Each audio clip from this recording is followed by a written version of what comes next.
The House on the Borderland by William Hope Hodgson. Author's introduction to the manuscript, Many Are the Hours, in which I have pondered upon the story that is set forth in the following pages. I trust that my instincts are not awry when they prompt me to leave the account, in simplicity, as it was handed to me.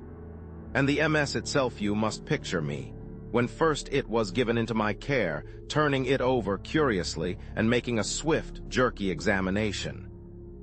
A small book it is, but thick and all save the last few pages, filled with a quaint but legible handwriting and writ very close.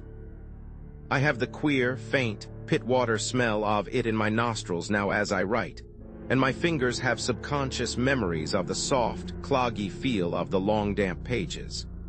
I read, and in reading, lifted the curtains of the impossible that blind the mind, and looked out into the unknown. Amid stiff, abrupt sentences I wandered, and presently I had no fault to charge against their abrupt tellings, for better far than my own ambitious phrasing is this mutilated story capable of bringing home all that the old recluse of the vanished house had striven to tell. Of the simple, stiffly given account of weird and extraordinary matters, I will say little. It lies before you. The inner story must be uncovered personally by each reader, according to ability and desire. And even should any fail to see, as now I see, the shadowed picture and conception of that too which one may well give the accepted titles of heaven and hell, yet can I promise certain thrills, merely taking the story as a story. William Hope Hodgson, December 17, 1907. Chapter 1. The finding of the manuscript right away in the west of Ireland lies a tiny hamlet called Creepiest. It is situated, alone, at the base of a low hill. Far around there spreads a waste of bleak and totally inhospitable country, where, here and there at great intervals, one may come upon the ruins of some long, desolate cottage unthatched and stark. The whole land is bare and unpeopled, the very earth scarcely covering the rock that lies beneath it, and with which the country abounds, in places rising out of the soil in wave-shaped ridges. Yet, in spite of its desolation, my friend Tennyson and I had elected to spend our vacation there. He had stumbled on the place by mere chance the year previously, during the course of a long walking tour, and discovered the possibilities for the angler in a small and unnamed river that runs past the outskirts of the little village. I have said that the river is without name. I may add that no map that I have hitherto consulted has shown either village or stream. They seem to have entirely escaped observation. Indeed, they might never exist for all that the average guide tells one.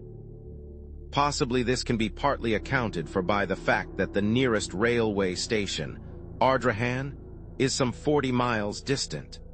It was early one warm evening when my friend and I arrived in Creepiest. We had reached Ardrahan the previous night, sleeping there in rooms hired at the village post office, and leaving in good time on the following morning, clinging insecurely to one of the typical jaunting cars. It had taken us all day to accomplish our journey over some of the roughest tracks imaginable, with the result that we were thoroughly tired and somewhat bad-tempered. However, the tent had to be erected and our goods stowed away before we could think of food or rest. And so we set to work with the aid of our driver, and soon had the tent up upon a small patch of ground just outside the little village and quite near to the river. Then, having stored all our belongings, we dismissed the driver, as he had to make his way back as speedily as possible, and told him to come across to us at the end of a fortnight. We had brought sufficient provisions to last us for that space of time, and water we could get from the stream. Fuel we did not need, as we had included a small oil stove among our outfit, and the weather was fine and warm. It was Tennyson's idea to camp out instead of getting lodgings in one of the cottages. As he put it, there was no joke in sleeping in a room with a numerous family of healthy Irish in one corner and the pigsty in the other. while overhead a ragged colony of roosting fowls distributed their blessings impartially, and the whole place so full of peat smoke that it made a fellow sneeze his head off just to put it inside the doorway. Tennyson had got the stove lit now, and was busy cutting slices of bacon into the frying pan, so I took the kettle and walked down to the river for water. On the way, I had to pass close to a little group of the village people, who eyed me curiously, but not in any unfriendly manner, though none of them ventured a word. As I returned with my kettle filled, I went up to them, and after a friendly nod, to which they replied in like manner, I asked them casually about the fishing. But instead of answering, they just shook their heads silently and stared at me. I repeated the question, addressing more particularly a great, gaunt fellow at my elbow. Yet again I received no answer. Then the man turned to a comrade and said something rapidly in a language that I did not understand, and at once the whole crowd of them fell to jabbering in what, after a few moments, I guessed to be pure Irish. At the same time they cast many glances in my direction. For a minute perhaps they spoke among themselves thus. Then the man I had addressed faced round at me and said something. By the expression of his face I guessed that he, in turn, was questioning me. But now I had to shake my head and indicate that I did not comprehend what it was they wanted to know. And so we stood looking at one another, until I heard Tennyson calling to me to hurry up with the kettle. Then with a smile and a nod I left them, and all in the little crowd smiled and nodded in return, though their faces still betrayed their puzzlement. It was evident, I reflected as I went toward the tent, that the inhabitants of these few huts in the wilderness did not know a word of English.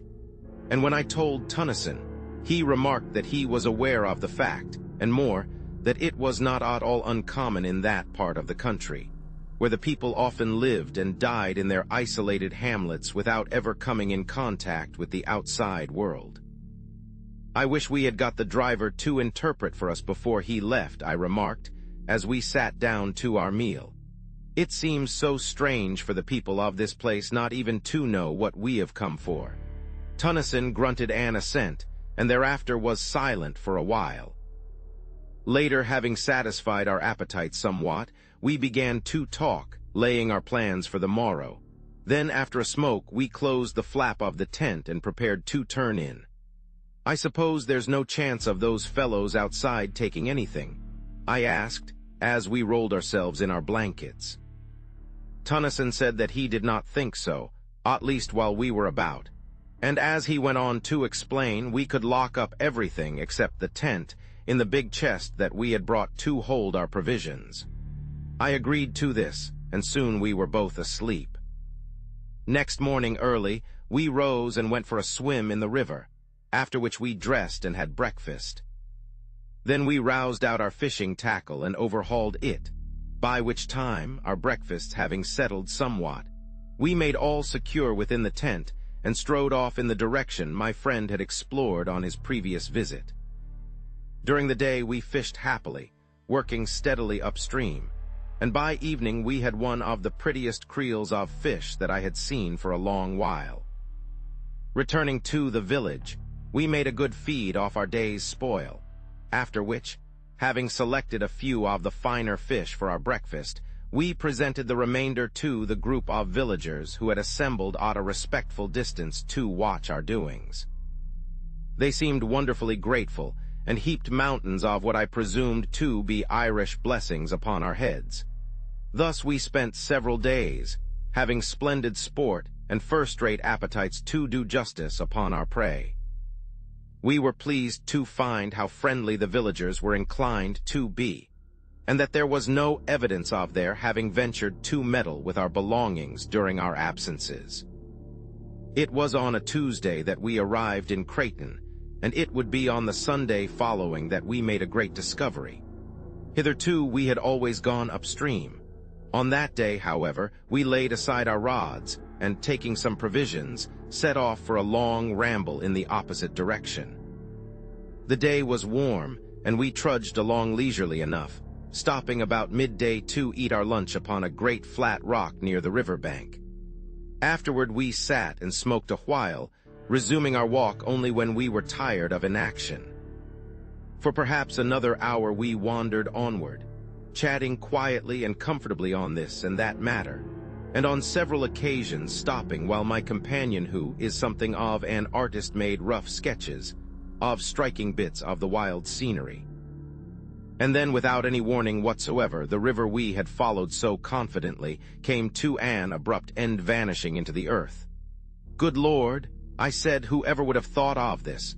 And I stared in amazement. Then I turned to Tennyson. He was looking with a blank expression upon his face at the place where the river disappeared. In a moment he spoke. "Let us go on a bit. It may reappear again anyhow. It is worth investigating." I agreed, and we went forward once more, though rather aimlessly, for we were not at all certain in which direction to prosecute our search. For perhaps a mile we moved onward. Then Tennyson, who had been gazing about curiously, stopped and shaded his eyes. "See," he said after a moment, "isn't that mist or something, over there to the right away in a line with that great piece of rock?" And he indicated with his hand. I stared, and after a minute seemed to see something, but could not be certain, and said so. "Anyway," my friend replied, "we'll just go across and have a glance." And he started off in the direction he had suggested, I following. Presently we came among bushes, and after a time, out upon the top of a high, boulder-strewn bank, from which we looked down into a wilderness of bushes and trees. "Seems as though we had come upon an oasis in this desert of stone," muttered Tennyson, as he gazed interestedly.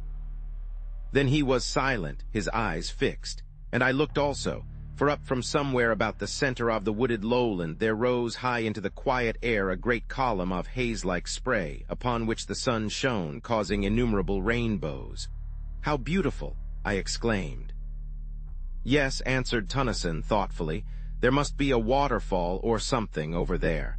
Perhaps it's our river come to light again. Let's go and see." Down the sloping bank we made our way and entered among the trees and shrubberies. The bushes were matted, and the trees overhung us, so that the place was disagreeably gloomy, though not dark enough to hide from me the fact that many of the trees were fruit trees, and that here and there one could trace indistinctly signs of a long-departed cultivation. Thus it came to me that we were making our way through the riot of a great and ancient garden.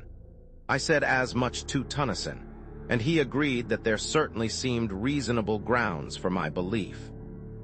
What a wild place it was, so dismal and somber. Somehow, as we went forward, a sense of the silent loneliness and desertion of the old garden grew upon me, and I felt shivery. One could imagine things lurking among the tangled bushes, while in the very air of the place there seemed something uncanny.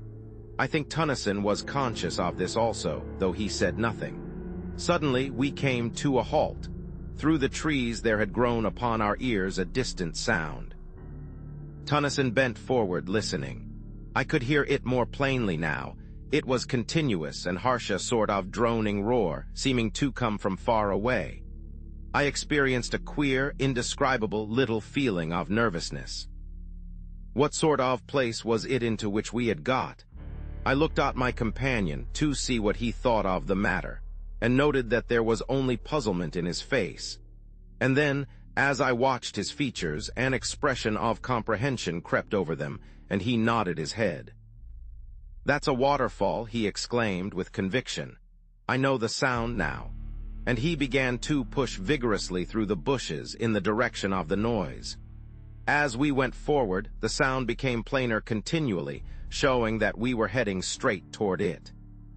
Steadily the roaring grew louder and nearer, until it appeared, as I remarked to Tennyson, almost to come from under our feet, and still we were surrounded by the trees and shrubs. "Take care," Tennyson called to me. "Look where you're going." And then, suddenly, we came out from among the trees, onto a great open space, where not 6 paces in front of us yawned the mouth of a tremendous chasm, from the depths of which the noise appeared to rise. along with the continuous mist-like spray that we had witnessed from the top of the distant bank. For quite a minute we stood in silence, staring in bewilderment at the sight. Then my friend went forward cautiously to the edge of the abyss.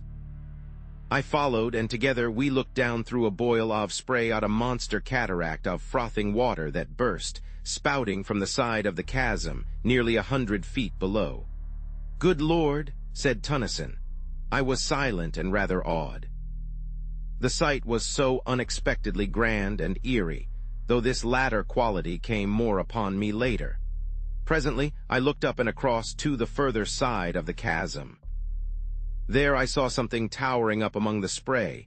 It looked like a fragment of a great ruin, and I touched Tennyson on the shoulder. He glanced round with a start, and I pointed toward the thing.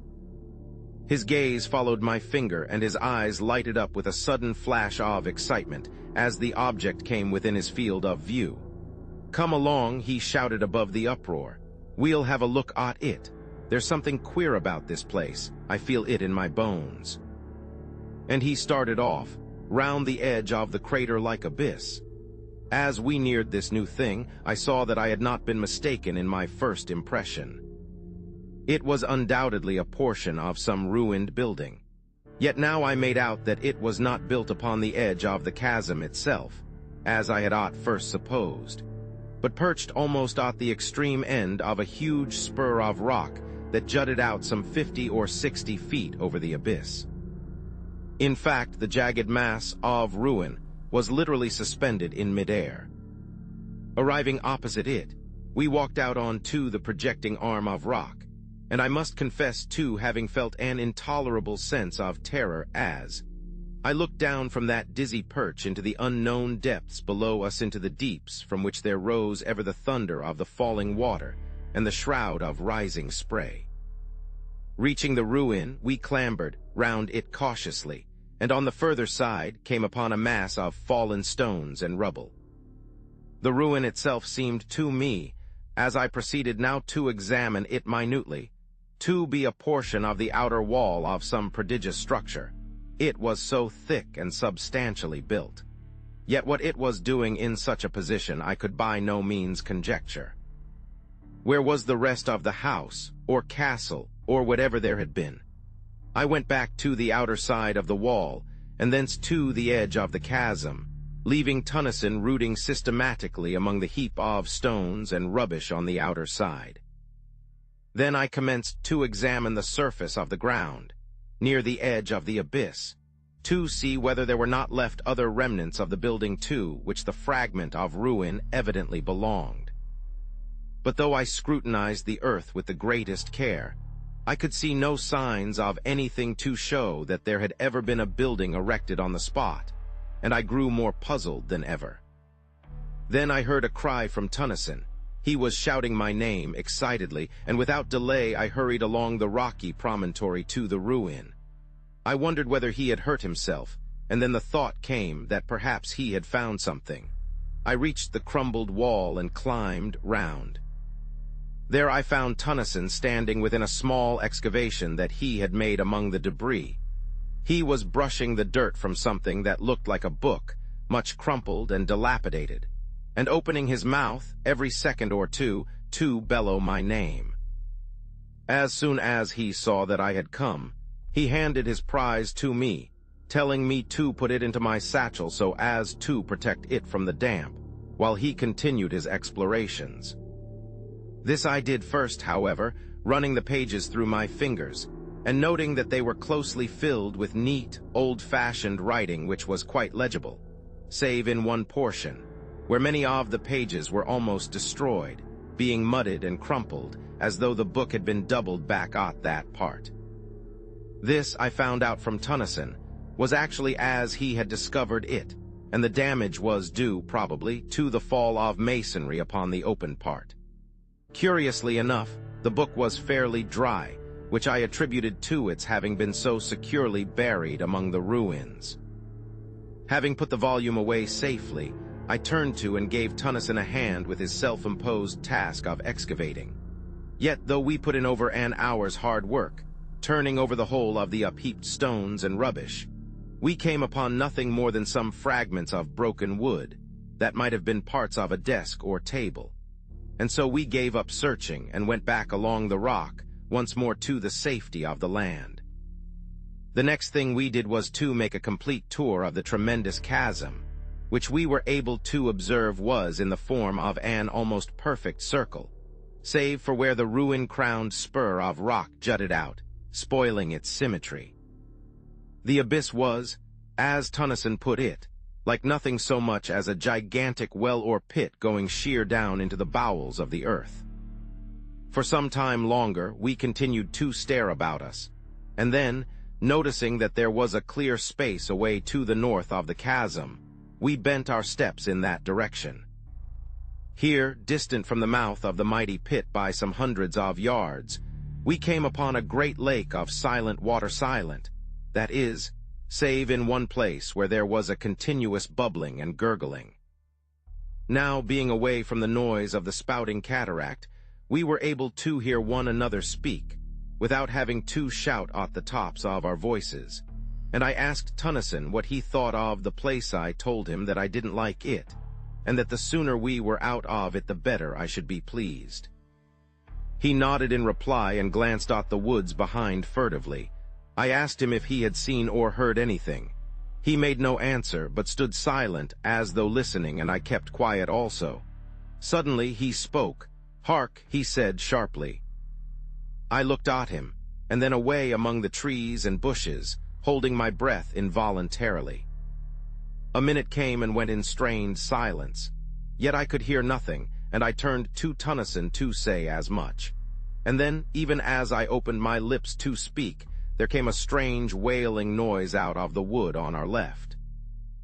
It appeared to float through the trees, and there was a rustle of stirring leaves, and then silence. All at once, Tennyson spoke and put his hand on my shoulder.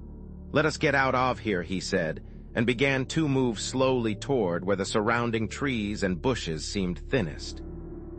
As I followed him, it came to me suddenly that the sun was low, and that there was a raw sense of chilliness in the air. Tennyson said nothing further, but kept on steadily. We were among the trees now, and I glanced around nervously, but saw nothing save the quiet branches and trunks and the tangled bushes. Onward we went, and no sound broke the silence except the occasional snapping of a twig under our feet as we moved forward. Yet in spite of the quietness, I had a horrible feeling that we were not alone, and I kept so close to Tennyson that twice I kicked his heels clumsily, though he said nothing. A minute and then another, and we reached the confines of the wood, coming out at last upon the bare rockiness of the countryside. Only then was I able to shake off the haunting dread that had followed me among the trees. Once, as we moved away, there seemed to come again a distant sound of wailing, and I said to myself that it was the wind, yet the evening was breathless. Presently, Tennyson began to talk. "Look you," he said with decision, "I would not spend the night in that place for all the wealth that the world holds. There is something unholy diabolical about it. It came to me all in a moment just after you spoke. It seemed to me that the woods were full of vile things, you know." "Yes," I answered, and looked back toward the place, but it was hidden from us by a rise in the ground. "There's the book," I said, and I put my hand into the satchel. "You've got it safely?" he questioned with a sudden access of anxiety. "Yes," I replied. "Perhaps," he continued, "we shall learn something from it when we get back to the tent. We had better hurry, too. We are a long way off still, and I don't fancy now being caught out here in the dark." It was 2 hours later when we reached the tent, and without delay we set to work to prepare a meal, for we had eaten nothing since our lunch at midday. Supper over, we cleared the things out of the way and lit our pipes. Then Tennyson asked me to get the manuscript out of my satchel. This I did, and then, as we could not both read from it at the same time, he suggested that I should read the thing out loud. "And mind," he cautioned, knowing my propensities, "don't go skipping half the book." Yet had he but known what it contained, he would have realized how needless such advice was, for once at least. and there seated in the opening of our little tent, I began the strange tale of the house on the borderland, for such was the title of the MS. This is told in the following pages. Chapter 2. The Plain of Silence. I am an old man. I live here in this ancient house, surrounded by huge, unkempt gardens.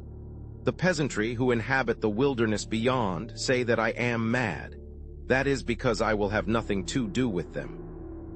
I live here alone with my old sister, who is also my housekeeper. We keep no servants. I hate them. I have one friend, a dog. Yes, I would sooner have old Pepper than the rest of creation together. He, at least, understands me and has sense enough to leave me alone when I am in my dark moods. I have decided to start a kind of diary. It may enable me to record some of the thoughts and feelings that I cannot express to anyone. But beyond this, I am anxious to make some record of the strange things that I have heard and seen during many years of loneliness in this weird old building. For a couple of centuries, this house has had a reputation, a bad one, and until I bought it, for more than 80 years no one had lived here. Consequently, I got the old place at a ridiculously low figure. I am not superstitious, but I have ceased to deny that things happen in this old house, things that I cannot explain, and therefore I must needs ease my mind by writing down an account of them to the best of my ability. Though should this, my diary, ever be read when I am gone, the readers will but shake their heads and be the more convinced that I was mad.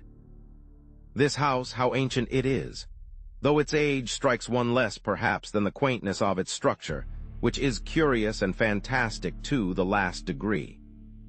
Little curved towers and pinnacles, with outlines suggestive of leaping flames, predominate, while the body of the building is in the form of a circle. I have heard that there is an old story told amongst the country people, to the effect that the devil built the place. However, that is as may be. True or not, I neither know nor care, save as it may have helped to cheapen it ere I came. I must have been here some 10 years before I saw sufficient to warrant any belief in the stories current in the neighborhood about this house. It is true that I had, on at least a dozen occasions, seen, vaguely, things that puzzled me, and perhaps had felt more than I had seen. Then, as the years passed, bringing age upon me, I became often aware of something unseen, yet unmistakably present in the empty rooms and corridors.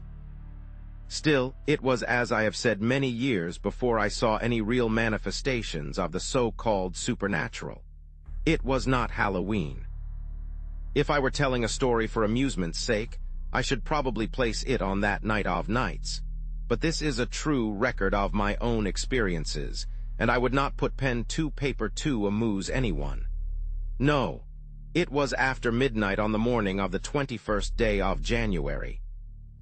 I was sitting reading, as is often my custom, in my study. Pepper lay sleeping near my chair. Without warning, the flames of the 2 candles went low and then shone with a ghastly green effulgence. I looked up quickly, and as I did so I saw the lights sink into a dull, ruddy tint, so that the room glowed with a strange, heavy, crimson twilight that gave the shadows behind the chairs and tables a double depth of blackness. And wherever the light struck, it was as though luminous blood had been splashed over the room. Down on the floor, I heard a faint, frightened whimper, and something pressed itself in between my 2 feet. It was Pepper, cowering under my dressing gown. Pepper, usually as brave as a lion. It was this movement of the dog's, I think, that gave me the first twinge of real fear. I had been considerably startled when the lights burnt first green and then red, but had been momentarily under the impression that the change was due to some influx of noxious gas into the room. Now, however, I saw that it was not so, for the candles burned with a steady flame and showed no signs of going out, as would have been the case had the change been due to fumes in the atmosphere. I did not move. I felt distinctly frightened, but could think of nothing better to do than wait. For perhaps a minute I kept my glance about the room, nervously. Then I noticed that the lights had commenced to sink, very slowly. until presently they showed minute specks of red fire, like the gleamings of rubies in the darkness. Still I sat watching, while a sort of dreamy indifference seemed to steal over me, banishing altogether the fear that had begun to grip me.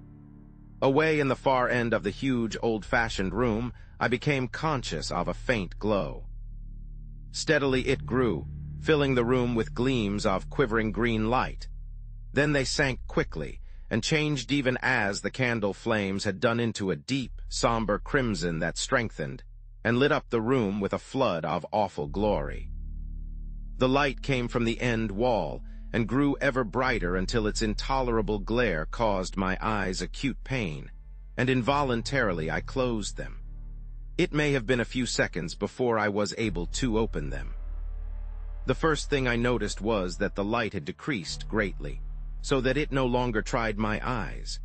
Then, as it grew still duller, I was aware, all at once, that instead of looking at the redness, I was staring through it, and through the wall beyond. Gradually, as I became more accustomed to the idea, I realized that I was looking out onto a vast plain, lit with the same gloomy twilight that pervaded the room. The immensity of this plain scarcely can be conceived. In no part could I perceive its confines. It seemed to broaden and spread out, so that the eye failed to perceive any limitations. Slowly, the details of the nearer portions began to grow clear. Then, in a moment almost, the light died away, and the vision, if vision it were, faded and was gone. Suddenly I became conscious that I was no longer in the chair. Instead, I seemed to be hovering above it, and looking down at a dim something, huddled and silent. In a little while, a cold blast struck me, and I was outside in the night, floating like a bubble up through the darkness. As I moved, an icy coldness seemed to enfold me so that I shivered.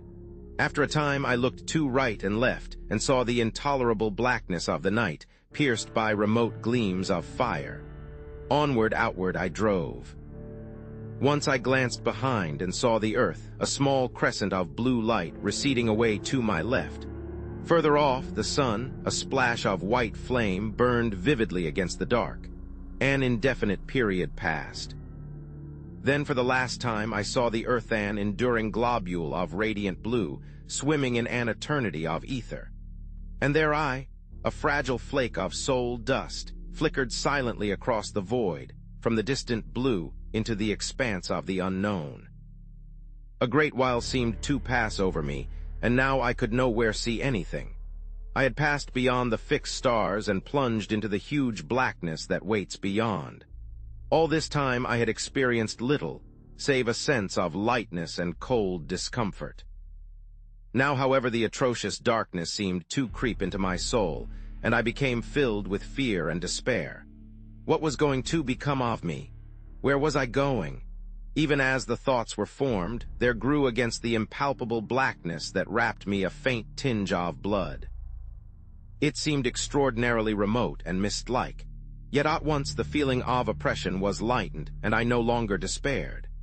Slowly, the distant redness became plainer and larger, until as I drew nearer, it spread out into a great, somber glare, dull and tremendous.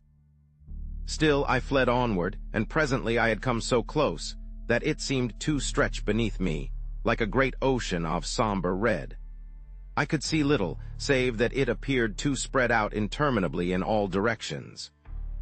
In a further space, I found that I was descending upon it, and soon I sank into a great sea of sullen, red-hued clouds.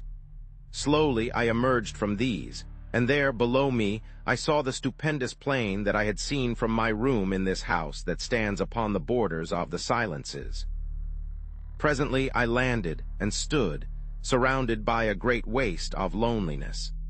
The place was lit with a gloomy twilight that gave an impression of indescribable desolation. Afar to my right, within the sky, there burnt a gigantic ring of dull red fire, from the outer edge of which were projected huge, writhing flames, darted and jagged.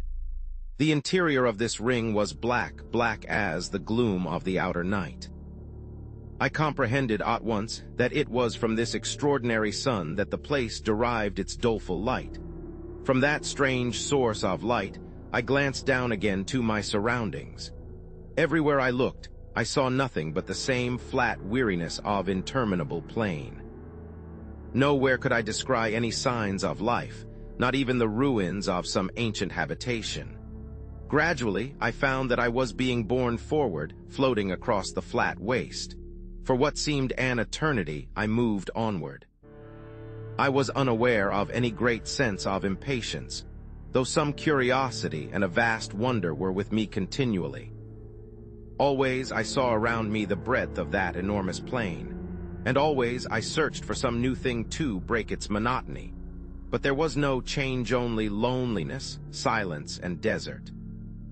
Presently, in a half-conscious manner, I noticed that there was a faint mistiness, ruddy in hue, lying over its surface. Still, when I looked more intently, I was unable to say that it was really mist, for it appeared to blend with the plain, giving it a peculiar unrealness, and conveying to the senses the idea of unsubstantiality. Gradually, I began to weary with the sameness of the thing. Yet it was a great time before I perceived any signs of the place, toward which I was being conveyed. At first I saw it far ahead, like a long hillock on the surface of the plain. Then, as I drew nearer, I perceived that I had been mistaken, for instead of a low hill I made out now a chain of great mountains whose distant peaks towered up into the red gloom until they were almost lost to sight. Chapter 3. The house in the arena, and so, after a time, I came to the mountains. Then the course of my journey was altered, and I began to move along their bases, until all at once I saw that I had come opposite to a vast rift, opening into the mountains. Through this I was borne, moving at no great speed. On either side of me, huge, scarped walls of rock-like substance rose sheer. Far overhead I discerned a thin ribbon of red, where the mouth of the chasm opened among inaccessible peaks. Within was gloom, deep and somber, and chilly silence. For a while I went onward steadily, and then at last I saw ahead a deep red glow that told me I was near upon the further opening of the gorge. A minute came and went, and I was at the exit of the chasm, staring out upon an enormous amphitheater of mountains. Yet of the mountains and the terrible grandeur of the place I recked nothing, for I was confounded with amazement to behold, at a distance of several miles and occupying the center of the arena, a stupendous structure built apparently of green jade. Yet in itself, it was not the discovery of the building that had so astonished me, but the fact, which became every moment more apparent, that in no particular, save in color and its enormous size, did the lonely structure vary from this house in which I live. For a while I continued to stare fixedly. Even then I could scarcely believe that I saw aright. In my mind a question formed, reiterating incessantly, "What does it mean? What does it mean?" And I was unable to make answer, even out of the depths of my imagination. I seemed capable only of wonder and fear. For a time longer I gazed, noting continually some fresh point of resemblance that attracted me. At last, wearied and sorely puzzled, I turned from it, to view the rest of the strange place on to which I had intruded. Hitherto I had been so engrossed in my scrutiny of the house that I had given only a cursory glance round. Now, as I looked, I began to realize upon what sort of a place I had come. The arena, for so I have termed it, appeared a perfect circle of about 10 to 12 miles in diameter, the house, as I have mentioned before, standing in the center. The surface of the place, like to that of the plain, had a peculiar misty appearance that was yet not mist. From a rapid survey, my glance passed quickly upward along the slopes of the circling mountains. How silent they were! I think that this same abominable stillness was more trying to me than anything that I had so far seen or imagined. I was looking up now at the great crags, towering so loftily. Up there the impalpable redness gave a blurred appearance to everything. And then, as I peered curiously, a new terror came to me. For away up among the dim peaks to my right, I had descried a vast shape of blackness, giant-like. It grew upon my sight. It had an enormous equine head with gigantic ears, and seemed to peer steadfastly down into the arena. There was that about the pose that gave me the impression of an eternal watchfulness of having warded that dismal place through unknown eternities. Slowly the monster became plainer to me, and then suddenly my gaze sprang from it to something further off and higher among the crags. For a long minute I gazed fearfully. I was strangely conscious of something not altogether unfamiliar as though something stirred in the back of my mind. The thing was black and had 4 grotesque arms. The features showed indistinctly. Round the neck I made out several light-colored objects. Slowly the details came to me, and I realized coldly that they were skulls. Further down the body was another circling belt, showing less dark against the black trunk. Then, even as I puzzled to know what the thing was, a memory slid into my mind, and straightway I knew that I was looking at a monstrous representation of Kali, the Hindu goddess of death. Other remembrances of my old student days drifted into my thoughts. My glance fell back upon the huge, beast-headed thing. Simultaneously, I recognized it for the ancient Egyptian god Set, or Seth, the destroyer of souls. With the knowledge, there came a great sweep of questioning I stopped and endeavored to think. Things beyond my imagination peered into my frightened mind. I saw obscurely. The old gods of mythology. I tried to comprehend to what it was all pointing. My gaze dwelt flickeringly between the two. If an idea came swiftly, and I turned and glanced rapidly upward, searching the gloomy crags away to my left, something loomed out under a great peak, a shape of grayness. I wondered I had not seen it earlier, and then remembered I had not yet viewed that portion. I saw it more plainly now. It was, as I have said, gray. It had a tremendous head, but no eyes. That part of its face was blank. Now I saw that there were other things up among the mountains. Further off, reclining on a lofty ledge, I made out a livid mass, irregular and ghoulish. It seemed without form, save for an unclean, half-animal face that looked out vilely from somewhere about its middle.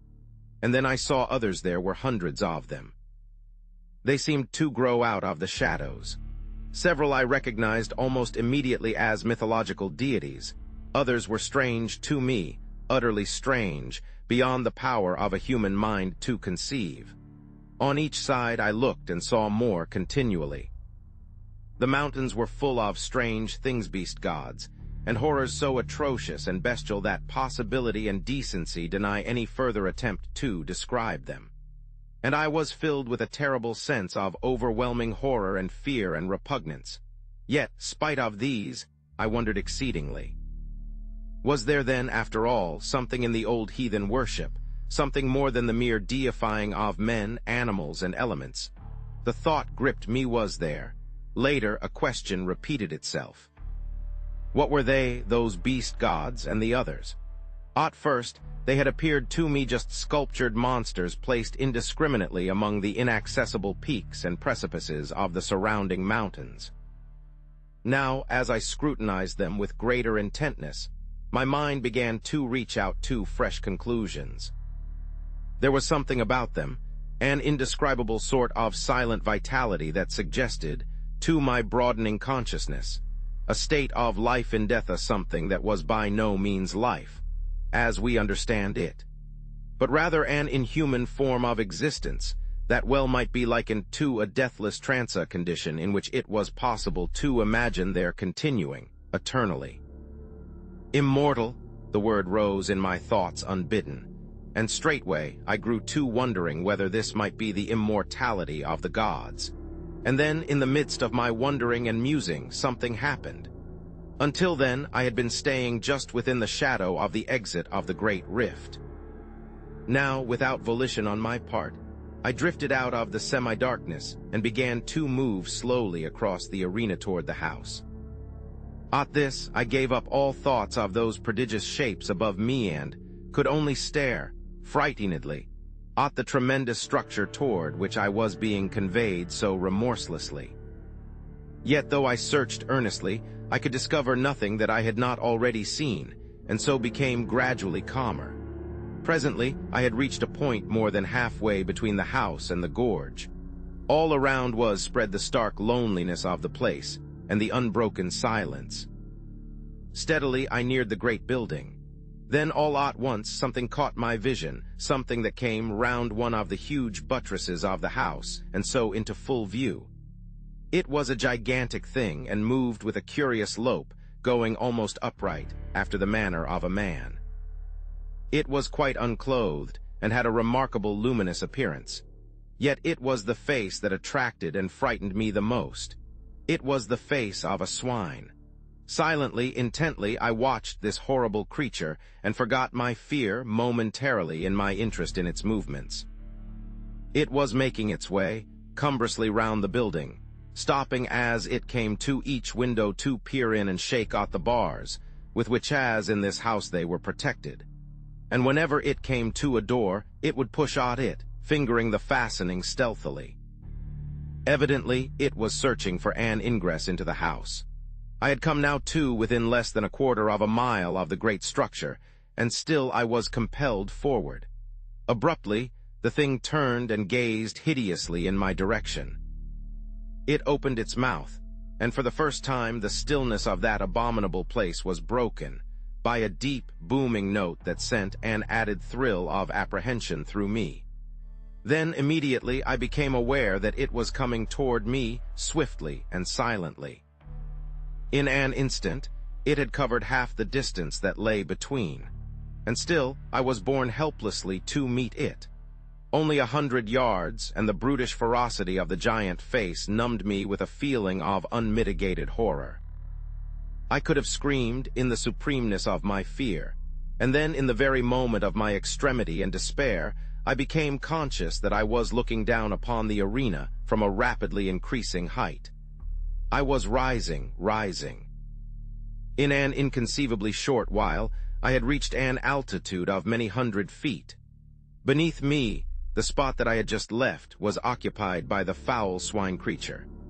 It had gone down on all fours and was snuffing and rooting like a veritable hog at the surface of the arena. A moment and it rose to its feet, clutching upward, with an expression of desire upon its face such as I have never seen in this world. Continually I mounted higher. A few minutes, it seemed, and I had risen above the great mountains floating alone afar in the redness. At a tremendous distance below, the arena showed dimly, with the mighty house looking no larger than a tiny spot of green. The swine thing was no longer visible. Presently I passed over the mountains, out above the huge breadth of the plain. Far away on its surface, in the direction of the ring-shaped sun, there showed a confused blur. I looked toward it indifferently. It reminded me somewhat of the first glimpse I had caught of the mountain amphitheater. With a sense of weariness, I glanced upward at the immense ring of fire. What a strange thing it was! Then, as I stared out from the dark center, there spurted a sudden flare of extraordinary vivid fire. Compared with the size of the black center, it was as naught, yet in itself stupendous. With awakened interest, I watched it carefully, noting its strange boiling and glowing. Then, in a moment, the whole thing grew dim and unreal, and so passed out of sight. Much amazed, I glanced down to the plain from which I was still rising. Thus I received a fresh surprise. The plain everything had vanished, and only a sea of red mist was spread far below me. Gradually, as I stared, this grew remote, and died away into a dim, far mystery of red against an unfathomable night. A while, and even this had gone, and I was wrapped in an impalpable, lightless gloom. Chapter 4. The earth thus I was, and only the memory that I had lived through the dark once before served to sustain my thoughts. A great time passed ages, and then a single star broke its way through the darkness. It was the first of one of the outlying clusters of this universe. Presently it was far behind, and all about me shone the splendor of the countless stars. Later years, it seemed, I saw the sun, a clot of flame. Around it, I made out presently several remote specks of like the planets of the solar system. And so I saw the earth again, blue and unbelievably minute. It grew larger and became defined. A long space of time came and went, and then at last I entered into the shadow of the world, plunging headlong into the dim and holy earth night. Overhead were the old constellations, and there was a crescent moon. Then, as I neared the earth's surface, a dimness swept over me, and I appeared to sink into a black mist. For a while I knew nothing. I was unconscious. Gradually I became aware of a faint, distant whining. It became plainer. A desperate feeling of agony possessed me. I struggled madly for breath and tried to shout. A moment, and I got my breath more easily. I was conscious that something was licking my hand. Something damp swept across my face. I heard a panting and then again the whining. It seemed to come to my ears now with a sense of familiarity, and I opened my eyes. All was dark, but the feeling of oppression had left me. I was seated, and something was whining piteously and licking me. I felt strangely confused and instinctively tried to ward off the thing that licked. My head was curiously vacant, and for the moment I seemed incapable of action or thought. Then things came back to me, and I called Pepper, faintly. I was answered by a joyful bark and renewed and frantic caresses. In a little while I felt stronger and put out my hand for the matches. I groped about for a few moments blindly. Then my hands lit upon them, and I struck a light and looked confusedly around. All about me I saw the old, familiar things. And there I sat, full of dazed wonders, until the flame of the match burnt my finger and I dropped it, while a hasty expression of pain and anger escaped my lips, surprising me with the sound of my own voice. After a moment I struck another match and, stumbling across the room, lit the candles. As I did so, I observed that they had not burned away, but had been put out. As the flames shot up, I turned and stared about the study, yet there was nothing unusual to see, and suddenly a gust of irritation took me. What had happened? I held my head with both hands and tried to remember. Ah, the great, silent plain and the ring-shaped sun of red fire. Where were they? Where had I seen them? How long ago? I felt dazed and muddled. Once or twice I walked up and down the room unsteadily. My memory seemed dulled, and already the thing I had witnessed came back to me with an effort. I have a remembrance of cursing peevishly in my bewilderment. Suddenly I turned faint and giddy, and had to grasp at the table for support. During a few moments I held on weakly, and then managed to totter sideways into a chair. After a little time I felt somewhat better, and succeeded in reaching the cupboard where usually I keep brandy and biscuits. I poured myself out a little of the stimulant and drank it off. Then, taking a handful of biscuits, I returned to my chair and began to devour them ravenously. I was vaguely surprised at my hunger. I felt as though I had eaten nothing for an uncountably long while. As I ate, my glance roved about the room, taking in its various details, and still searching, though almost unconsciously, for something tangible upon which to take hold, among the invisible mysteries that encompassed me. Surely, I thought, there must be something, and in the same instant my gaze dwelt upon the face of the clock in the opposite corner. Therewith, I stopped eating and just stared. For though its ticking indicated most certainly that it was still going, the hands were pointing to a little before the hour of midnight, whereas it was, as well I knew, considerably after that time when I had witnessed the first of the strange happenings I have just described. For perhaps a moment I was astounded and puzzled. Had the hour been the same as when I had last seen the clock, I should have concluded that the hands had stuck in one place, while the internal mechanism went on as usual. But that would, in no way, account for the hands having traveled backward. Then, even as I turned the matter over in my wearied brain, the thought flashed upon me that it was now close upon the morning of the 22nd, and that I had been unconscious to the visible world through the greater portion of the last 24 hours. The thought occupied my attention for a full minute. Then I commenced to eat again. I was still very hungry. During breakfast next morning, I inquired casually of my sister regarding the date and found my surmise correct. I had indeed been absent at least in spirit for nearly a day and a night. My sister asked me no questions, for it is not by any means the first time that I have kept to my study for a whole day, and sometimes a couple of days at a time, when I have been particularly engrossed in my books or work. And so the days pass on, and I am still filled with a wonder to know the meaning of all that I saw on that memorable night. Yet, well, I know that my curiosity is little likely to be satisfied. Chapter 5. The thing in the pit. This house is, as I have said before, surrounded by a huge estate and wild and uncultivated gardens. Away at the back, distant some 300 yards, is a dark, deep ravine spoken of as the pit by the peasantry.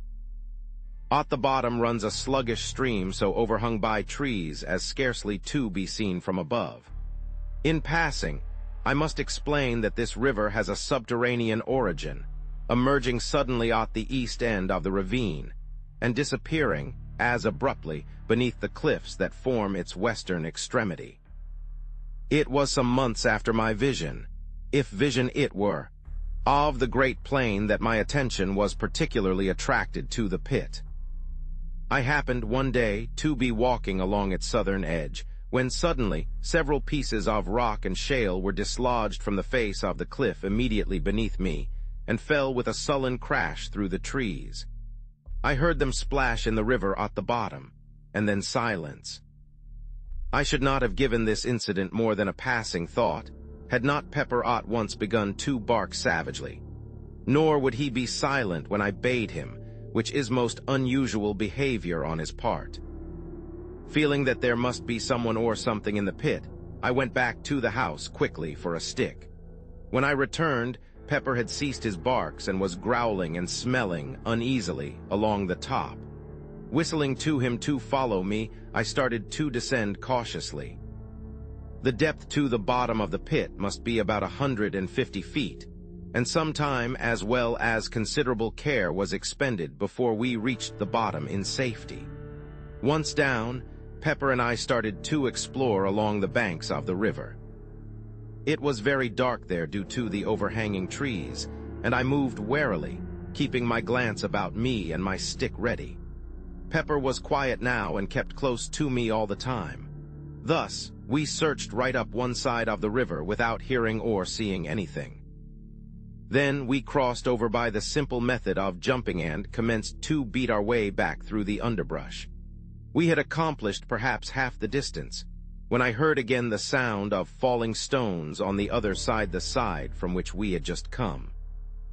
One large rock came thundering down through the treetops, struck the opposite bank, and bounded into the river, driving a great jet of water right over us. At this, Pepper gave out a deep growl, then stopped and pricked up his ears. I listened also. A second later, a loud, half-human, half-pig-like squeal sounded from among the trees, apparently about halfway up the south cliff. It was answered by a similar note from the bottom of the pit. At this, Pepper gave a short, sharp bark, and springing across the little river, disappeared into the bushes. Immediately afterward, I heard his barks increase in depth and number, and in between there sounded a noise of confused jabbering. This ceased, and in the succeeding silence there rose a semi-human yell of agony. Almost immediately, Pepper gave a long-drawn howl of pain, and then the shrubs were violently agitated, and he came running out with his tail down, and glancing as he ran over his shoulder. As he reached me, I saw that he was bleeding from what appeared to be a great claw wound in the side that had almost laid bare his ribs. Seeing Pepper thus mutilated, a furious feeling of anger seized me, and whirling my staff, I sprang across, and into the bushes from which Pepper had emerged. As I forced my way through, I thought I heard a sound of breathing.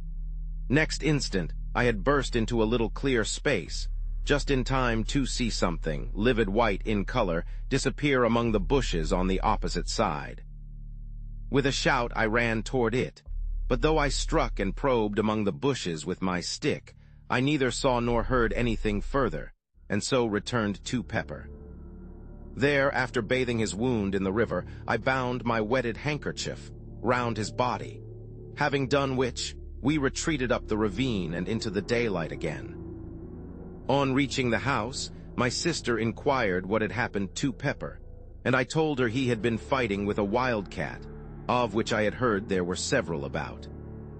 I felt it would be better not to tell her how it had really happened, though to be sure I scarcely knew myself. But this I did know, that the thing I had seen run into the bushes was no wildcat. It was much too big, and had, so far as I had observed, a skin like a hog's, only of a dead, unhealthy white color. And then it had run upright, or nearly so, upon its hind feet, with a motion somewhat resembling that of a human being. This much I had noticed in my brief glimpse, and truth to tell, I felt a good deal of uneasiness, besides curiosity as I turned the matter over in my mind. It was in the morning that the above incident had occurred. Then it would be after dinner, as I sat reading, that, happening to look up suddenly, I saw something peering in over the window, the eyes and ears alone showing. "A pig, by Jove!" I said, and rose to my feet. Thus I saw the thing more completely, but it was no pig. God alone knows what it was. It reminded me, vaguely, of the hideous thing that had haunted the great arena. It had a grotesquely human mouth and jaw, but with no chin of which to speak. The nose was prolonged into a snout. Thus it was that with the little eyes and queer ears gave it such an extraordinarily swine-like appearance. Of forehead there was little, and the whole face was of an unwholesome white color. For perhaps a minute I stood looking at the thing with an ever-growing feeling of disgust and some fear. The mouth kept jabbering inanely, and once emitted a half-swinish grunt. I think it was the eyes that attracted me the most. They seemed to glow at times with a horribly human intelligence, and kept flickering away from my face over the details of the room, as though my stare disturbed it. It appeared to be supporting itself by two claw-like hands upon the windowsill. These claws, unlike the face, were of a clayey brown hue, and bore an indistinct resemblance to human hands, in that they had 4 fingers and a thumb, though these were webbed up to the first joint, much as are a duck's. Nails it had also, but so long and powerful that they were more like the talons of an eagle than aught else. As I have said before, I felt some fear, though almost of an impersonal kind. I may explain my feeling better by saying that it was more a sensation of abhorrence, such as one might expect to feel if brought in contact with something superhumanly foul, something unwholly belonging to some hitherto undreamt of state of existence. I cannot say that I grasped these various details of the brute at the time. I think they seemed to come back to me afterward, as though imprinted upon my brain. I imagined more than I saw as I looked at the thing, and the material details grew upon me later. For perhaps a minute I stared at the creature. Then, as my nerves steadied a little, I shook off the vague alarm that held me and took a step toward the window. Even as I did so, the thing ducked and vanished. I rushed to the door and looked round hurriedly, but only the tangled bushes and shrubs met my gaze. I ran back into the house and, getting my gun, sallied out to search through the gardens. As I went, I asked myself whether the thing I had just seen was likely to be the same of which I had caught a glimpse in the morning. I inclined to think it was. I would have taken Pepper with me, but judged it better to give his wound a chance to heal. Besides, if the creature I had just seen was, as I imagined, his antagonist of the morning, it was not likely that he would be of much use. I began my search systematically. I was determined, if it were possible, to find and put an end to that swine thing. This was at least a material horror. At first I searched cautiously, with the thought of Pepper's wound in my mind. But as the hours passed, and not a sign of anything living showed in the great, lonely gardens, I became less apprehensive. I felt almost as though I would welcome the sight of it. Anything seemed better than this silence, with the ever-present feeling that the creature might be lurking in every bush I passed. Later I grew careless of danger, to the extent of plunging right through the bushes, probing with my gun barrel as I went. At times I shouted, but only the echoes answered back. I thought thus perhaps to frighten or stir the creature to showing itself, but only succeeded in bringing my sister Mary out, to know what was the matter. I told her that I had seen the wildcat that had wounded Pepper, and that I was trying to hunt it out of the bushes. She seemed only half satisfied, and went back into the house with an expression of doubt upon her face. I wondered whether she had seen or guessed anything. For the rest of the afternoon I prosecuted the search anxiously. I felt that I should be unable to sleep, with that bestial thing haunting the shrubberies, and yet when evening fell I had seen nothing. Then, as I turned homeward, I heard a short, unintelligible noise among the bushes to my right. Instantly I turned, and aiming quickly, fired in the direction of the sound. Immediately afterward I heard something scuttling away among the bushes. It moved rapidly, and in a minute had gone out of hearing. After a few steps I ceased my pursuit, realizing how futile it must be in the fast-gathering gloom, and so, with a curious feeling of depression, I entered the house. That night, after my sister had gone to bed, I went round to all the windows and doors on the ground floor, and saw to it that they were securely fastened. This precaution was scarcely necessary as regards the windows, as all of those on the lower story are strongly barred. But with the doors of which there are 5 it was wisely thought, as not one was locked. Having secured these, I went to my study, yet somehow, for once, the place jarred upon me. It seemed so huge and echoey. For some time I tried to read, but at last finding it impossible, I carried my book down to the kitchen where a large fire was burning and sat there. I dare say I had read for a couple of hours, when suddenly I heard a sound that made me lower my book and listen intently. It was a noise of something rubbing and fumbling against the back door. Once the door creaked loudly, as though force were being applied to it. During those few short moments I experienced an indescribable feeling of terror, such as I should have believed impossible. My hands shook, a cold sweat broke out on me, and I shivered violently. Gradually I calmed. The stealthy movements outside had ceased. Then for an hour I sat silent and watchful. All at once the feeling of fear took me again. I felt as I imagine an animal must under the eye of a snake. Yet now I could hear nothing. Still, there was no doubting that some unexplained influence was at work. Gradually, imperceptibly almost, something stole on my ear, a sound that resolved itself into a faint murmur. Quickly it developed and grew into a muffled but hideous chorus of bestial shrieks. It appeared to rise from the bowels of the earth. I heard a thud and realized in a dull, half-comprehending way that I had dropped my book.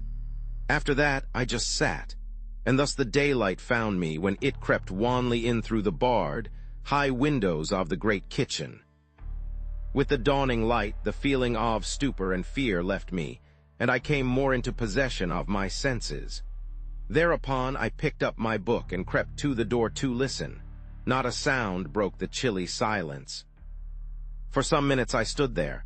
Then very gradually and cautiously I drew back the bolt and opening the door peeped out. My caution was unneeded. Nothing was to be seen, save the gray vista of dreary, tangled bushes and trees extending to the distant plantation. With a shiver I closed the door and made my way quietly up to bed. Chapter 6. The swine-things. It was evening, a week later. My sister sat in the garden knitting. I was walking up and down, reading. My gun leant up against the wall of the house, for since the advent of that strange thing in the gardens, I had deemed it wise to take precautions. Yet through the whole week, there had been nothing to alarm me, either by sight or sound, so that I was able to look back calmly to the incident. though still with a sense of unmitigated wonder and curiosity. I was, as I have just said, walking up and down and somewhat engrossed in my book. Suddenly I heard a crash, away in the direction of the pit. With a quick movement, I turned and saw a tremendous column of dust rising high into the evening air. My sister had risen to her feet with a sharp exclamation of surprise and fright. Telling her to stay where she was, I snatched up my gun and ran toward the pit. As I neared it, I heard a dull, rumbling sound that grew quickly into a roar, split with deeper crashes, and up from the pit drove a fresh volume of dust. The noise ceased, though the dust still rose tumultuously. I reached the edge and looked down, but could see nothing save a boil of dust clouds swirling hither and thither. The air was so full of the small particles that they blinded and choked me, and finally I had to run out from the smother to breathe. Gradually, the suspended matter sank and hung in a panoply over the mouth of the pit. I could only guess aught what had happened. That there had been a landslip of some kind, I had little doubt, but the cause was beyond my knowledge, and yet even then I had half-imaginings, for already the thought had come to me of those falling rocks and that thing in the bottom of the pit. But in the first minutes of confusion, I failed to reach the natural conclusion, to which the catastrophe pointed.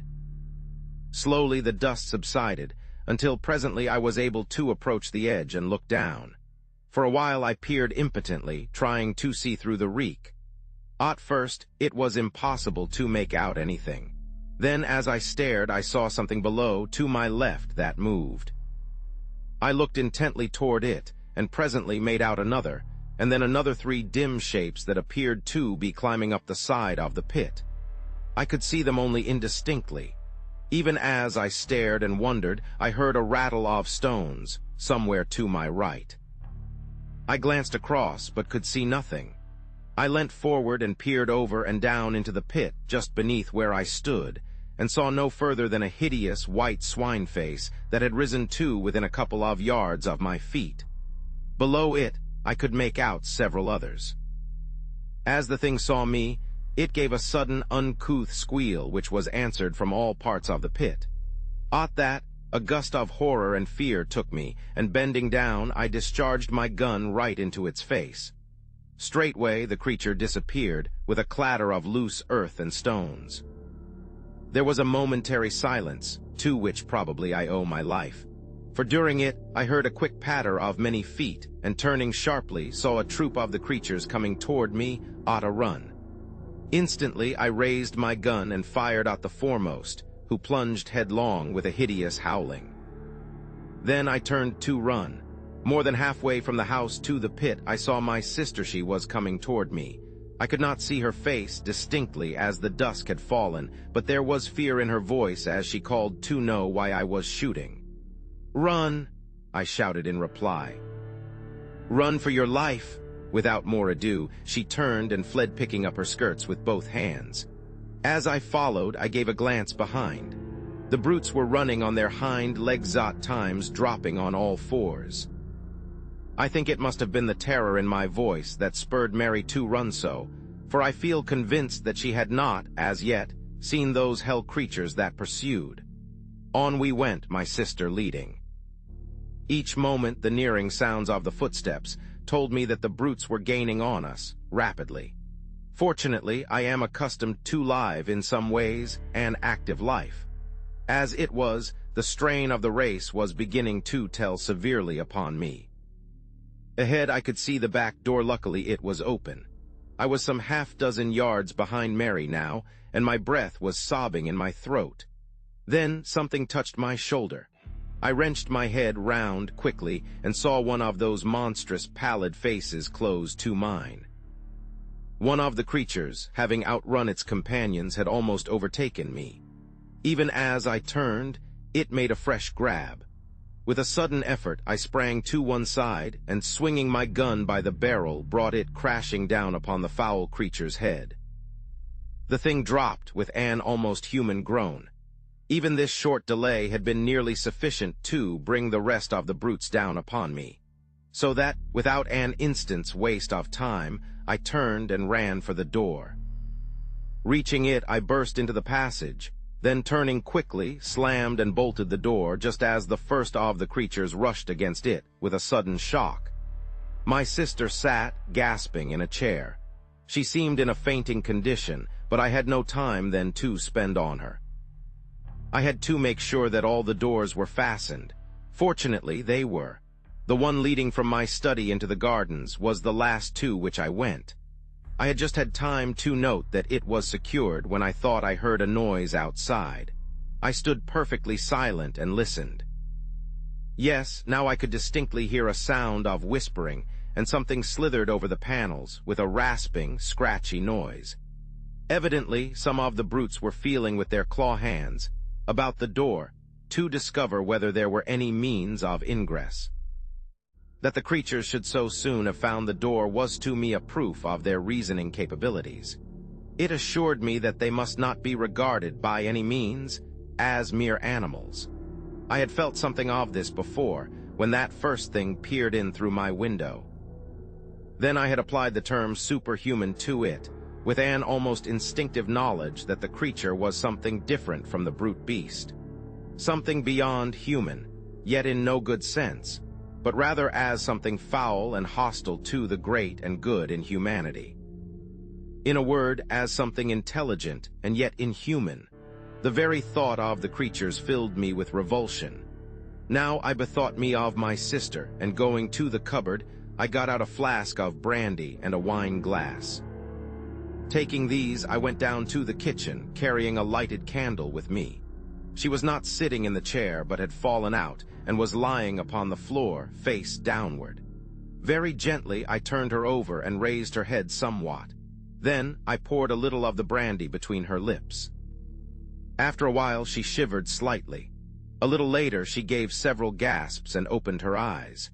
In a dreamy, unrealizing way she looked at me. Then her eyes closed slowly, and I gave her a little more of the brandy. For perhaps a minute longer she lay silent, breathing quickly. All at once her eyes opened again, and it seemed to me as I looked that the pupils were dilated, as though fear had come with returning consciousness. Then, with a movement so unexpected that I started backward, she sat up. Noticing that she seemed giddy, I put out my hand to steady her. At that she gave a loud scream, and scrambling to her feet ran from the room. For a moment I stayed there kneeling and holding the brandy flask. I was utterly puzzled and astonished. Could she be afraid of me? But no, why should she? I could only conclude that her nerves were badly shaken and that she was temporarily unhinged. Upstairs I heard a door bang loudly, and I knew that she had taken refuge in her room. I put the flask down on the table. My attention was distracted by a noise in the direction of the back door. I went toward it and listened. It appeared to be shaken, as though some of the creatures struggled with it silently, but it was far too strongly constructed and hung to be easily moved. Out in the gardens rose a continuous sound. It might have been mistaken by a casual listener for the grunting and squealing of a herd of pigs. But as I stood there, it came to me that there was sense and meaning to all those swinish noises. Gradually, I seemed able to trace a semblance in it to human speech, glutinous and sticky, as though each articulation were made with difficulty. Yet, nevertheless, I was becoming convinced that it was no mere medley of sounds, but a rapid interchange of ideas. By this time, it had grown quite dark in the passages, and from these came all the varied cries and groans of which an old house is so full after nightfall. It is, no doubt, because things are then quieter, and one has more leisure to hear. Also, there may be something in the theory that the sudden change of temperature at sundown affects the structure of the house, somewhat causing it to contract and settle, as it were, for the night. However, this is as may be, but on that night in particular, I would gladly have been quit of so many eerie noises. It seemed to me that each crack and creak was the coming of one of those things along the dark corridors, though I knew in my heart that this could not be, for I had seen myself that all the doors were secure. Gradually, however, these sounds grew on my nerves to such an extent that, were it only to punish my cowardice, I felt I must make the round of the basement again, and if anything were there, face it. And then I would go up to my study, for I knew sleep was out of the question, with the house surrounded by creatures, half beasts, half something else, and entirely unholy. Taking the kitchen lamp down from its hook, I made my way from cellar to cellar, and room to room, through pantry and coal-hole-along passages, and into the 101 little blind alleys and hidden nooks that form the basement of the old house. Then, when I knew I had been in every corner and cranny large enough to conceal aught of any size, I made my way to the stairs. With my foot on the first step, I paused. It seemed to me I heard a movement, apparently from the buttery, which is to the left of the staircase. It had been one of the first places I searched, and yet I felt certain my ears had not deceived me. My nerves were strung now, and with hardly any hesitation, I stepped up to the door, holding the lamp above my head. In a glance, I saw that the place was empty, save for the heavy stone slabs supported by brick pillars, and I was about to leave it, convinced that I had been mistaken, when in turning my light was flashed back from two bright spots outside the window and high up. For a few moments I stood there staring. Then they moved, revolving slowly and throwing out alternate scintillations of green and red, at least so it appeared to me. I knew then that they were eyes. Slowly I traced the shadowy outline of one of the things. It appeared to be holding on to the bars of the window, and its attitude suggested climbing. I went nearer to the window and held the light higher. There was no need to be afraid of the creature. The bars were strong, and there was little danger of its being able to move them. And then suddenly, in spite of the knowledge that the brute could not reach to harm me, I had a return of the horrible sensation of fear that had assailed me on that night, a week previously. It was the same feeling of helpless, shuddering fright. I realized dimly that the creature's eyes were looking into mine with a steady, compelling stare. I tried to turn away, but could not. I seemed now to see the window through a mist. Then I thought other eyes came and peered, and yet others, until a whole galaxy of malignant, staring orbs seemed to hold me in thrall. My head began to swim and throb violently. Then I was aware of a feeling of acute physical pain in my left hand. It grew more severe and literally forced, my attention. With a tremendous effort, I glanced down, and with that, the spell that had held me was broken. I realized then that I had, in my agitation, unconsciously caught hold of the hot lamp glass and burnt my hand badly. I looked up to the window again. The misty appearance had gone, and now I saw that it was crowded with dozens of bestial faces. With a sudden access of rage, I raised the lamp and hurled it full at the window. It struck the glass, smashing a pane, and passed between two of the bars out into the garden, scattering burning oil as it went. I heard several loud cries of pain, and as my sight became accustomed to the dark, I discovered that the creatures had left the window. Pulling myself together, I groped for the door, and having found it, made my way upstairs, stumbling at each step. I felt dazed, as though I had received a blow on the head. At the same time, my hand smarted badly, and I was full of a nervous, dull rage against those things. Reaching my study, I lit the candles. As they burnt up, their rays were reflected from the rack of firearms on the side wall. At the sight, I remembered that I had there a power which, as I had proved earlier, seemed as fatal to those monsters as to more ordinary animals, and I determined I would take the offensive. First of all, I bound up my hand, for the pain was fast becoming intolerable. After that, it seemed easier, and I crossed the room to the rifle stand. There I selected a heavy rifle, an old and tried weapon, and having procured ammunition, I made my way up into one of the small towers with which the house is crowned. From there, I found that I could see nothing. The gardens presented a dim blur of shadows, a little blacker, perhaps, where the trees stood. That was all, and I knew that it was useless to shoot down into all that darkness. The only thing to be done was to wait for the moon to rise. Then I might be able to do a little execution. In the meantime, I sat still and kept my ears open. The gardens were comparatively quiet now, and only an occasional grunt or squeal came up to me. I did not like this silence. It made me wonder on what devilry the creatures were bent.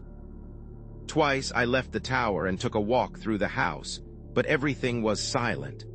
Once I heard a noise from the direction of the pit, as though more earth had fallen. Following this, and lasting for some 15 minutes, there was a commotion among the denizens of the gardens. This died away, and after that all was again quiet. About an hour later, the moon's light showed above the distant horizon. From where I sat, I could see it over the trees, but it was not until it rose clear of them that I could make out any of the details in the gardens below. Even then, I could see none of the brutes, until happening to crane forward, I saw several of them lying prone up against the wall of the house. What they were doing, I could not make out. It was, however, a chance too good to be ignored, and taking aim, I fired at the one directly beneath. There was a shrill scream, and as the smoke cleared away, I saw that it had turned on its back and was writhing feebly. Then it was quiet. The others had disappeared. Immediately after this, I heard a loud squeal in the direction of the pit. It was answered 100 times from every part of the garden. This gave me some notion of the number of the creatures, and I began to feel that the whole affair was becoming even more serious than I had imagined. As I sat there, silent and watchful, the thought came to me, why was all this? What were these things? What did it mean? Then my thoughts flew back to that vision, though even now I doubt whether it was a vision of the plane of silence. What did that mean? I wondered, and that thing in the arena. Ugh! Lastly, I thought of the house I had seen in that faraway place. That house, so like this in every detail of external structure that it might have been modeled from it, or this from that. I had never thought of that at this moment. There came another long squeal from the pit, followed, a second later, by a couple of shorter ones. At once, the garden was filled with answering cries. I stood up quickly and looked over the parapet. In the moonlight, it seemed as though the shrubberies were alive. They tossed hither and thither, as though shaken by a strong, irregular wind, while a continuous rustling and a noise of scampering feet rose up to me. Several times I saw the moonlight gleam on running white figures among the bushes, and twice I fired. The second time my shot was answered by a short squeal of pain. A minute later the gardens lay silent. From the pit came a deep, hoarse babble of swine talk. At times angry cries smote the air, and they would be answered by multitudinous gruntings. It occurred to me that they were holding some kind of a council, perhaps to discuss the problem of entering the house. Also, I thought that they seemed much enraged, probably by my successful shots. It occurred to me that now would be a good time to make a final survey of our defenses. This I proceeded to do at once, visiting the whole of the basement again and examining each of the doors. Luckily, they are all, like the back one, built of solid, iron-studded oak. Then I went upstairs to the study. I was more anxious about this door. It is, palpably, of a more modern make than the others, and though a stout piece of work, it has little of their ponderous strength. I must explain here that there is a small, raised lawn on this side of the house, upon which this door opens, the windows of the study being barred on this account. All the other entrances excepting the great gateway, which is never opened, are in the lower story. Chapter 7. The attack. I spent some time puzzling how to strengthen the study door. Finally, I went down to the kitchen, and with some trouble brought up several heavy pieces of timber. These I wedged up slantwise against it from the floor, nailing them top and bottom. For half an hour I worked hard, and at last got it shored to my mind. Then, Feeling easier, I resumed my coat, which I had laid aside, and proceeded to attend to one or two matters before returning to the tower. It was whilst thus employed that I heard a fumbling at the door and the latch was tried. Keeping silence, I waited. Soon I heard several of the creatures outside. They were grunting to one another softly. Then, for a minute, there was quietness. Suddenly, there sounded a quick, low grunt, and the door creaked under a tremendous pressure. It would have burst inward, but for the supports I had placed. The strain ceased as quickly as it had begun, and there was more talk. Presently, one of the things squealed softly, and I heard the sound of others approaching. There was a short confabulation, then again silence, and I realized that they had called several more to assist. Feeling that now was the supreme moment, I stood ready with my rifle presented. If the door gave, I would, at least, slay as many as possible. Again came the low signal, and once more the door cracked under a huge force. For a minute perhaps the pressure was kept up, and I waited nervously, expecting each moment to see the door come down with a crash. But no, the struts held, and the attempt proved abortive. Then followed more of their horrible grunting talk, and whilst it lasted, I thought I distinguished the noise of fresh arrivals. After a long discussion, during which the door was several times shaken, they became quiet once more, and I knew that they were going to make a third attempt to break it down. I was almost in despair. The props had been severely tried in the two previous attacks, and I was sorely afraid that this would prove too much for them. At that moment, like an inspiration, a thought flashed into my troubled brain. Instantly, for it was no time to hesitate, I ran from the room and up stair after stair. This time it was not to one of the towers that I went, but out on to the flat, leaded roof itself.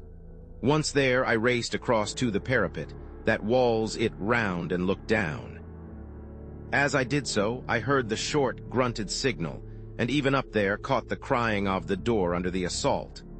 There was not a moment to lose, and leaning over, I aimed quickly and fired.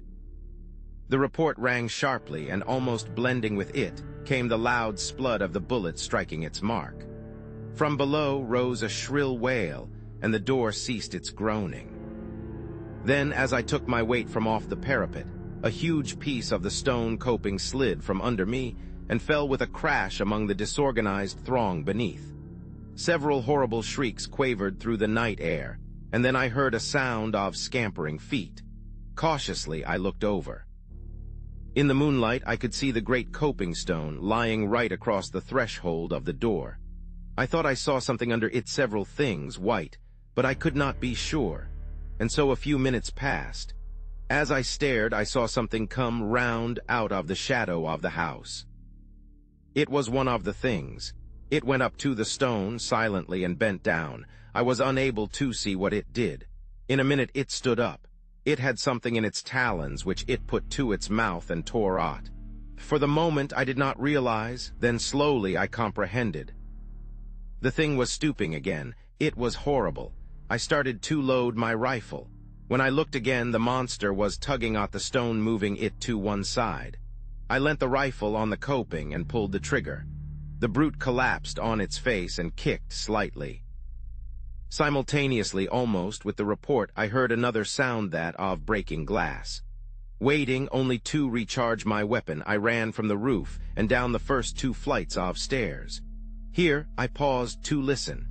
As I did so, there came another tinkle of falling glass. It appeared to come from the floor below. Excitedly, I sprang down the steps and, guided by the rattle of the window sash, reached the door of one of the empty bedrooms at the back of the house. I thrust it open.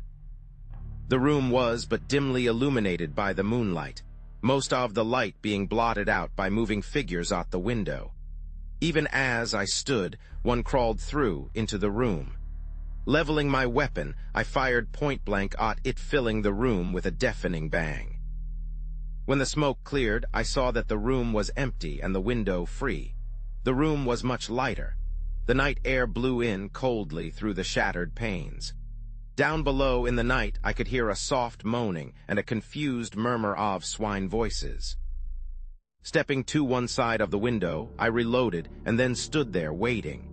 Presently, I heard a scuffling noise. From where I stood in the shadow, I could see without being seen. Nearer came the sounds, and then I saw something come up above the sill and clutch at the broken window frame. It caught a piece of the woodwork, and now I could make out that it was a hand and arm. A moment later, the face of one of the swine creatures rose into view. Then, before I could use my rifle or do anything, there came a sharp crack and the window frame gave way under the weight of the thing. Next instant, a squashing thud and a loud outcry told me that it had fallen to the ground. With a savage hope that it had been killed, I went to the window. The moon had gone behind a cloud so that I could see nothing, though a steady hum of jabbering just beneath where I stood indicated that there were several more of the brutes close at hand. As I stood there looking down, I marveled how it had been possible for the creatures to climb so far, for the wall is comparatively smooth, while the distance to the ground must be at least 80 feet. All at once, as I bent, peering, I saw something indistinctly that cut the gray shadow of the house side with a black line. It passed the window to the left, at a distance of about 2 feet. Then I remembered that it was a gutter pipe that had been put there some years ago to carry off the rainwater. I had forgotten about it. I could see now how the creatures had managed to reach the window. Even as the solution came to me, I heard a faint slithering, scratching noise and knew that another of the brutes was coming. I waited some odd moments, then leant out of the window and felt the pipe. To my delight, I found that it was quite loose, and I managed, using the rifle barrel as a crowbar, to lever it out from the wall. I worked quickly.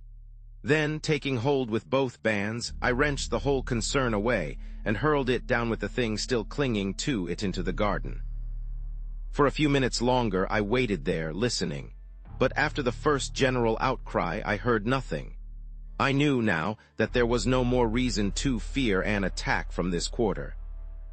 I had removed the only means of reaching the window, and as none of the other windows had any adjacent water pipes, to tempt the climbing powers of the monsters, I began to feel more confident of escaping their clutches. Leaving the room, I made my way down to the study. I was anxious to see how the door had withstood the test of that last assault.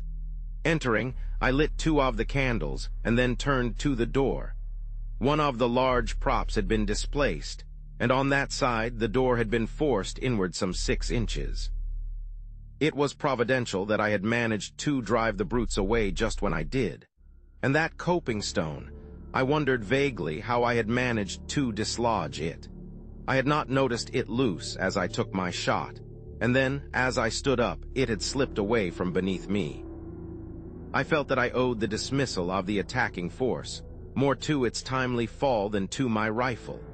Then the thought came that I had better seize this chance to shore up the door again.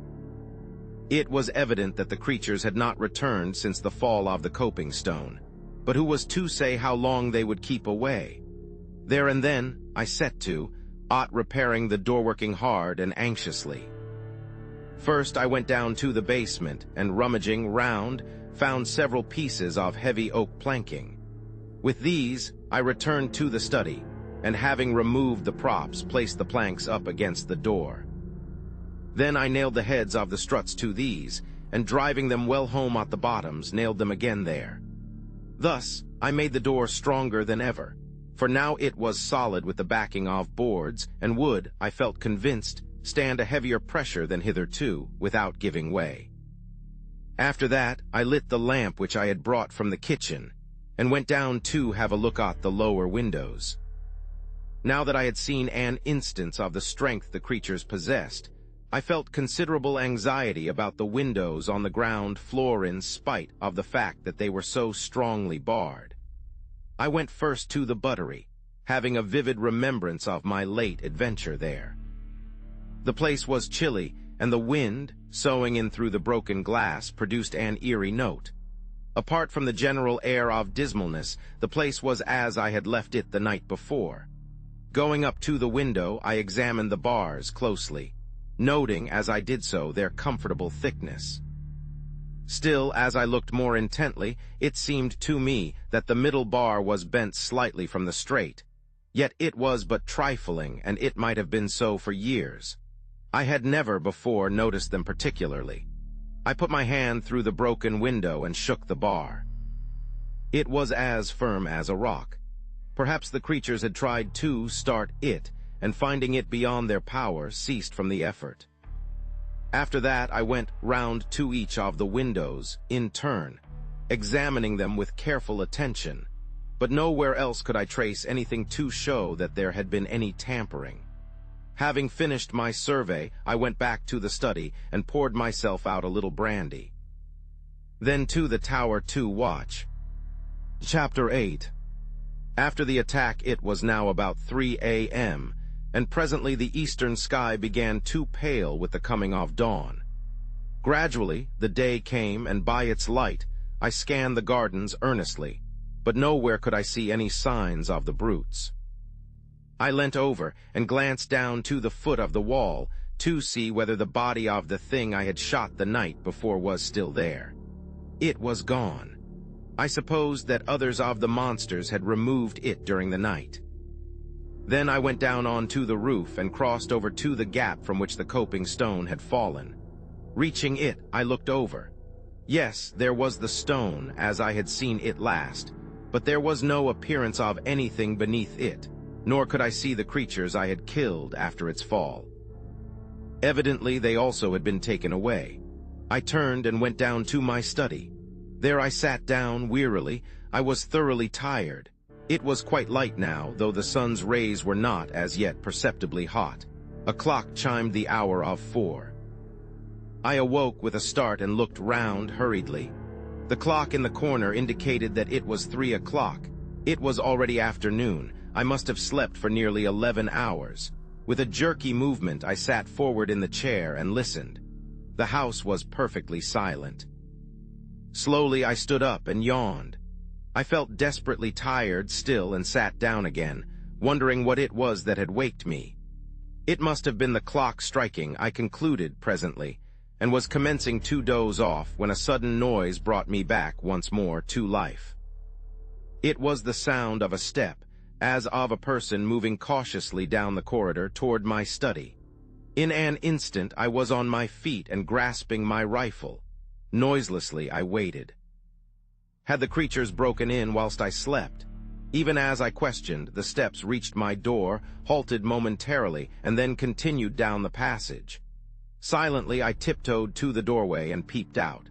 Then I experienced such a feeling of relief, as must a reprieved criminal. It was my sister. She was going toward the stairs. I stepped into the hall and was about to call to her when it occurred to me that it was very queer she should have crept past my door in that stealthy manner. I was puzzled, and for one brief moment the thought occupied my mind that it was not she, but some fresh mystery of the house. Then, as I caught a glimpse of her old petticoat, the thought passed as quickly as it had come, and I half laughed. There could be no mistaking that ancient garment. Yet I wondered what she was doing, and remembering her condition of mind on the previous day, I felt that it might be best to follow, quietly taking care not to alarm her and see what she was going to do. If she behaved rationally, well and good. If not, I should have to take steps to restrain her.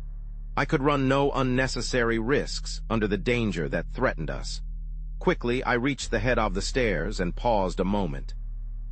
Then I heard a sound that sent me leaping down. At a mad rate it was the rattle of bolts being unshot. That foolish sister of mine was actually unbarring the back door. Just as her hand was on the last bolt, I reached her. She had not seen me, and the first thing she knew, I had hold of her arm. She glanced up quickly, like a frightened animal, and screamed aloud. "Come, Mary," I said sternly. "What's the meaning of this nonsense? Do you mean to tell me you don't understand the danger that you try to throw our 2 lives away in this fashion?" To this, she replied nothing, only trembled violently, gasping and sobbing as though in the last extremity of fear. Through some minutes I reasoned with her, pointing out the need for caution and asking her to be brave. There was little to be afraid of now, I explained, and I tried to believe that I spoke the truth, but she must be sensible and not attempt to leave the house for a few days. At last I ceased in despair. It was no use talking to her. She was obviously not quite herself for the time being. Finally, I told her she had better go to her room if she could not behave rationally. Still, she took not any notice. So without more ado, I picked her up in my arms and carried her there. At first she screamed wildly, but had relapsed into silent trembling by the time I reached the stairs. Arriving at her room, I laid her upon the bed. She lay there quietly enough, neither speaking nor sobbing, just shaking in a very ague of fear. I took a rug from a chair nearby and spread it over her. I could do nothing more for her, and so crossed to where Pepper lay in a big basket. My sister had taken charge of him since his wound to nurse him, for it had proved more severe than I had thought, and I was pleased to note that, in spite of her state of mind, she had looked after the old dog carefully. Stooping, I spoke to him, and in reply he licked my hand feebly. He was too ill to do more. Then, going to the bed, I bent over my sister and asked her how she felt. But she only shook the more, and much as it pained me, I had to admit that my presence seemed to make her worse. And so I left her locking the door and pocketing the key. It seemed to be the only course to take. The rest of the day I spent between the tower and my study. For food, I brought up a loaf from the pantry, and on this and some claret I lived for that day. What a long, weary day it was. If only I could have gone out into the gardens, as is my wont, I should have been content enough.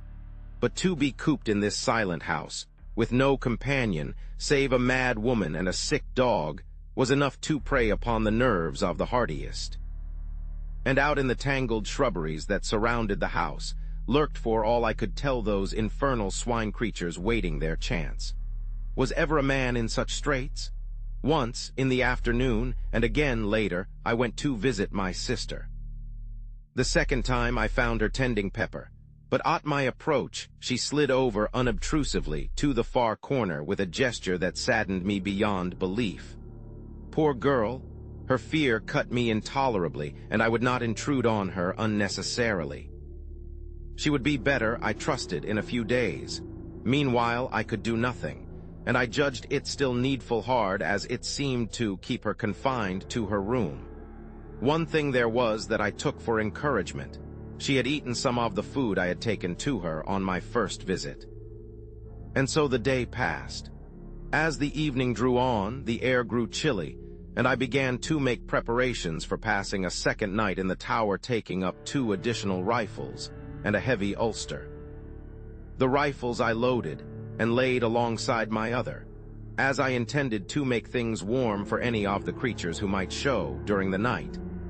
I had plenty of ammunition, and I thought to give the brutes such a lesson as should show them the uselessness of attempting to force an entrance.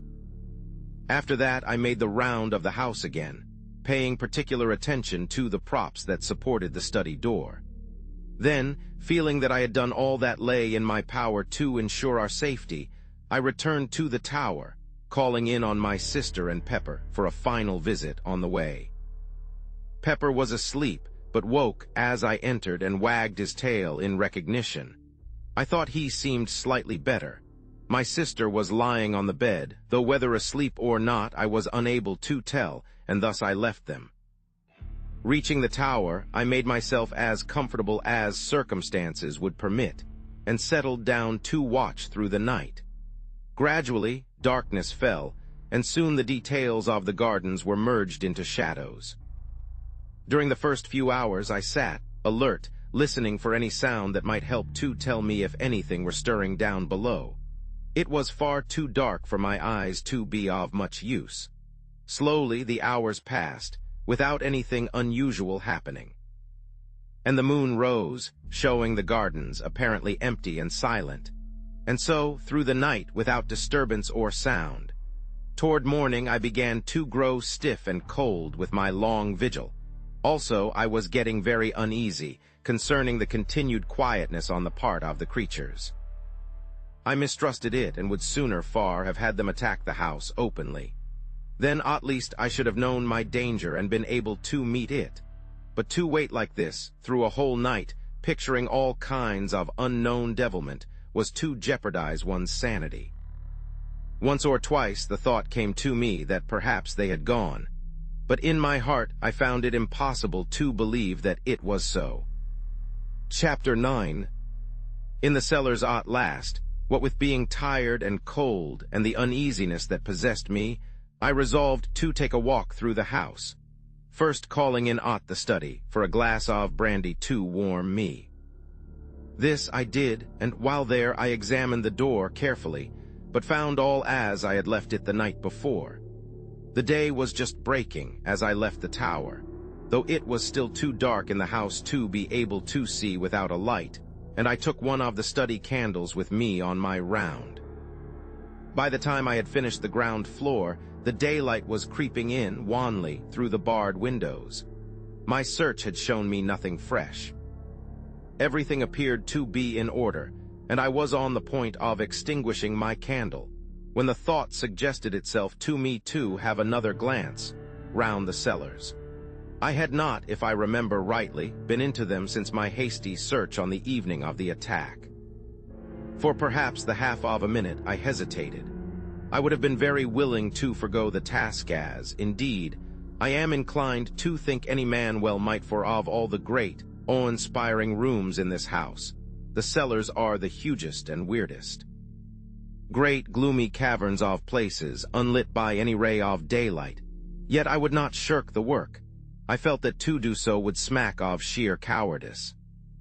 Besides, as I reassured myself, the cellars were really the most unlikely places in which to come across anything dangerous, considering that they can be entered only through a heavy oaken door, the key of which I carry always on my person. It is in the smallest of these places that I keep my wine, a gloomy hole close to the foot of the cellar stairs, and beyond which I have seldom proceeded. Indeed, save for the rummage round already mentioned, I doubt whether I had ever before been right through the cellars. As I unlocked the great door at the top of the steps, I paused nervously a moment at the strange, desolate smell that assailed my nostrils. Then, throwing the barrel of my weapon forward, I descended slowly into the darkness of the underground regions. Reaching the bottom of the stairs, I stood for a minute and listened. All was silent, save for a faint drip of water falling drop by drop somewhere to my left. As I stood, I noticed how quietly the candle burnt, never a flicker nor flare, so utterly windless was the place. Quietly I moved from cellar to cellar. I had but a very dim memory of their arrangement. The impressions left by my first search were blurred. I had recollections of a succession of great cellars, and of one greater than the rest, the roof of which was upheld by pillars. Beyond that my mind was hazy and predominated by a sense of cold and darkness and shadows. Now, however, it was different, for although nervous, I was sufficiently collected to be able to look about me and note the structure and size of the different vaults I entered. Of course, with the amount of light given by my candle, it was not possible to examine each place minutely, but I was enabled to notice, as I went along, that the walls appeared to be built with wonderful precision and finish, while here and there an occasional, massive pillar shot up to support the vaulted roof. Thus I came at last to the great cellar that I remembered. It is reached through a huge arched entrance on which I observed strange, fantastic carvings which threw queer shadows under the light of my candle. As I stood and examined these thoughtfully, it occurred to me how strange it was that I should be so little acquainted with my own house. Yet this may be easily understood when one realizes the size of this ancient pile, and the fact that only my old sister and I live in it, occupying a few of the rooms, such as our wants decide. Holding the light high, I passed on into the cellar and, keeping to the right, paced slowly up until I reached the further end. I walked quietly and looked cautiously about as I went, but so far as the light showed, I saw nothing unusual. At the top, I turned to the left, still keeping to the wall, and so continued until I had traversed the whole of the vast chamber. As I moved along, I noticed that the floor was composed of solid rock, in places covered with a damp mold, in others bare, or almost so, save for a thin coating of light gray dust. I had halted at the doorway.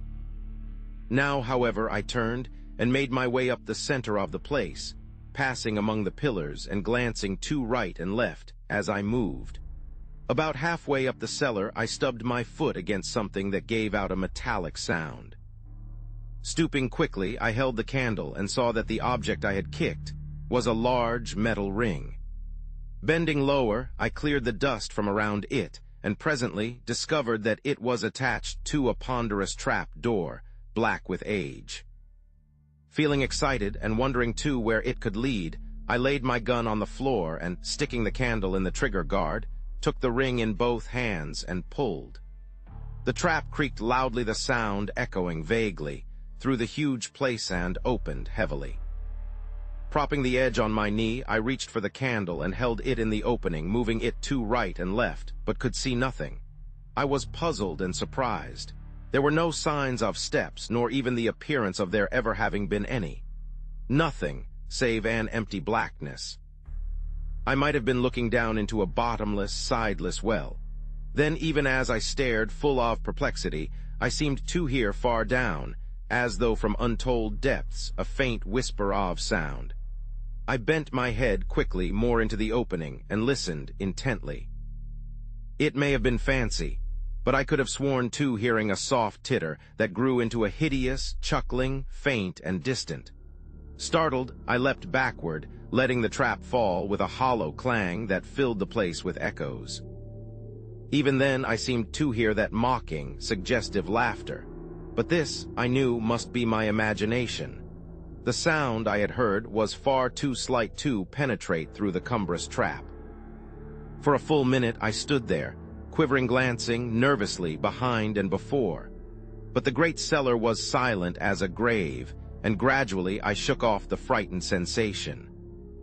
With a calmer mind, I became again curious to know into what that trap opened, but could not then summon sufficient courage to make a further investigation. One thing I felt, however, was that the trap ought to be secured.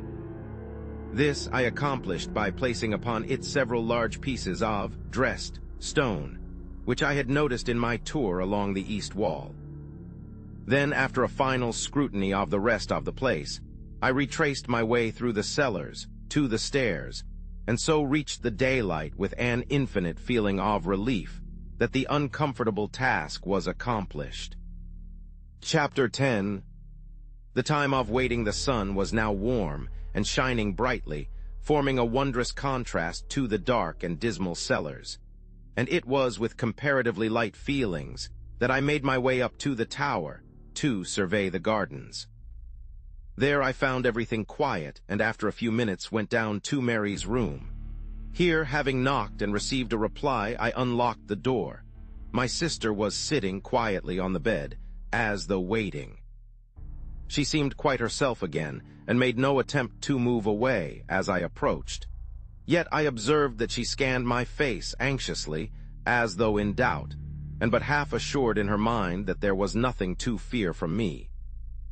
To my questions as to how she felt, she replied, sanely enough, that she was hungry, and would like to go down to prepare breakfast, if I did not mind. For a minute I meditated whether it would be safe to let her out. Finally, I told her she might go, on condition that she promised not to attempt to leave the house, or meddle with any of the outer doors.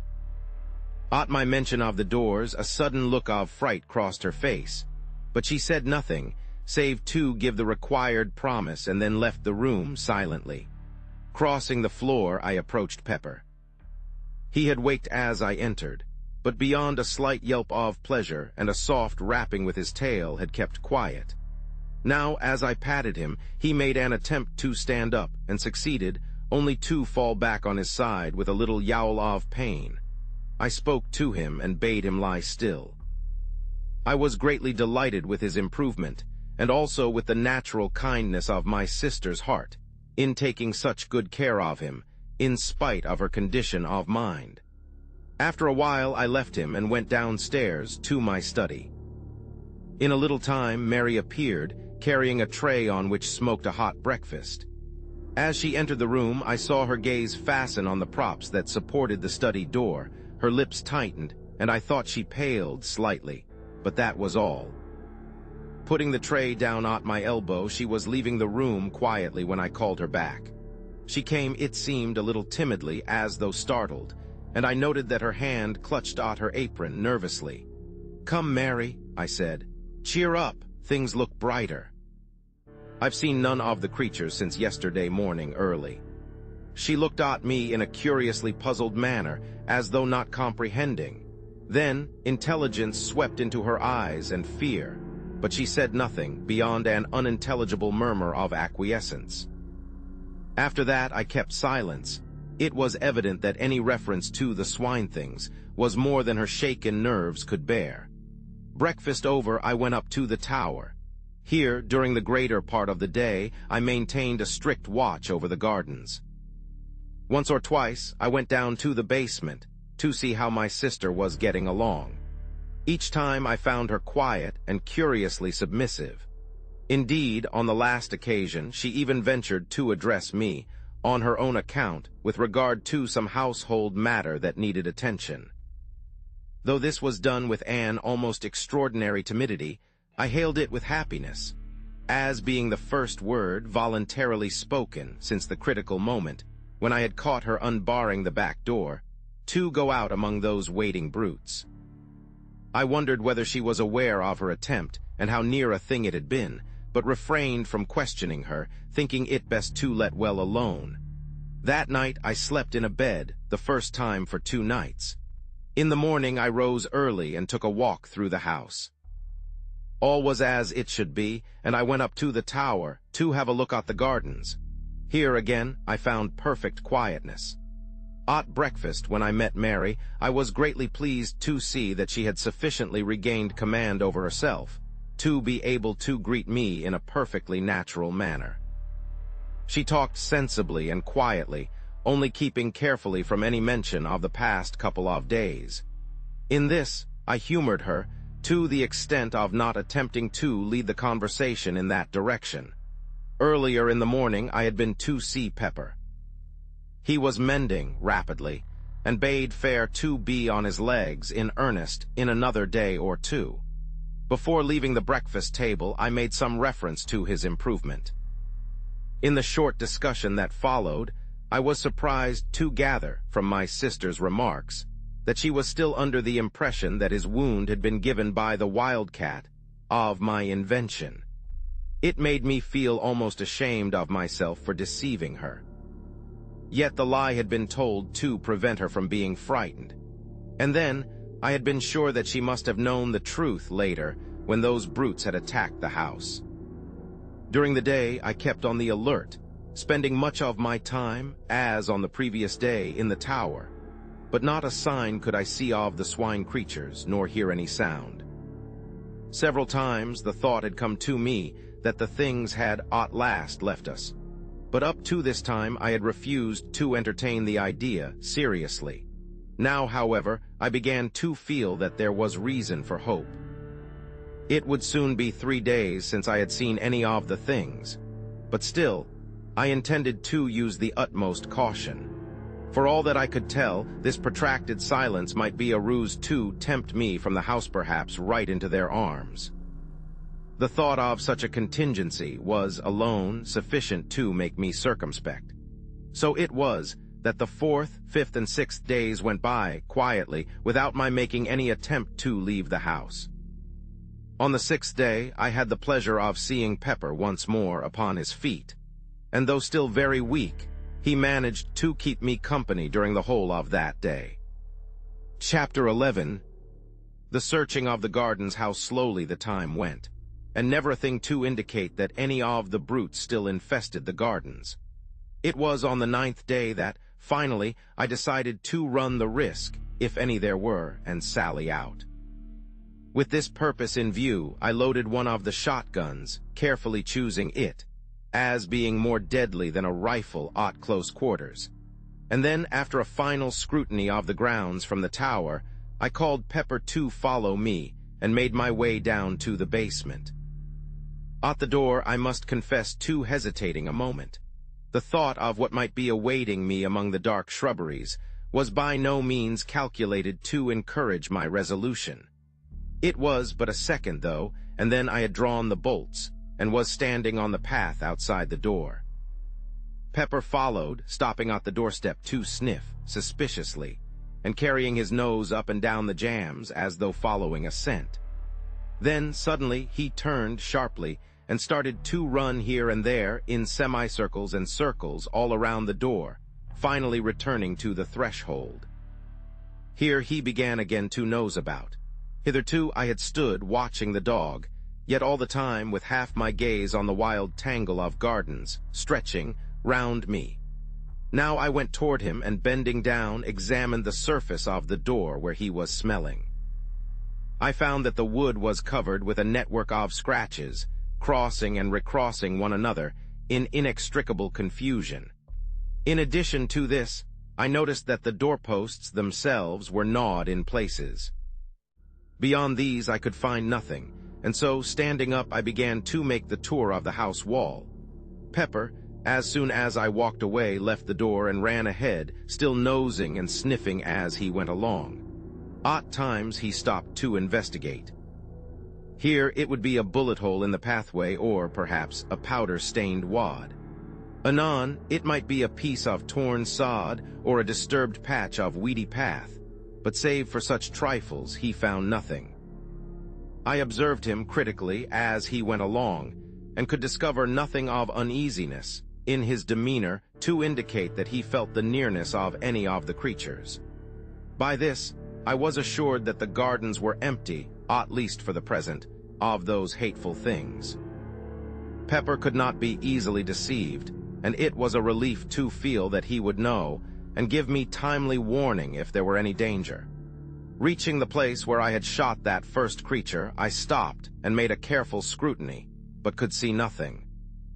From there I went on to where the great coping stone had fallen. It lay on its side, apparently just as it had been left when I shot the brute that was moving it.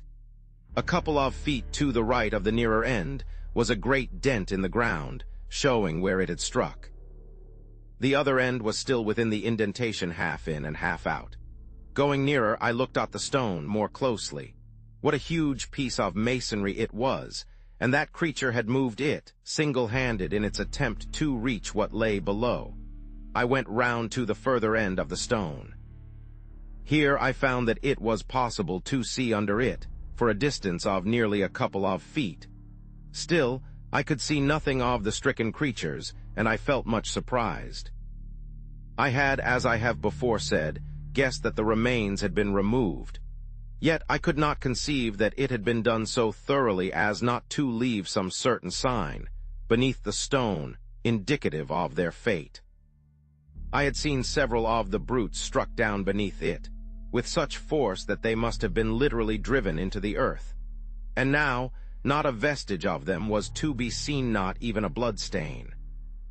I felt more puzzled than ever as I turned the matter over in my mind, but could think of no plausible explanation, and so finally gave it up as one of the many things that were unexplainable. From there I transferred my attention to the study door. I could see now even more plainly the effects of the tremendous strain to which it had been subjected, and I marveled how, even with the support afforded by the props, it had withstood the attacks so well. There were no marks of blows indeed. None had been given, but the door had been literally riven from its hinges by the application of enormous silent force. One thing that I observed affected me profoundly. The head of one of the props had been driven right through a panel. This was, of itself, sufficient to show how huge an effort the creatures had made to break down the door, and how nearly they had succeeded. Leaving, I continued my tour round the house, finding little else of interest, save at the back, where I came across the piece of piping I had torn from the wall, lying among the long grass underneath the broken window. Then I returned to the house, and having rebolted the back door, went up to the tower. Here, I spent the afternoon reading and occasionally glancing down into the gardens. I had determined, if the night passed quietly, to go as far as the pit on the morrow. Perhaps I should be able to learn then something of what had happened. The day slipped away, and the night came and went much as the last few nights had gone. When I rose, the morning had broken, fine and clear, and I determined to put my project into action. During breakfast, I considered the matter carefully, after which I went to the study for my shotgun. In addition, I loaded and slipped into my pocket a small but heavy pistol. I quite understood that, if there were any danger, it lay in the direction of the pit, and I intended to be prepared. Leaving the study, I went down to the back door, followed by Pepper. Once outside, I took a quick survey of the surrounding gardens, and then set off toward the pit. On the way, I kept a sharp outlook, holding my gun handily. Pepper was running ahead, I noticed, without any apparent hesitation.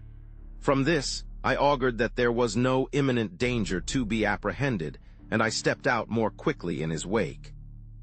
He had reached the top of the pit now, and was nosing his way along the edge. A minute later, I was beside him, looking down into the pit.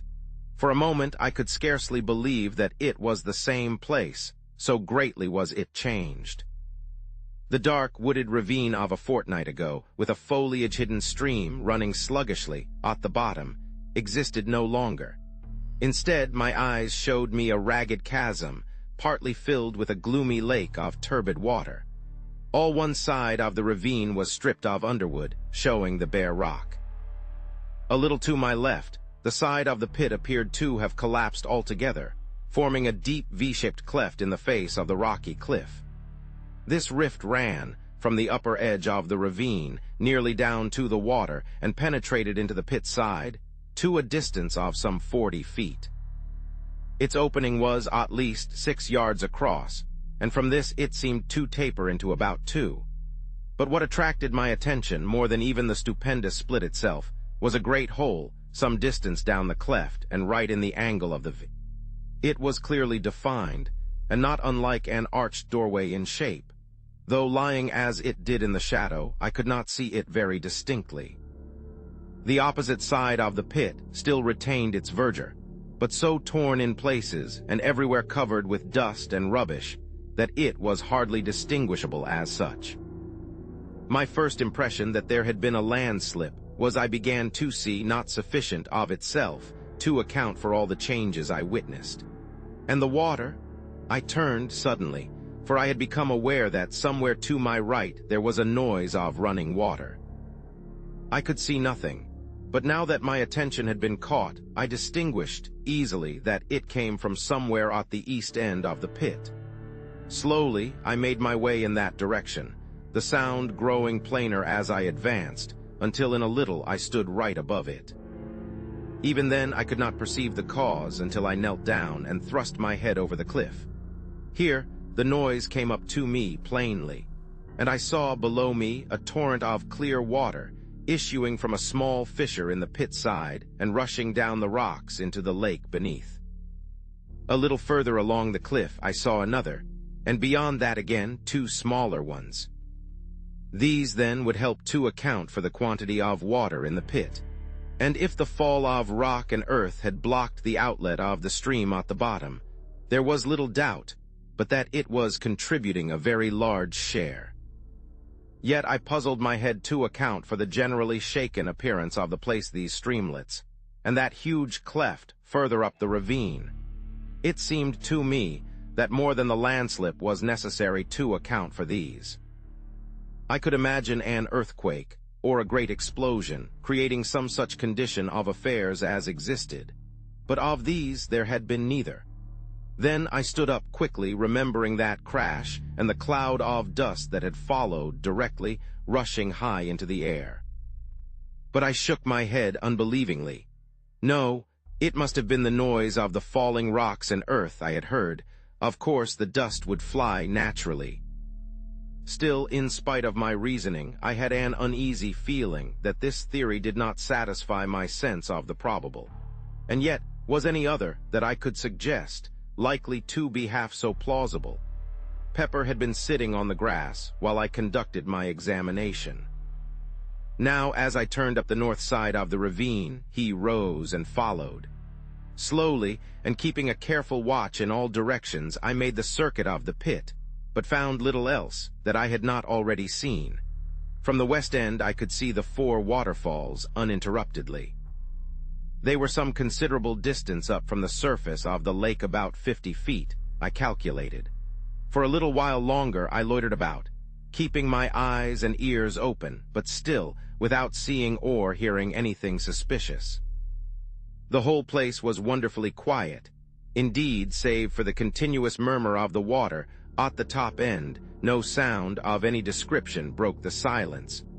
All this while, Pepper had shown no signs of uneasiness. This seemed to me to indicate that, for the time being at least, there was none of the swine creatures in the vicinity. So far as I could see, his attention appeared to have been taken chiefly with scratching and sniffing among the grass at the edge of the pit. At times he would leave the edge and run along toward the house, as though following invisible tracks, but in all cases returning after a few minutes. I had little doubt but that he was really tracing out the footsteps of the swine-things, and the very fact that each one seemed to lead him back to the pit appeared to me a proof that the brutes had all returned whence they came. At noon I went home for dinner. During the afternoon I made a partial search of the gardens, accompanied by Pepper, but without coming upon anything to indicate the presence of the creatures. Once, as we made our way through the shrubberies, Pepper rushed in among some bushes with a fierce yelp. At that I jumped back in sudden fright and threw my gun forward in readiness, only to laugh nervously as Pepper reappeared, chasing an unfortunate cat. Toward evening I gave up the search and returned to the house. All at once, as we were passing a great clump of bushes, on our right Pepper disappeared, and I could hear him sniffing and growling among them in a suspicious manner. With my gun barrel I parted the intervening shrubbery and looked inside. There was nothing to be seen, save that many of the branches were bent down and broken, as though some animal had made a lair there at no very previous date. It was probably, I thought, one of the places occupied by some of the swine creatures on the night of the attack. Next day I resumed my search through the gardens, but without result. By evening I had been right through them, and now I knew, beyond the possibility of doubt, that there were no longer any of the things concealed about the place. Indeed, I have often thought since that I was correct in my earlier surmise, that they had left soon after the attack. Chapter 12. The subterranean pit. Another week came and went, during which I spent a great deal of my time about the pit mouth.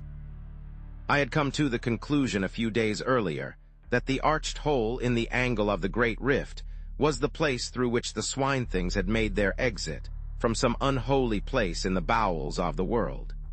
How near the probable truth this went, I was to learn later. It may be easily understood that I was tremendously curious, though in a frightened way, to know to what infernal place that hole led, though so far the idea had not struck me seriously of making an investigation. I was far too much imbued with a sense of horror of the swine creatures to think of venturing, willingly, where there was any chance of coming into contact with them. Gradually, however, as time passed, this feeling grew insensibly less, so that when a few days later the thought occurred to me that it might be possible to clamber down and have a look into the hole, I was not so exceedingly averse to it as might have been imagined. Still, I do not think even then that I really intended to try any such foolhardy adventure. For all that I could tell, it might be certain death, to enter that doleful-looking opening. And yet such is the pertinacity of human curiosity, that at last my chief desire was but to discover what lay beyond that gloomy entrance. Slowly, as the days slid by, my fear of the swine-things became an emotion of the past, more an unpleasant, incredible memory than aught else. Thus a day came when, throwing thoughts and fancies adrift, I procured a rope from the house, and having made it fast to a stout tree at the top of the rift, and some little distance back from the pit edge, let the other end down into the cleft, until it dangled right across the mouth of the dark hole. Then cautiously, and with many misgivings as to whether it was not a mad act that I was attempting, I climbed slowly down, using the rope as a support until I reached the hole. Here, still holding on to the rope, I stood and peered in. All was perfectly dark, and not a sound came to me. Yet a moment later, it seemed that I could hear something. I held my breath and listened, but all was silent as the grave, and I breathed freely once more. At the same instant I heard the sound again. It was like a noise of labored breathing, deep and sharp-drawn. For a short second I stood, petrified, not able to move. But now the sounds had ceased again, and I could hear nothing. As I stood there anxiously, my foot dislodged a pebble which fell inward into the dark with a hollow chink. At once the noise was taken up and repeated a score of times, each succeeding echo being fainter and seeming to travel away from me, as though into remote distance. Then, as the silence fell again, I heard that stealthy breathing. For each respiration I made, I could hear an answering breath. The sounds appeared to be coming nearer, and then I heard several others, but fainter and more distant. Why I did not grip the rope and spring up out of danger I cannot say. It was as though I had been paralyzed. I broke out into a profuse sweat and tried to moisten my lips with my tongue. My throat had gone suddenly dry, and I coughed huskily. It came back to me in a dozen horrible throaty tones, mockingly. I peered helplessly into the gloom, but still nothing showed. I had a strange, choky sensation, and again I coughed dryly. Again the echo took it up, rising and falling grotesquely and dying slowly into a muffled silence. Then suddenly a thought came to me, and I held my breath. The other breathing stopped. I breathed again, and once more it recommenced. But now I no longer feared. I knew that the strange sounds were not made by any lurking swine creature, but were simply the echo of my own respirations. Yet I had received such a fright that I was glad to scramble up the rift and haul up the rope. I was far too shaken and nervous to think of entering that dark hole then, and so returned to the house. I felt more myself next morning, but even then I could not summon up sufficient courage to explore the place. All this time, the water in the pit had been creeping slowly up, and now stood but a little below the opening. At the rate at which it was rising, it would be level with the floor in less than another week, and I realized that, unless I carried out my investigation soon, I should probably never do so at all, as the water would rise and rise until the opening itself was submerged.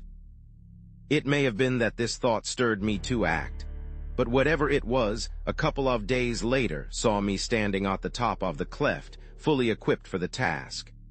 This time I was resolved to conquer my shirking and go right through with the matter. With this intention I had brought, in addition to the rope, a bundle of candles, meaning to use them as a torch, also my double-barreled shotgun. In my belt I had a heavy horse pistol loaded with buckshot. As before, I fastened the rope to the tree. Then, having tied my gun across my shoulders with a piece of stout cord, I lowered myself over the edge of the pit. At this movement, Pepper, who had been eyeing my actions watchfully, rose to his feet and ran to me with a half-bark, half-wail, it seemed to me, of warning. But I was resolved on my enterprise and bade him lie down. I would much have liked to take him with me, but this was next to impossible in the existing circumstances. As my face dropped level with the pit edge, he licked me right across the mouth, and then, seizing my sleeve between his teeth, began to pull back strongly. It was very evident that he did not want me to go. Yet having made up my mind, I had no intention of giving up the attempt, and with a sharp word to Pepper to release me, I continued my descent, leaving the poor old fellow at the top, barking and crying like a forsaken pup. Carefully, I lowered myself from projection to projection. I knew that a slip might mean a wetting. Reaching the entrance, I let go the rope and untied the gun from my shoulders. Then, with a last look at the sky which I noticed was clouding over, rapidly I went forward a couple of paces, so as to be shielded from the wind, and lit one of the candles. Holding it above my head and grasping my gun firmly, I began to move on slowly, throwing my glances in all directions.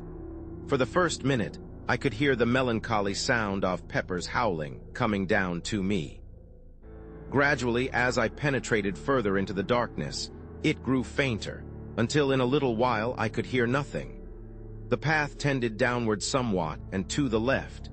Thence it kept on, still running to the left, until I found that it was leading me right in the direction of the house. Very cautiously, I moved onward, stopping every few steps to listen. I had gone perhaps 100 yards when suddenly it seemed to me that I caught a faint sound, somewhere along the passage behind. With my heart thudding heavily, I listened. The noise grew plainer and appeared to be approaching rapidly. I could hear it distinctly now.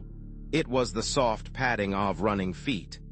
In the first moments of fright, I stood irresolute, not knowing whether to go forward or backward. Then, with a sudden realization of the best thing to do, I backed up to the rocky wall on my right, and holding the candle above my head, waited gun in hand, cursing my foolhardy curiosity for bringing me into such a strait.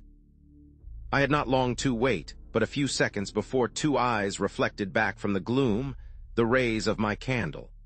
I raised my gun, using my right hand only, and aimed quickly. Even as I did so, something leapt out of the darkness with a blustering bark of joy that woke the echoes like thunder. It was Pepper. How he had contrived to scramble down the cleft I could not conceive.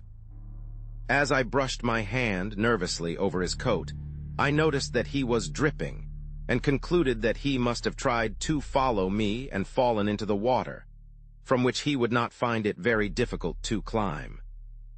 Having waited a minute or so to steady myself, I proceeded along the way, Pepper following quietly. I was curiously glad to have the old fellow with me. He was company, and somehow with him at my heels I was less afraid. Also, I knew how quickly his keen ears would detect the presence of any unwelcome creature, should there be such, amid the darkness that wrapped us.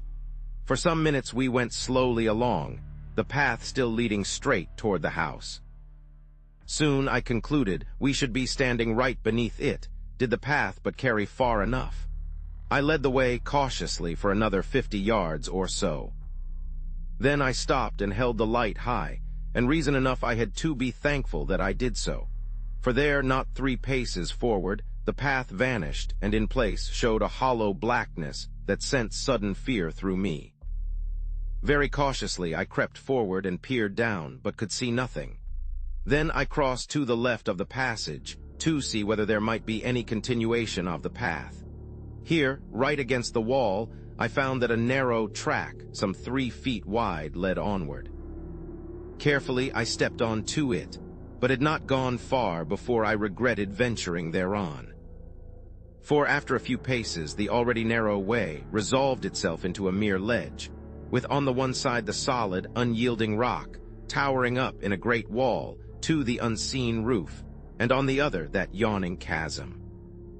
I could not help reflecting how helpless I was, should I be attacked there, with no room to turn, and where even the recoil of my weapon might be sufficient to drive me headlong into the depths below. To my great relief, a little further on, the track suddenly broadened out again to its original breadth. Gradually, as I went onward, I noticed that the path trended steadily to the right, and so, after some minutes, I discovered that I was not going forward, but simply circling the huge abyss. I had evidently come to the end of the great passage. 5 minutes later, I stood on the spot from which I had started, having been completely round what I guessed now to be a vast pit, the mouth of which must be at least 100 yards across. For some little time I stood there, lost in perplexing thought. "What does it all mean?" was the cry that had begun to reiterate through my brain. A sudden idea struck me, and I searched round for a piece of stone. Presently I found a bit of rock about the size of a small loaf. Sticking the candle upright in a crevice of the floor, I went back from the edge somewhat, and taking a short run, launched the stone forward into the chasm, my idea being to throw it far enough to keep it clear of the sides. Then I stooped forward and listened, but though I kept perfectly quiet for at least a full minute, no sound came back to me from out of the dark. I knew then that the depth of the hole must be immense, for the stone, had it struck anything, was large enough to have set the echoes of that weird place, whispering for an indefinite period. Even as it was, the cavern had given back the sounds of my footfalls multitudinously. The place was awesome, and I would willingly have retraced my steps and left the mysteries of its solitudes unsolved. Only to do so meant admitting defeat. Then a thought came to try to get a view of the abyss. It occurred to me that, if I placed my candles round the edge of the hole, I should be able to get, at least, some dim sight of the place. I found on counting that I had brought 15 candles, in the bundle, my first intention having been, as I have already said, to make a torch of the lot. These I proceeded to place round the pit mouth, with an interval of about 20 yards between each. Having completed the circle, I stood in the passage and endeavored to get an idea of how the place looked, but I discovered immediately that they were totally insufficient for my purpose. They did little more than make the gloom visible. One thing they did, however, and that was, they confirmed my opinion of the size of the opening, and although they showed me nothing that I wanted to see, yet the contrast they afforded to the heavy darkness pleased me curiously. It was as though 15 tiny stars shone through the subterranean night. Then, even as I stood, Pepper gave a sudden howl that was taken up by the echoes and repeated with ghastly variations, dying away slowly. With a quick movement, I held aloft the one candle that I had kept and glanced down at the dog. At the same moment, I seemed to hear a noise like a diabolical chuckle rise up from the hitherto silent depths of the pit. I started, then I recollected that it was probably the echo of Pepper's howl. Pepper had moved away from me up the passage a few steps. He was nosing along the rocky floor, and I thought I heard him lapping. I went toward him, holding the candle low. As I moved, I heard my boot go sop, sop, and the light was reflected from something that glistened and crept past my feet swiftly toward the pit. I bent lower and looked, then gave vent to an expression of surprise. From somewhere higher up the path, a stream of water was running quickly in the direction of the great opening and growing in size every second. Again, Pepper gave vent to that deep-drawn howl, and running at me, seized my coat and attempted to drag me up the path toward the entrance. With a nervous gesture, I shook him off and crossed quickly over to the left-hand wall. If anything were coming, I was going to have the wall at my back. Then, as I stared anxiously up the pathway, my candle caught a gleam far up the passage. At the same moment, I became conscious of a murmurous roar that grew louder and filled the whole cavern with deafening sound. From the pit came a deep, hollow echo like the sob of a giant. Then I had sprung to one side, onto the narrow ledge that ran round the abyss, and turning saw a great wall of foam sweep past me and leap tumultuously into the waiting chasm.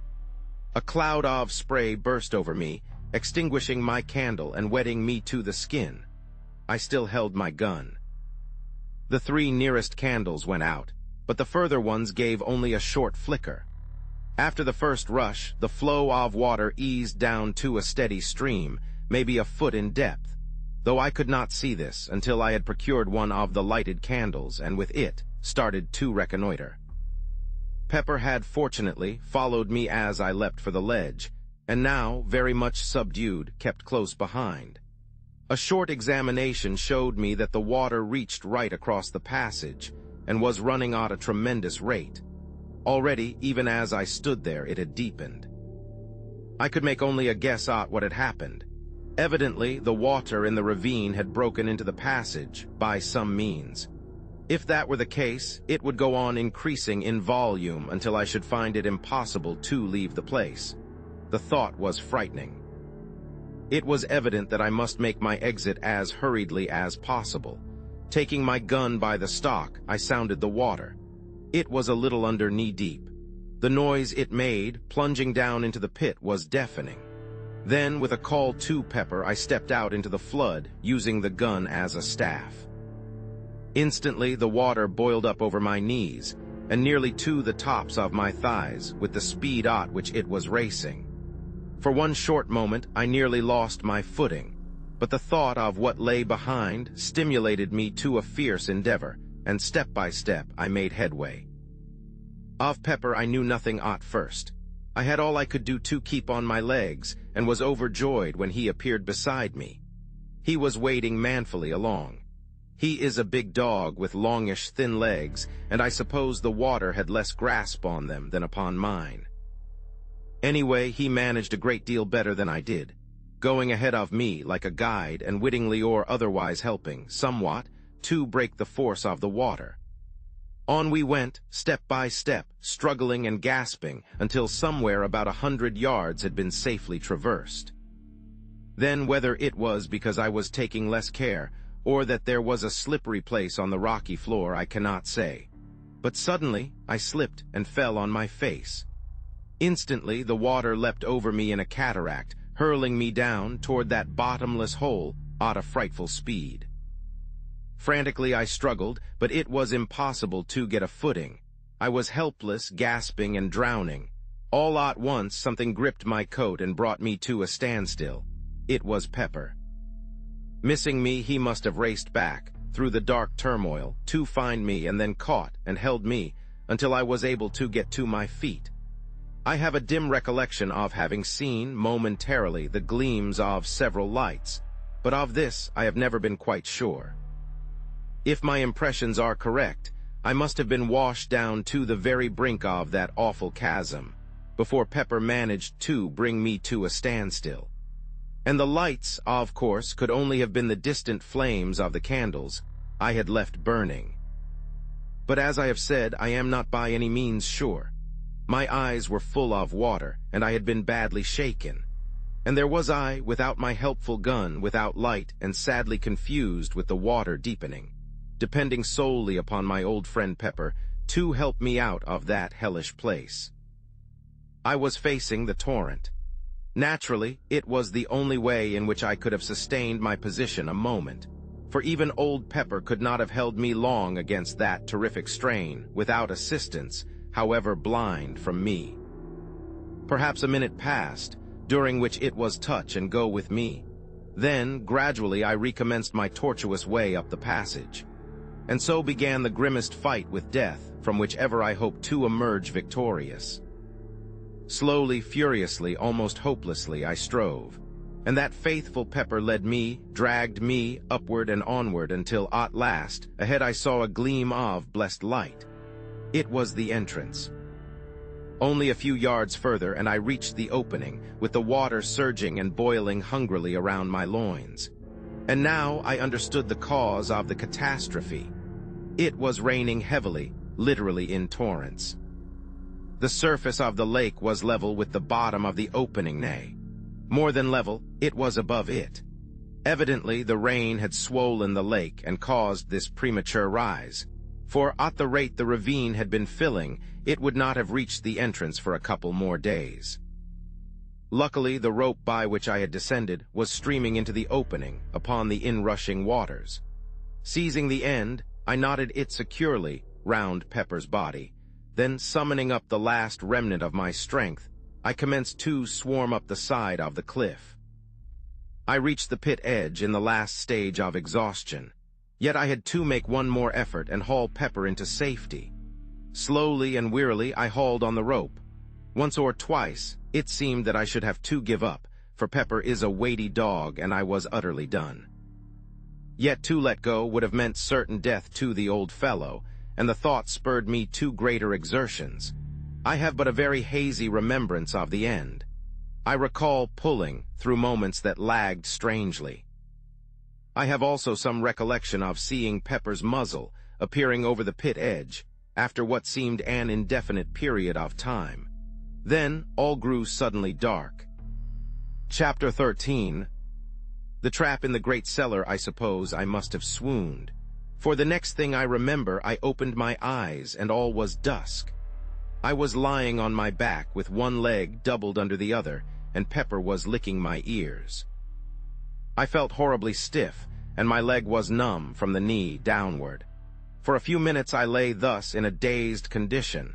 Then slowly I struggled to a sitting position and looked about me. It had stopped raining, but the trees still dripped dismally. From the pit came a continuous murmur of running water. I felt cold and shivery. My clothes were sodden and I ached all over. Very slowly the life came back into my numbed leg, and after a little I essayed to stand up. This I managed at the second attempt, but I was very tottery and peculiarly weak. It seemed to me that I was going to be ill, and I made shift to stumble my way toward the house. My steps were erratic and my head confused. At each step that I took, sharp pains shot through my limbs. I had gone perhaps some 30 paces, when a cry from Pepper drew my attention, and I turned stiffly toward him. The old dog was trying to follow me, but could come no further, owing to the rope with which I had hauled him up being still tied round his body, the other end not having been unfastened from the tree. For a moment I fumbled with the knots weakly, but they were wet and hard and I could do nothing. Then I remembered my knife, and in a minute the rope was cut. How I reached the house I scarcely know, and of the days that followed I remember still less. Of one thing I am certain that, had it not been for my sister's untiring love and nursing, I had not been writing aught this moment. When I recovered my senses, it was to find that I had been in bed for nearly 2 weeks. Yet another week passed before I was strong enough to totter out into the gardens. Even then I was not able to walk so far as the pit. I would have liked to ask my sister how high the water had risen, but felt it was wiser not to mention the subject to her. Indeed, since then, I have made a rule never to speak to her about the strange things that happen in this great old house. It was not until a couple of days later that I managed to get across to the pit. There I found that in my few weeks' absence there had been wrought a wondrous change. Instead of the 3 parts filled ravine, I looked out upon a great lake whose placid surface reflected the light coldly. The water had risen to within half a dozen feet of the pit edge. Only in one part was the lake disturbed, and that was above the place where, far down under the silent waters, yawned the entrance to the vast, underground pit. Here there was a continuous bubbling, and occasionally a curious sort of sobbing gurgle would find its way up from the depth. Beyond these, there was nothing to tell of the things that were hidden beneath. As I stood there, it came to me how wonderfully things had worked out. The entrance to the place whence the swine creatures had come was sealed up by a power that made me feel there was nothing more to fear from them. And yet, with the feeling, there was a sensation that, now, I should never learn anything further of the place from which those dreadful things had come. It was completely shut off and concealed from human curiosity forever. Strange in the knowledge of that underground hellhole how opposite has been the naming of the pit. One wonders how it originated, and when. Naturally, one concludes that the shape and depth of the ravine would suggest the name pit. Yet is it not possible that it has all along held a deeper significance? A hint could one but have guessed of the greater, more stupendous pit that lies far down in the earth beneath this old house, under this house. Even now the idea is strange and terrible to me. For I have proved beyond doubt that the pit yawns right below the house, which is evidently supported, somewhere above the center of it, upon a tremendous arched roof of solid rock. It happened in this wise that, having occasion to go down to the cellars, the thought occurred to me to pay a visit to the great vault where the trap is situated, and see whether everything was as I had left it.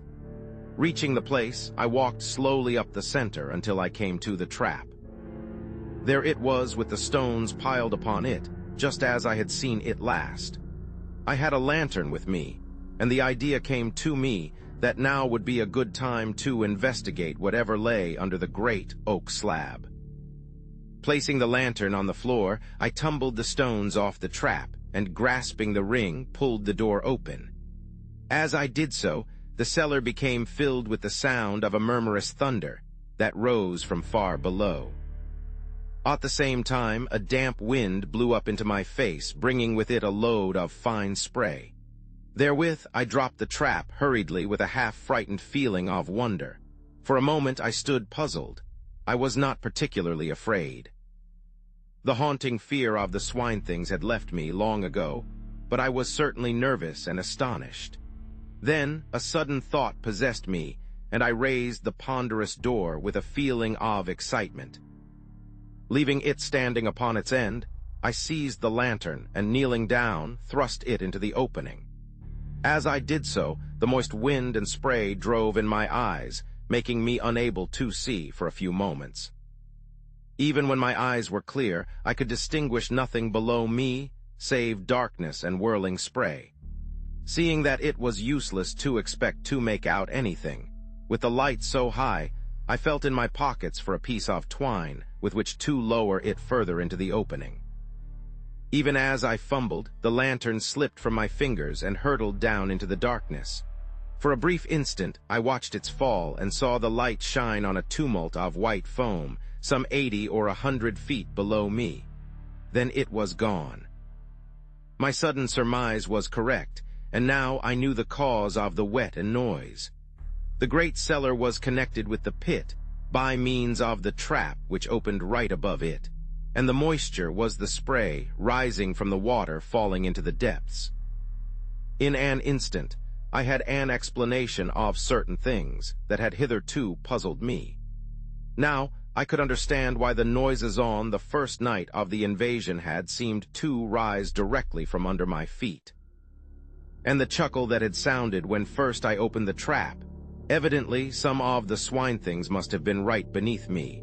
Another thought struck me. Were the creatures all drowned? Would they drown?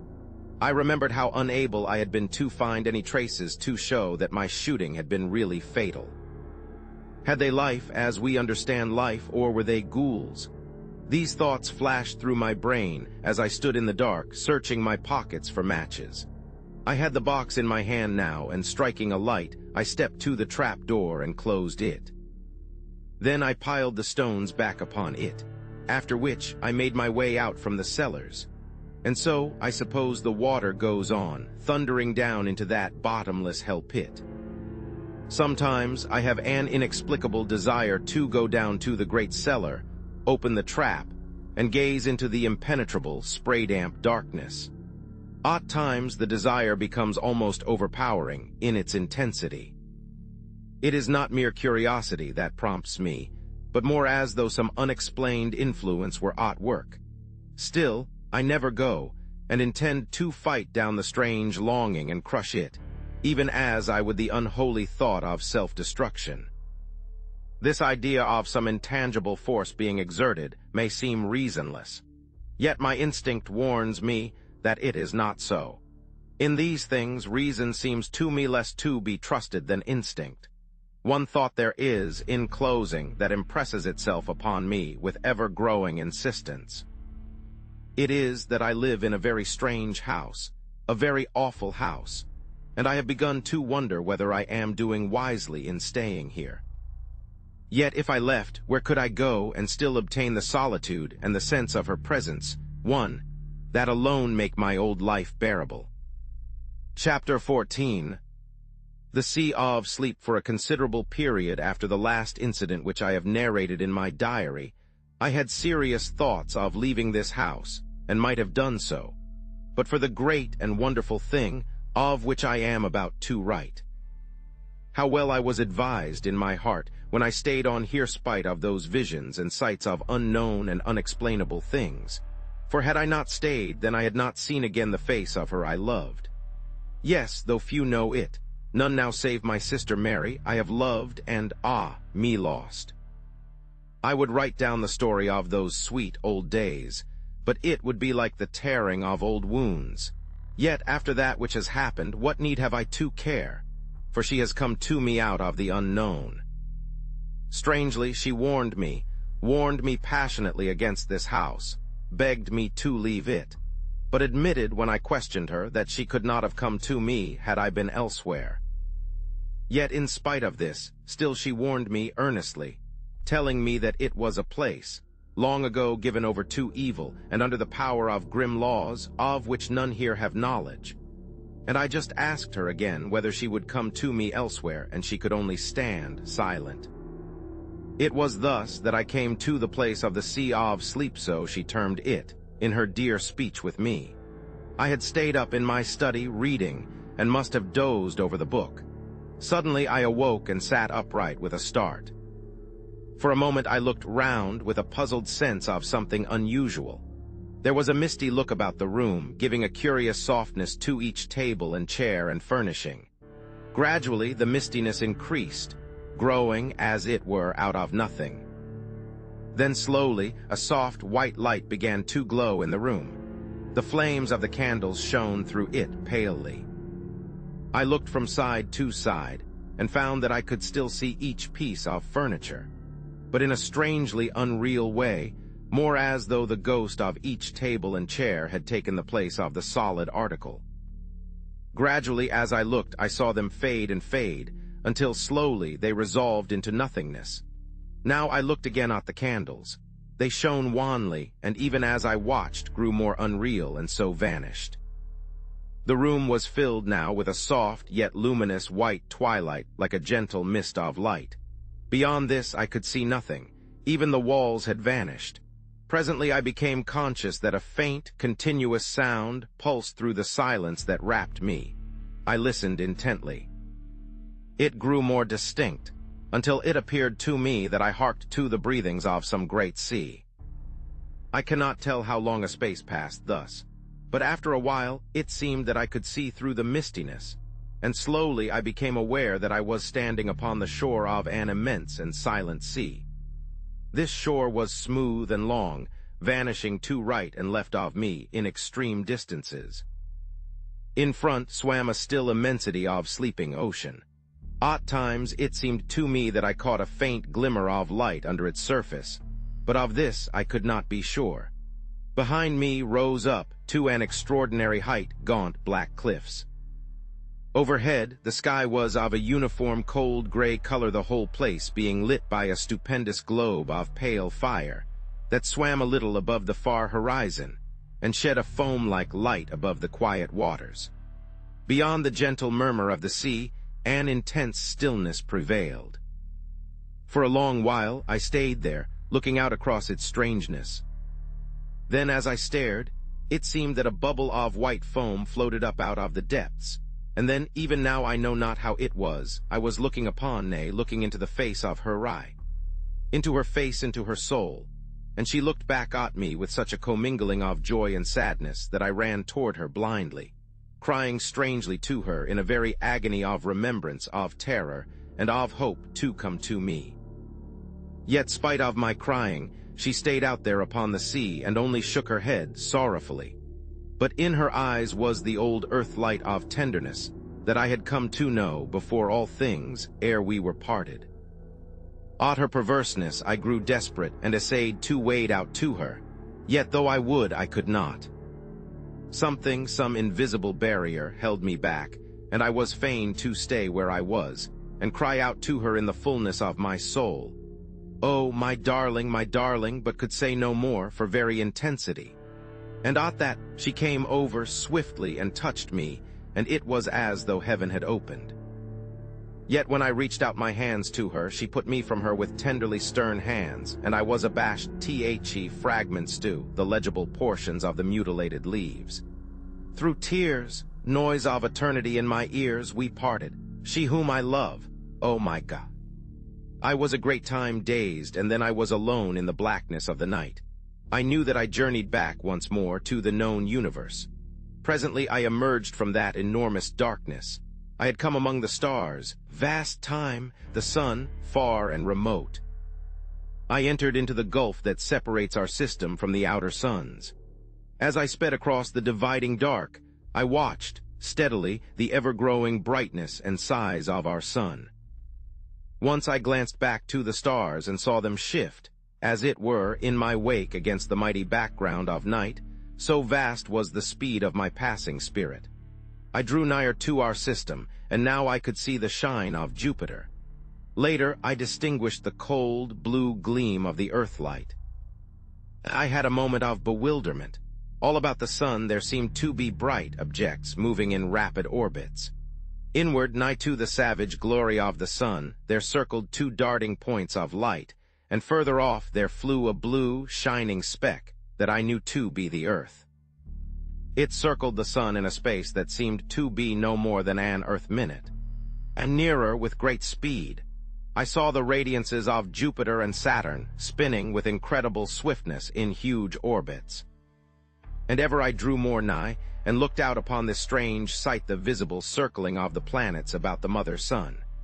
It was as though time had been annihilated for me, so that a year was no more to my unfleshed spirit than is a moment to an earthbound soul. The speed of the planets appeared to increase, and presently I was watching the sun, all ringed about with hair-like circles of different-colored fire, the paths of the planets, hurtling at mighty speed about the central flame. The sun grew vast, as though it leapt to meet me. And now I was within the circling of the outer planets and flitting swiftly toward the place where the earth, glimmering through the blue splendor of its orbit, as though a fiery mist, circled the sun at a monstrous speed.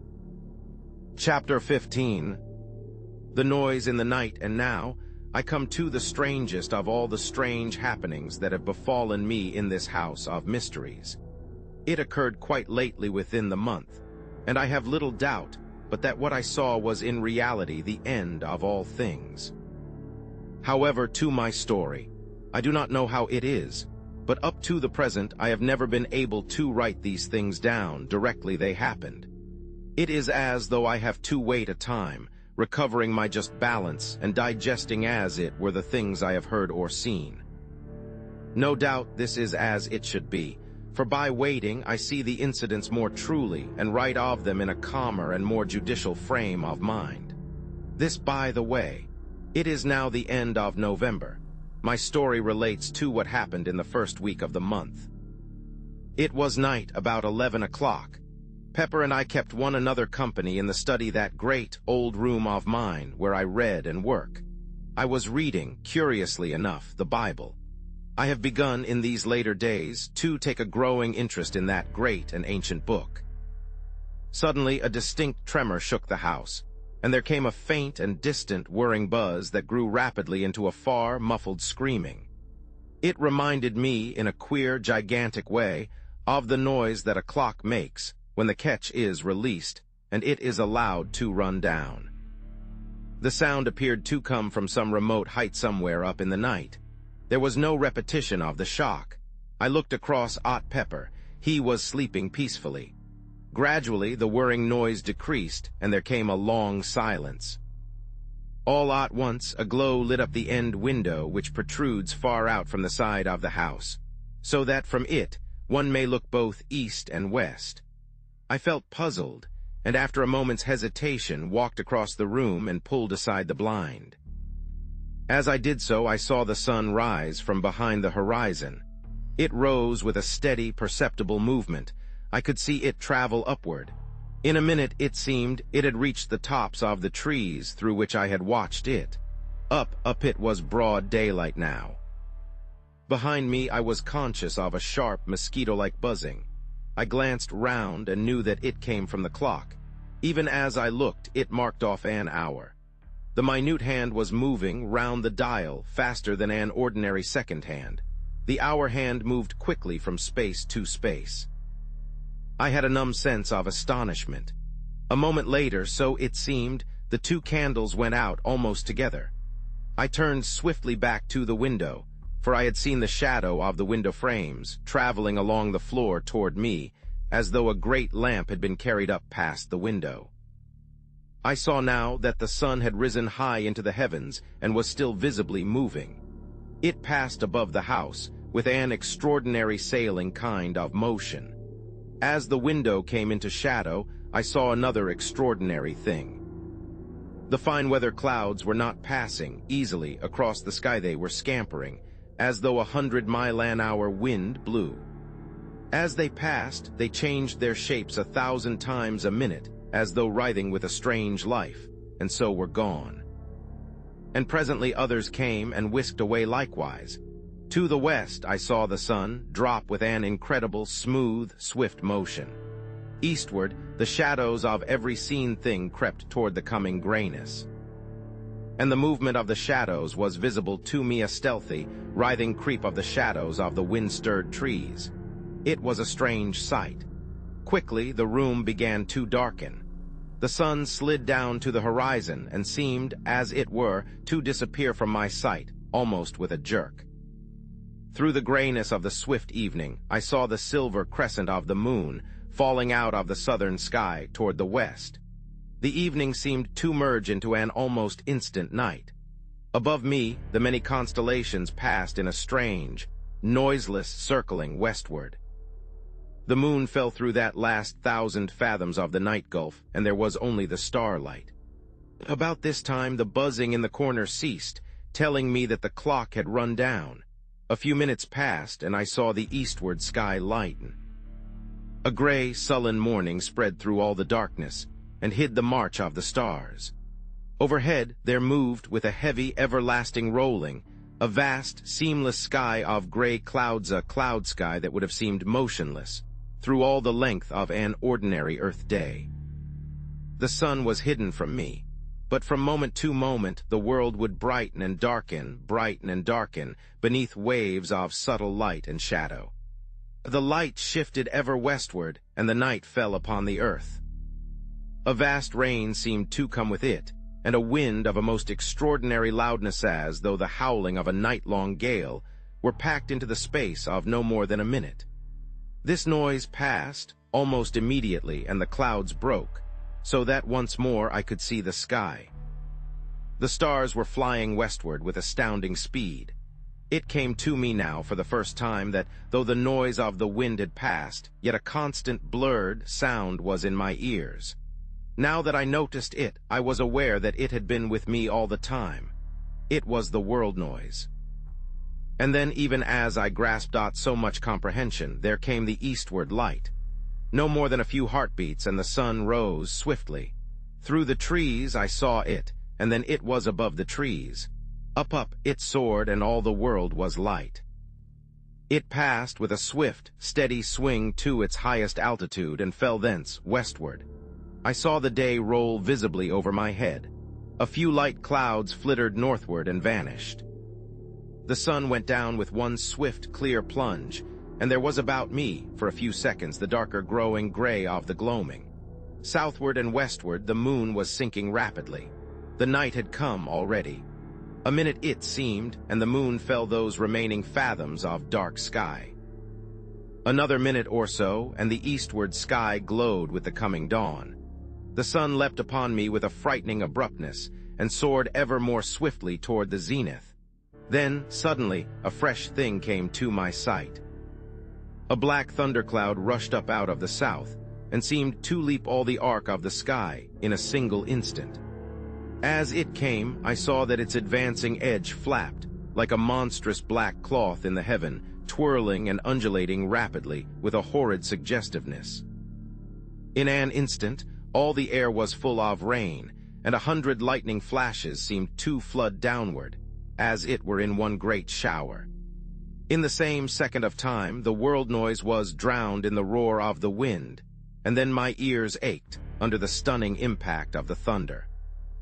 And in the midst of this storm, the night came, and then within the space of another minute the storm had passed, and there was only the constant blur of the world noise on my hearing. Overhead, the stars were sliding quickly westward, and something, mayhaps the particular speed to which they had attained, brought home to me, for the first time, a keen realization of the knowledge that it was the world that revolved. I seemed to see, suddenly, the world a vast, dark mass revolving visibly against the stars. The dawn and the sun seemed to come together, so greatly had the speed of the world revolution increased. The sun drove up in one long, steady curve, passed its highest point and swept down into the western sky and disappeared. I was scarcely conscious of evening, so brief was it. Then I was watching the flying constellations and the westward hastening moon. In but a space of seconds, so it seemed, it was sliding swiftly downward through the night blue, and then was gone. And almost directly came the morning, and now there seemed to come a strange acceleration. The sun made one clean, clear sweep through the sky and disappeared behind the westward horizon, and the night came and went with a like haste. As the succeeding day opened and closed upon the world, I was aware of a sweat of snow suddenly upon the earth. The night came, and almost immediately the day. In the brief leap of the sun, I saw that the snow had vanished, and then once more it was night. Thus matters were, and even after the many incredible things that I have seen, I experienced all the time a most profound awe. To see the sun rise and set, within a space of time to be measured by seconds. To watch, after a little, the moon leap a pale and ever-growing orb up into the night sky, and glide with a strange swiftness through the vast arc of blue. And presently to see the sun follow, springing out of the eastern sky, as though in chase. And then again the night, with the swift and ghostly passing of starry constellations, was all too much to view believingly. Yet so it was the day slipping from dawn to dusk, and the night sliding swiftly into day, ever rapidly and more rapidly. The last 3 passages of the sun had shown me a snow-covered earth, which, at night, had seemed, for a few seconds, incredibly weird under the fast-shifting light of the soaring and falling moon. Now, however, for a little space, the sky was hidden by a sea of swaying, leaden-white clouds, which lightened and blackened alternately with the passage of day and night. The clouds rippled and vanished, and there was once more before me the vision of the swiftly leaping sun, and nights that came and went like shadows. Faster and faster spun the world, and now each day and night was completed within the space of but a few seconds, and still the speed increased. It was a little later that I noticed that the sun had begun to have the suspicion of a trail of fire behind it. This was due, evidently, to the speed at which it, apparently, traversed the heavens. And as the days sped, each one quicker than the last, the sun began to assume the appearance of a vast, flaming comet flaring across the sky at short, periodic intervals. At night the moon presented with much greater truth a comet-like aspect, a pale and singularly clear, fast-traveling shape of fire trailing streaks of cold flame. The stars showed now merely as fine hairs of fire against the dark. Once I turned from the window and glanced at Pepper. In the flash of a day, I saw that he slept quietly, and I moved once more to my watching. The sun was now bursting up from the eastern horizon, like a stupendous rocket, seeming to occupy no more than a second or two in hurling from east to west. I could no longer perceive the passage of clouds across the sky, which seemed to have darkened somewhat. The brief nights appeared to have lost the proper darkness of night, so that the hair-like fire of the flying stars showed but dimly. As the speed increased, the sun began to sway very slowly in the sky, from south to north, and then slowly again from north to south. So amid a strange confusion of mind the hours passed. All this while had Pepper slept. Presently, feeling lonely and distraught, I called to him softly, but he took no notice. Again I called, raising my voice slightly. Still he moved not. I walked over to where he lay and touched him with my foot to rouse him. At the action, gentle though it was, he fell to pieces. That is what happened. He literally and actually crumbled into a moldering heap of bones and dust. For the space of, perhaps a minute, I stared down at the shapeless heap that had once been Pepper. I stood, feeling stunned. What can have happened? I asked myself, not at once grasping the grim significance of that little hill of ash.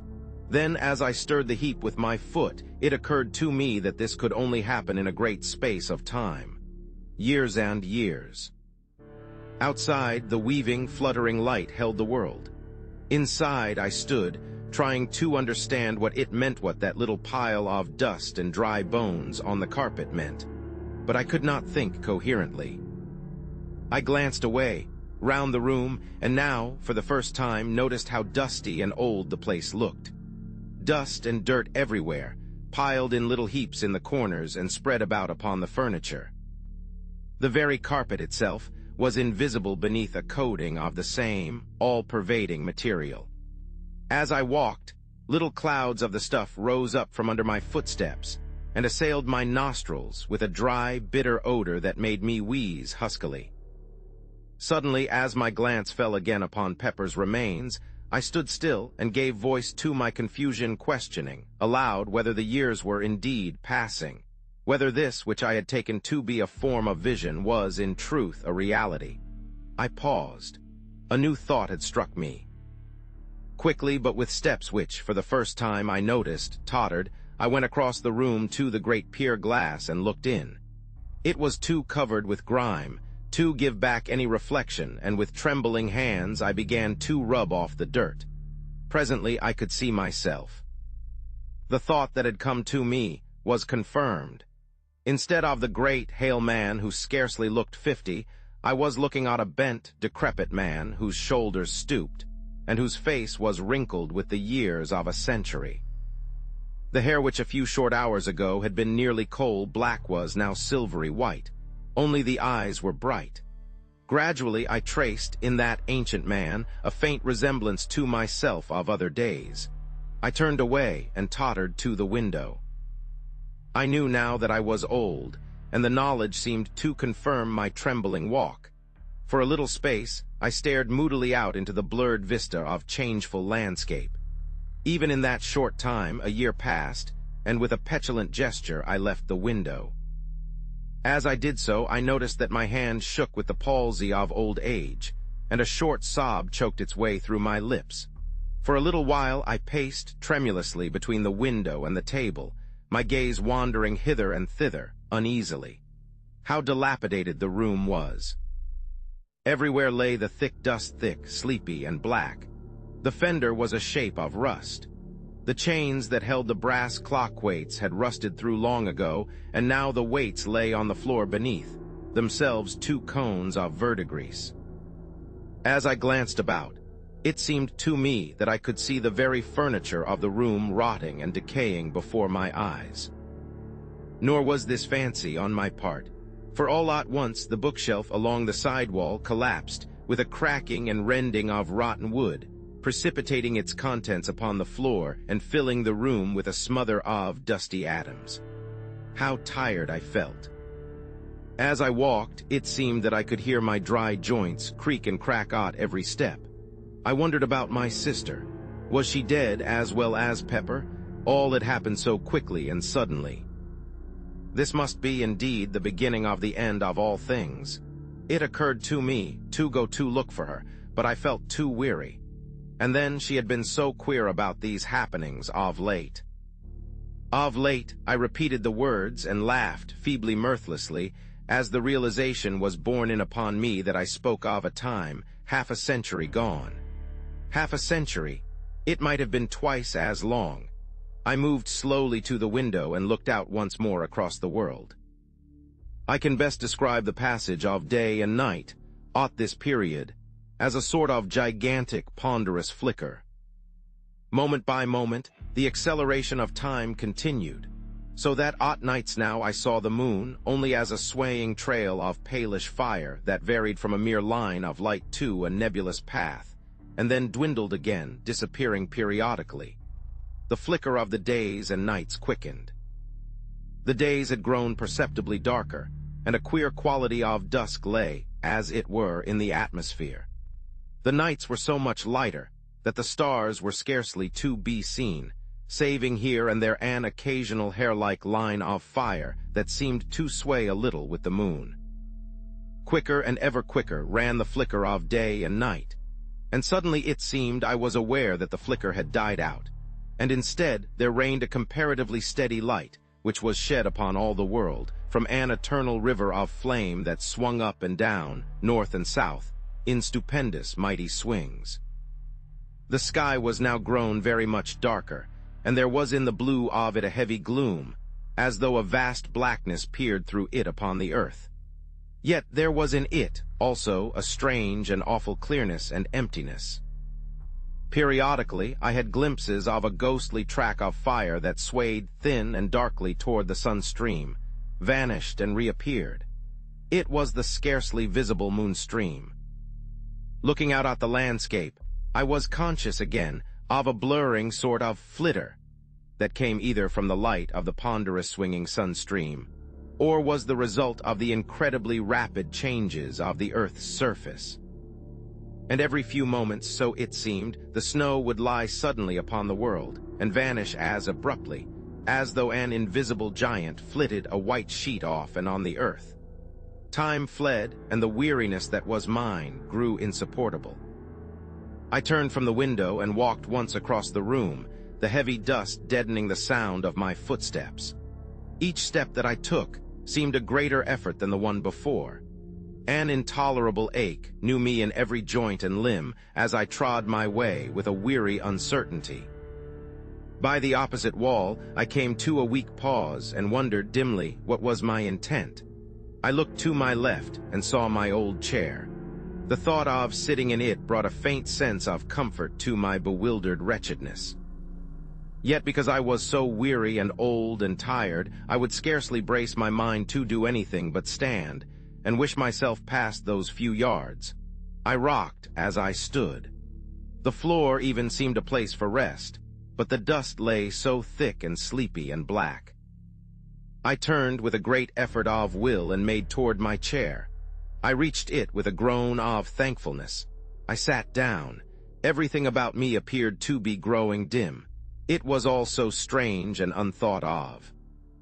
Last night I was a comparatively strong, though elderly man, and now only a few hours later, I looked at the little dust heap that had once been Pepper. Hours, and I laughed a feeble, bitter laugh, a shrill, cackling laugh that shocked my dimming senses. For a while I must have dozed.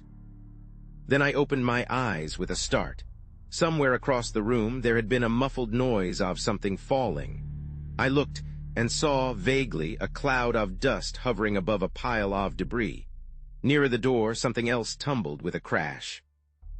It was one of the cupboards, but I was tired and took little notice. I closed my eyes and sat there in a state of drowsy, semi-unconsciousness. Once or twice as though coming through thick mists I heard noises, faintly. Then I must have slept. Chapter 16. The awakening. I awoke with a start. For a moment I wondered where I was. Then memory came to me. The room was still lit with that strange light, half-sun, half-moon light. I felt refreshed, and the tired, weary ache had left me. I went slowly across to the window and looked out. Overhead, the river of flame drove up and down, north and south, in a dancing semicircle of fire. As a mighty sleigh in the loom of time, it seemed in a sudden fancy of mine to be beating home the picks of the years. For so vastly had the passage of time been accelerated, that there was no longer any sense of the sun passing from east to west. The only apparent movement was the north and south beat of the sun stream that had become so swift now, as to be better described as a quiver. As I peered out, there came to me a sudden, inconsequent memory of that last journey among the outer worlds. I remembered the sudden vision that had come to me as I neared the solar system, of the fast whirling planets about the sun as, though the governing quality of time had been held in abeyance, and the machine of a universe allowed to run down an eternity in a few moments or hours.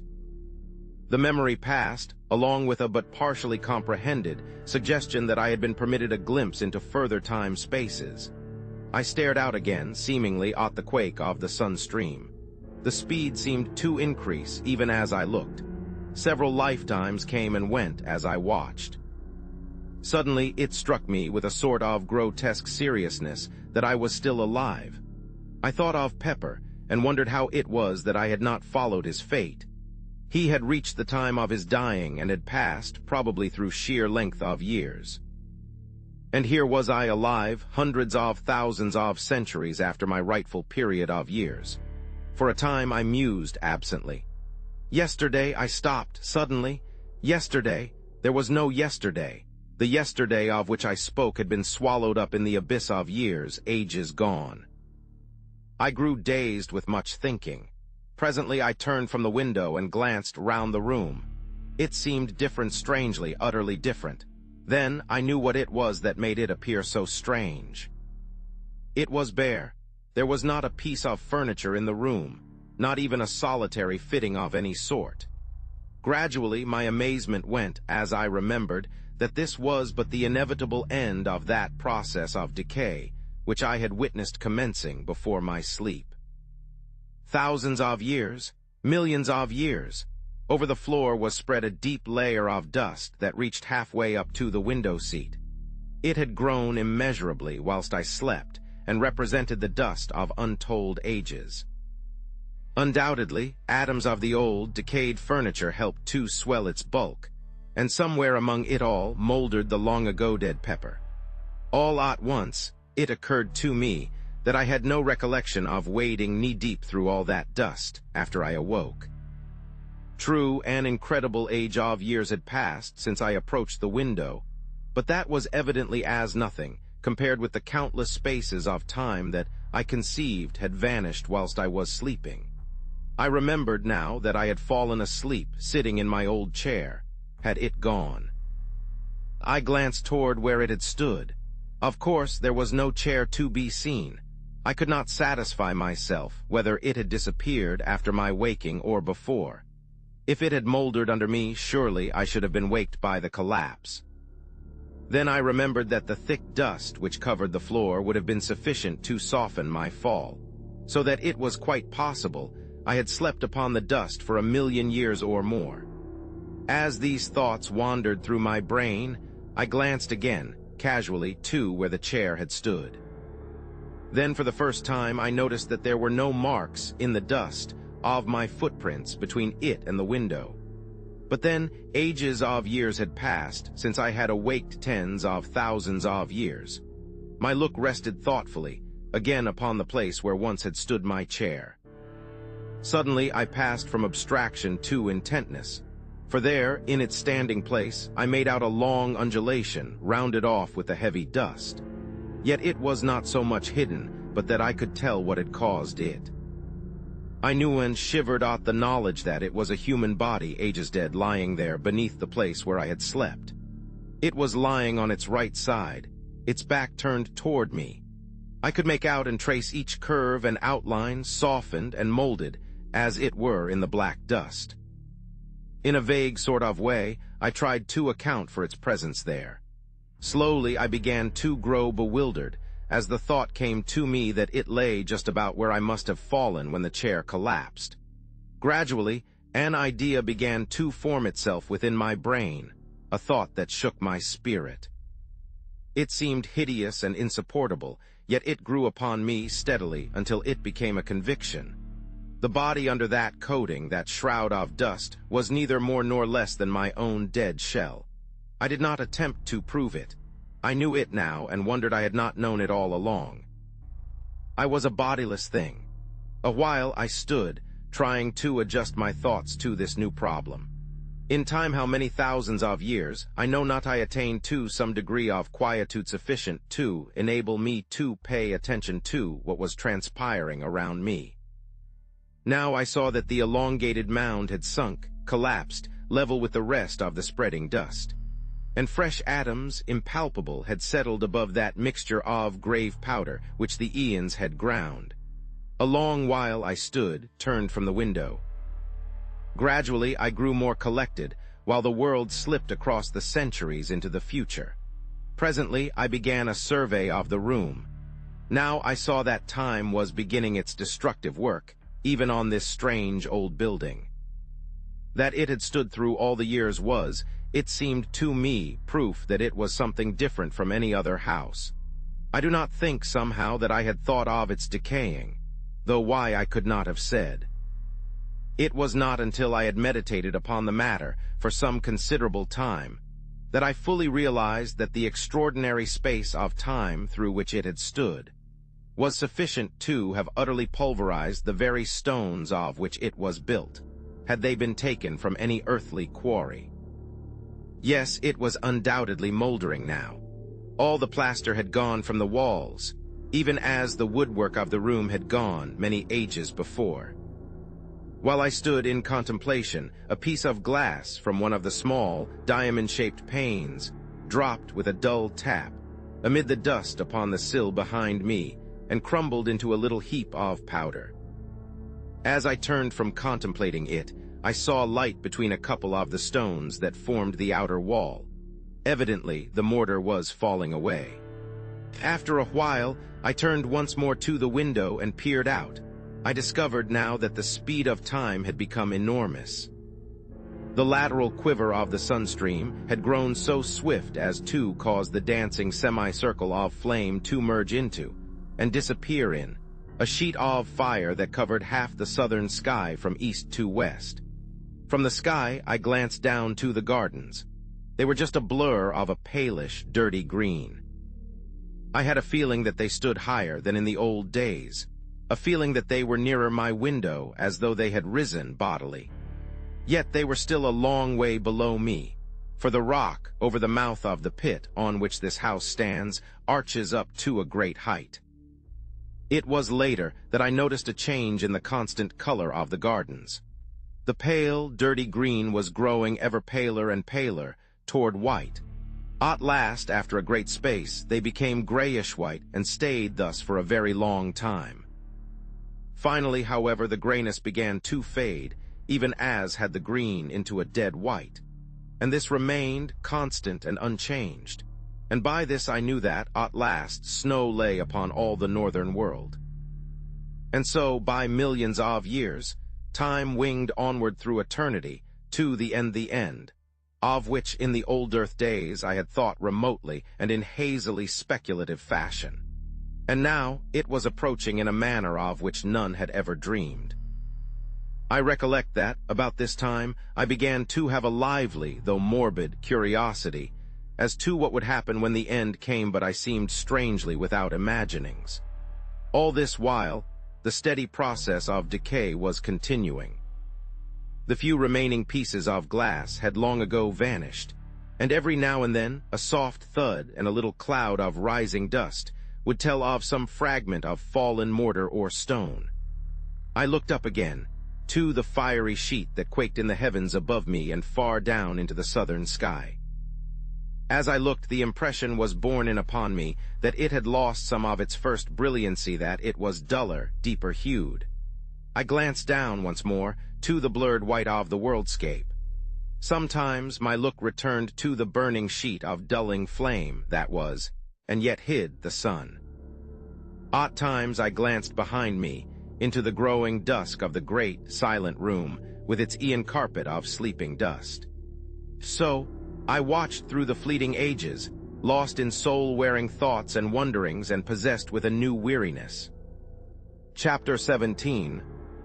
The slowing rotation. It might have been a million years later that I perceived, beyond possibility of doubt, that the fiery sheet that lit the world was indeed darkening. Another vast space went by, and the whole enormous flame had sunk to a deep copper color.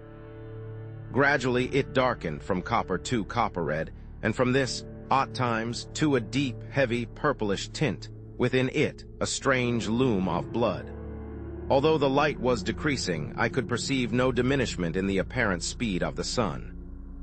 It still spread itself in that dazzling veil of speed. The world, so much of it as I could see, had assumed a dreadful shade of gloom, as though in very deed the last day of the worlds approached.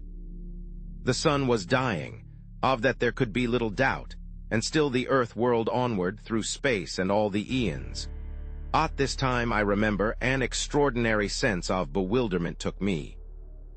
I found myself, later, wandering mentally, amid an odd chaos of fragmentary modern theories and the old biblical story of the world's ending. Then for the first time there flashed across me the memory that the sun, with its system of planets, was and had been traveling through space at an incredible speed. Abruptly the question rose where? For a very great time I pondered this matter, but finally, with a certain sense of the futility of my puzzlings, I let my thoughts wander to other things. I grew too wondering how much longer the house would stand.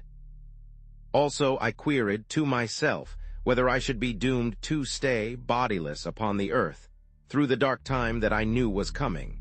From these thoughts, I fell again to speculations upon the possible direction of the sun's journey through space. And so another great while passed. Gradually, as time fled, I began to feel the chill of a great winter. Then I remembered that with the sun dying, the cold must be, necessarily, extraordinarily intense. Slowly, as the eons slipped into eternity, the earth sank into a heavier and redder gloom. The dull flame in the firmament took on a deeper tint, very somber and turbid. Then, at last, it was borne upon me that there was a change. The fiery, gloomy curtain of flame that hung quaking overhead, and down away into the southern sky, began to thin and contract, and in it, as one sees the fast vibrations of a jarred harp string, I saw once more the sunstream quivering giddily north and south. Slowly the likeness to a sheet of fire disappeared, and I saw plainly the slowing beat of the sunstream. Yet even then, the speed of its swing was inconceivably swift, and all the time, the brightness of the fiery arc grew ever duller. Underneath, the world loomed dimly an indistinct, ghostly region. Overhead, the river of flame swayed slower and even slower, until at last, it swung to the north and south in great, ponderous beats that lasted through seconds. A long space went by, and now each sway of the great belt lasted nigh a minute, so that, after a great while, I ceased to distinguish it as a visible movement, and the streaming fire ran in a steady river of dull flame across the deadly-looking sky. An indefinite period passed, and it seemed that the arc of fire became less sharply defined. It appeared to me to grow more attenuated, and I thought blackish streaks showed occasionally. Presently, as I watched, the smooth onward flow ceased, and I was able to perceive that there came a momentary but regular darkening of the world. This grew until once more night descended in short but periodic intervals upon the wearying earth. Longer and longer became the nights, and the days equaled them, so that at last the day and the night grew to the duration of seconds in length, and the sun showed once more like an almost invisible, coppery-red colored ball within the glowing mistiness of its flight. Corresponding to the dark lines, showing at times in its trail, there were now distinctly to be seen on the half-visible sun itself, great dark belts. Year after year flashed into the past, and the days and nights spread into minutes.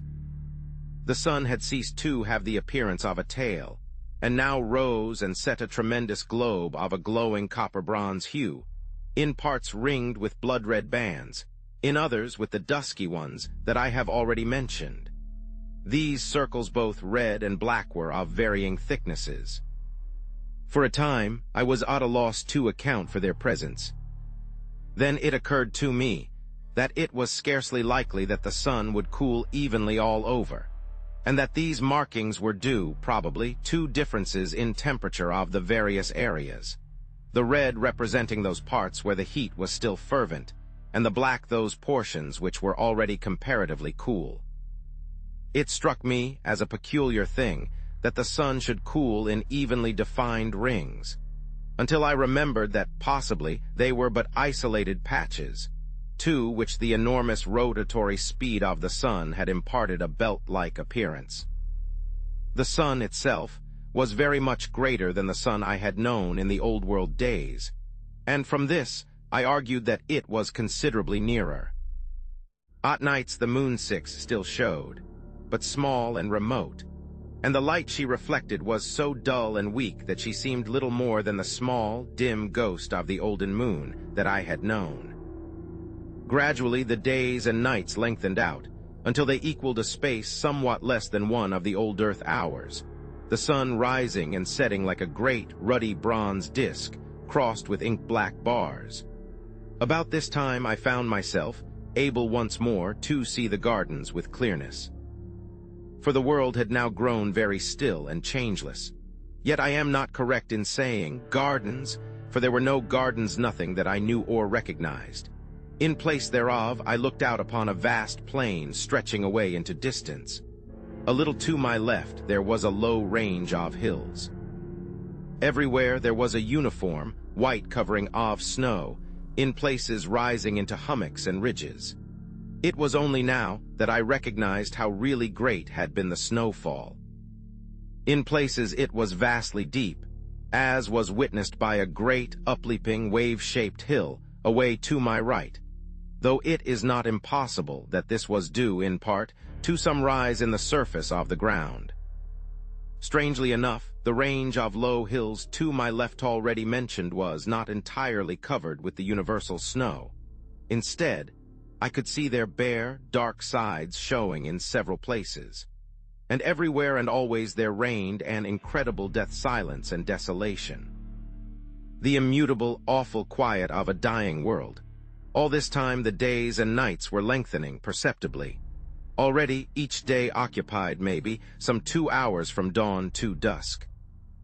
At night I had been surprised to find that there were very few stars overhead, and these small, though of an extraordinary brightness, which I attributed to the peculiar but clear blackness of the night time.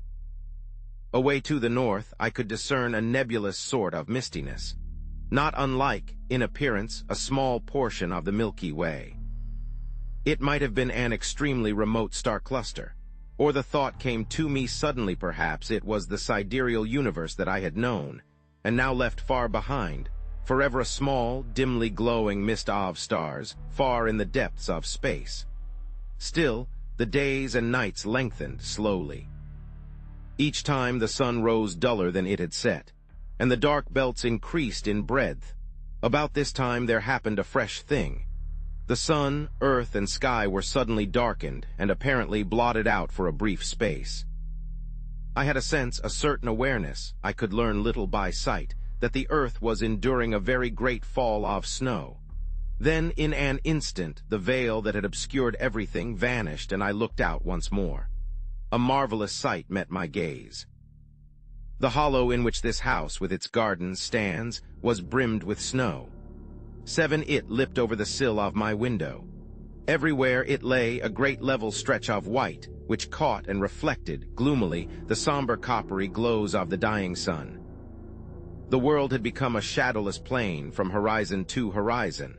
I glanced up at the sun. It shone with an extraordinary, dull clearness.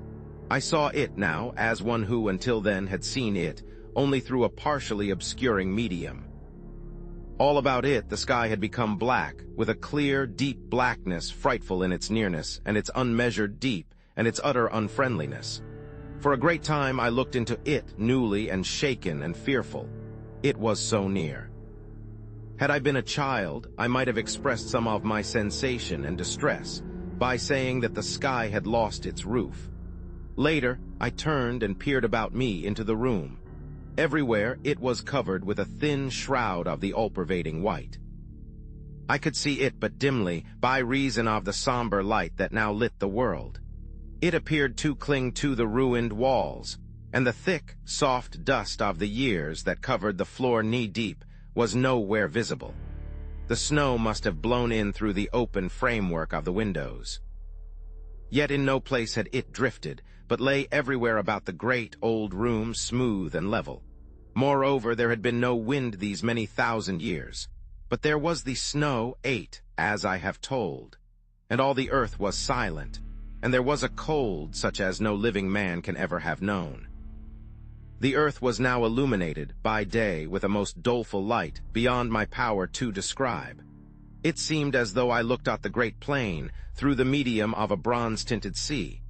It was evident that the earth's rotatory movement was departing steadily. The end came all at once. The night had been the longest yet, and when the dying sun showed at last above the world's edge, I had grown so wearied of the dark that I greeted it as a friend. It rose steadily until about 20 degrees above the horizon. Then it stopped suddenly, and after a strange retrograde movement, hung motionless a great shield in the sky 9. Only the circular rim of the sun showed bright only this, and one thin streak of light near the equator. Gradually, even this thread of light died out, and now all that was left of our great and glorious sun was a vast dead disk, rimmed with a thin circle of bronze-red light. Chapter 18. The green star the world was held in a savage gloom cold and intolerable. Outside all was quiet. From the dark room behind me came the occasional soft thud-tin of falling matter fragments of rotting stone. So time passed, and night grasped the world, wrapping it in wrappings of impenetrable blackness. There was no night sky, as we know it. Even the few straggling stars had vanished conclusively. I might have been in a shuttered room without a light, for all that I could see. Only in the impalpableness of gloom opposite burnt that vast, encircling hair of dull fire. Beyond this there was no ray in all the vastitude of night that surrounded me, save that far in the north that soft, mist-like glow still shone. Silently years moved on. What period of time passed I shall never know. It seemed to me, waiting there, that eternities came and went stealthily, and still I watched. I could see only the glow of the sun's edge at times, for now it had commenced to come and go, lighting up a while and again becoming extinguished. All at once, during one of these periods of life, a sudden flame cut across the night, a quick glare that lit up the dead earth shortly, giving me a glimpse of its flat lonesomeness. The light appeared to come from the sun shooting out from somewhere near its center, diagonally. A moment I gazed, startled. Then the leaping flame sank and the gloom fell again, but now it was not so dark, and the sun was belted by a thin line of vivid white light. I stared intently. Had a volcano broken out on the sun? Yet I negatived the thought as soon as formed. I felt that the light had been far too intensely white and large for such a cause. Another idea there was that suggested itself to me. It was that one of the inner planets had fallen into the sun, becoming incandescent under that impact. This theory appealed to me as being more plausible and accounting more satisfactorily for the extraordinary size and brilliance of the blaze that had lit up the dead world so unexpectedly. Full of interest and emotion, I stared across the darkness at that line of white fire cutting the night. One thing it told to me unmistakably: the sun was yet rotating at an enormous speed. 11. Thus, I knew that the years were still fleeting at an incalculable rate. Though so far as the earth was concerned, life and light and time were things belonging to a period lost in the long-gone ages. After that one burst of flame, the light had shone only as an encircling band of bright fire. Now, however, as I watched, it began slowly to sink into a ruddy tint, and later to a dark copper-red color, much as the sun had done. Presently it sank to a deeper hue, and in a still further space of time it began to fluctuate, having periods of glowing and anon dying. Thus, after a great while, it disappeared.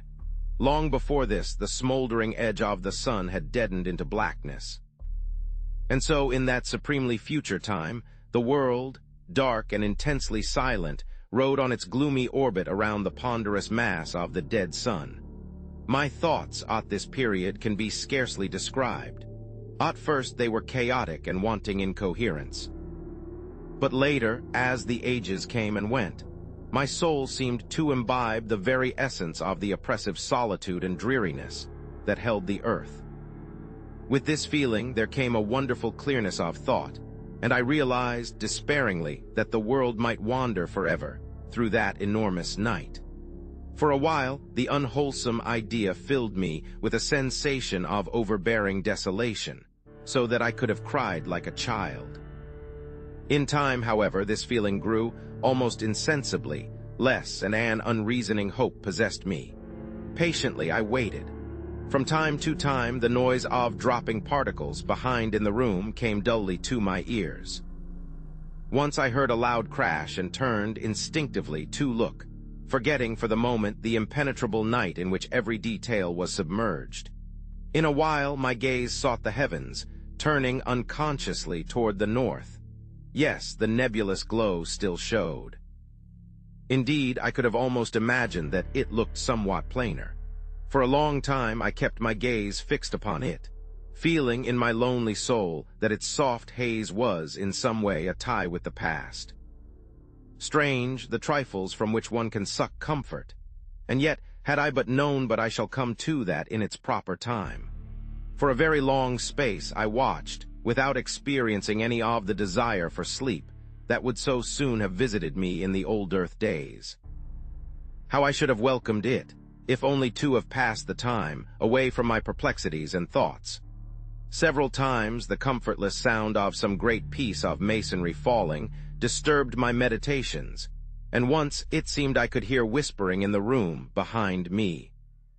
Yet it was utterly useless to try to see anything. Such blackness as existed scarcely can be conceived.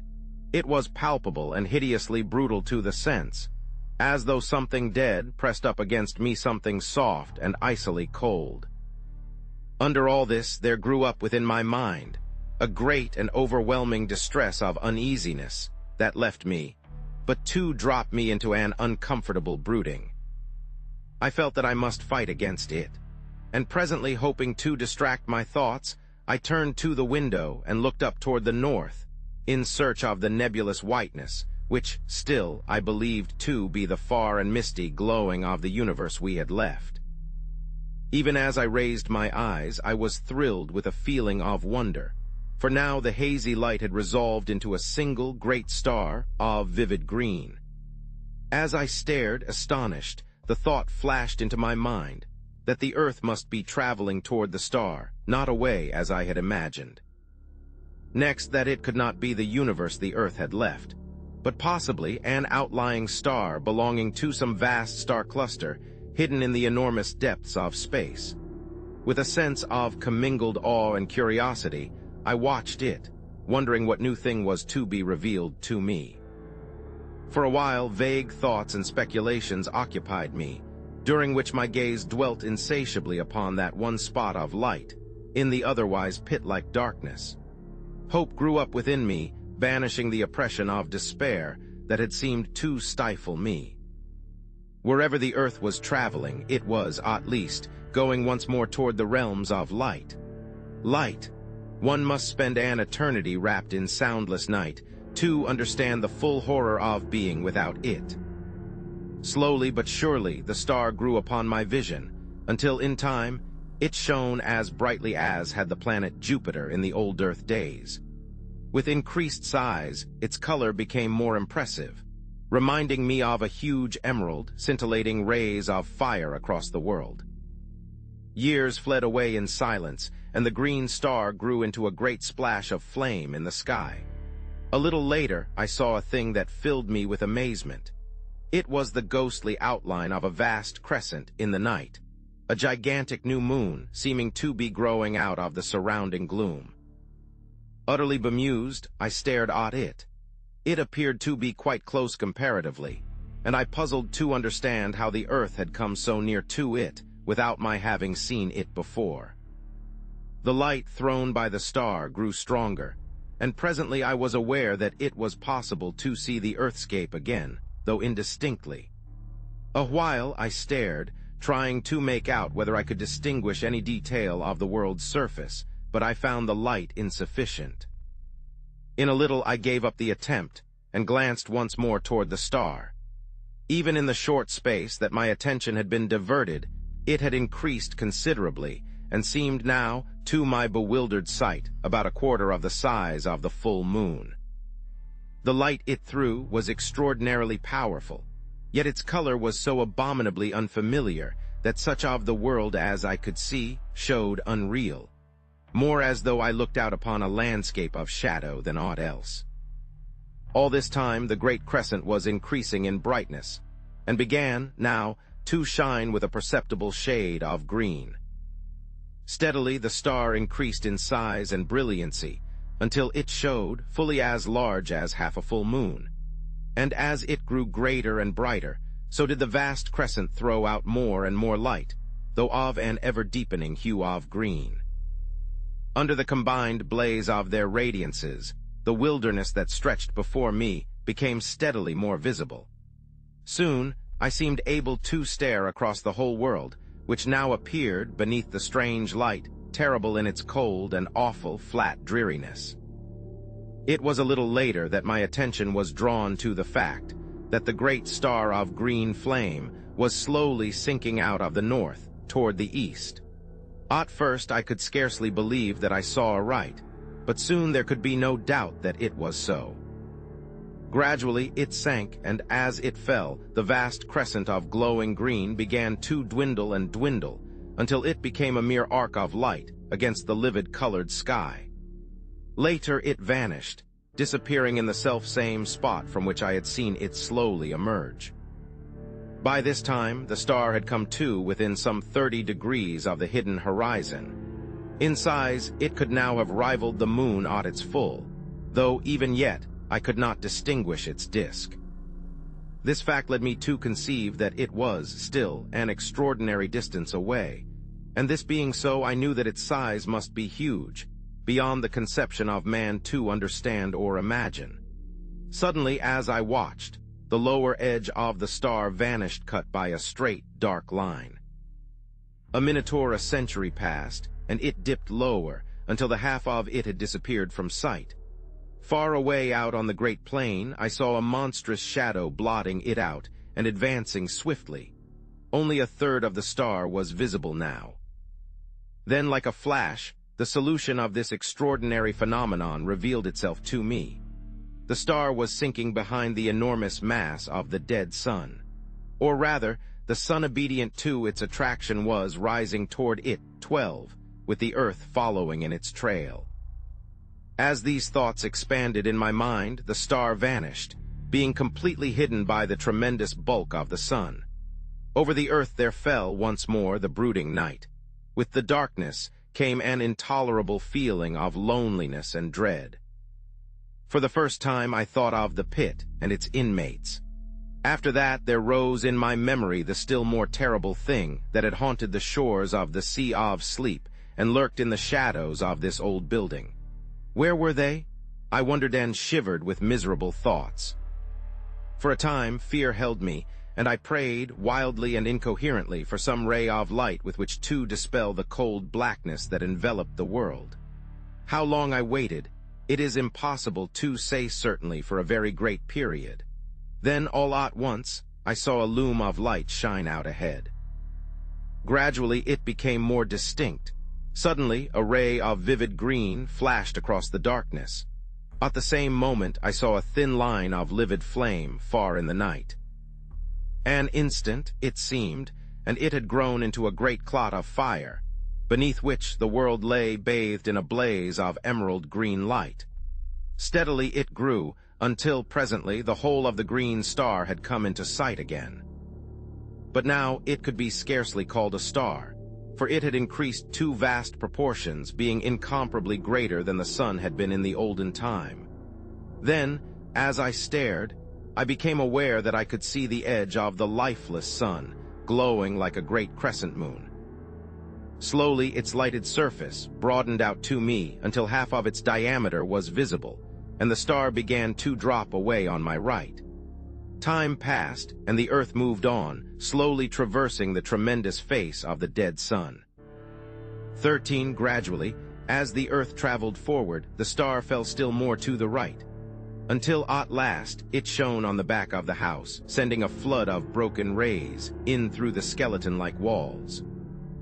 Glancing upward, I saw that much of the ceiling had vanished, enabling me to see that the upper stories were even more decayed. The roof had evidently gone entirely, and I could see the green effulgence of the starlight shining in slantingly. Chapter 19. The end of the solar system from the abutment, where once had been the windows through which I had watched that first fatal dawn. I could see that the sun was hugely greater than it had been when first the star lit the world. So great was it that its lower edge seemed almost to touch the far horizon. Even as I watched, I imagined that it drew closer. The radiance of green that lit the frozen earth grew steadily brighter. Thus, for a long space, things were. Then on a sudden, I saw that the sun was changing shape and growing smaller, just as the moon would have done in past time. In a while, only a third of the illuminated part was turned toward the earth. The star bore away on the left.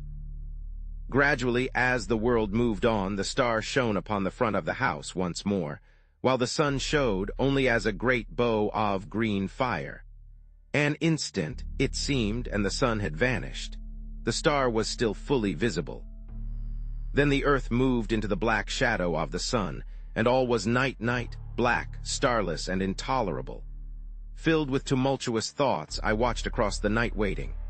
Years, it may have been, and then in the dark house behind me, the clotted stillness of the world was broken. I seemed to hear a soft padding of many feet, and a faint, inarticulate whisper of sound grew on my sense. I looked round into the blackness and saw a multitude of eyes. As I stared, they increased and appeared to come toward me. For an instant I stood, unable to move. Then a hideous swine noise 14 rose up into the night, and at that I leapt from the window out onto the frozen world. I have a confused notion of having run a while, and after that I just waited. Several times I heard shrieks, but always as though from a distance. Except for these sounds, I had no idea of the whereabouts of the house. Time moved onward. I was conscious of little, save a sensation of cold and hopelessness and fear. An age, it seemed, and there came a glow that told of the coming light. It grew tardily. Then with a loom of unearthly glory, the first ray from the green star struck over the edge of the dark sun and lit the world. It fell upon a great ruined structure some 200 yards away. It was the house. Staring, I saw a fearsome sight. Over its walls crawled a legion of unholy things, almost covering the old building from tottering towers to base. I could see them plainly. They were the swine creatures.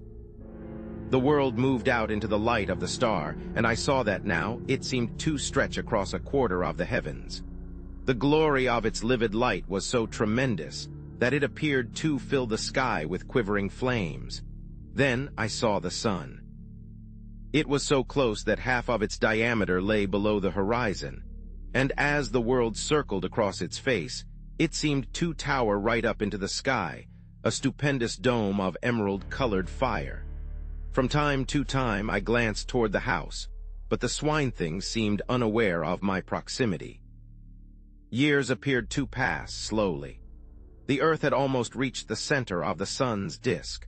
The light from the green sun, as now it must be called, shone through the interstices that gapped the molded walls of the old house, giving them the appearance of being wrapped in green flames. The swine creatures still crawled about the walls. Suddenly there rose a loud roar of swine voices, and up from the center of the roofless house shot a vast column of blood-red flame. I saw the little twisted towers and turrets flash into fire, yet still preserving their twisted crookedness. The beams of the green sun beat upon the house and intermingled with its lurid glows, so that it appeared a blazing furnace of red and green fire. Fascinated, I watched until an overwhelming sense of coming danger drew my attention.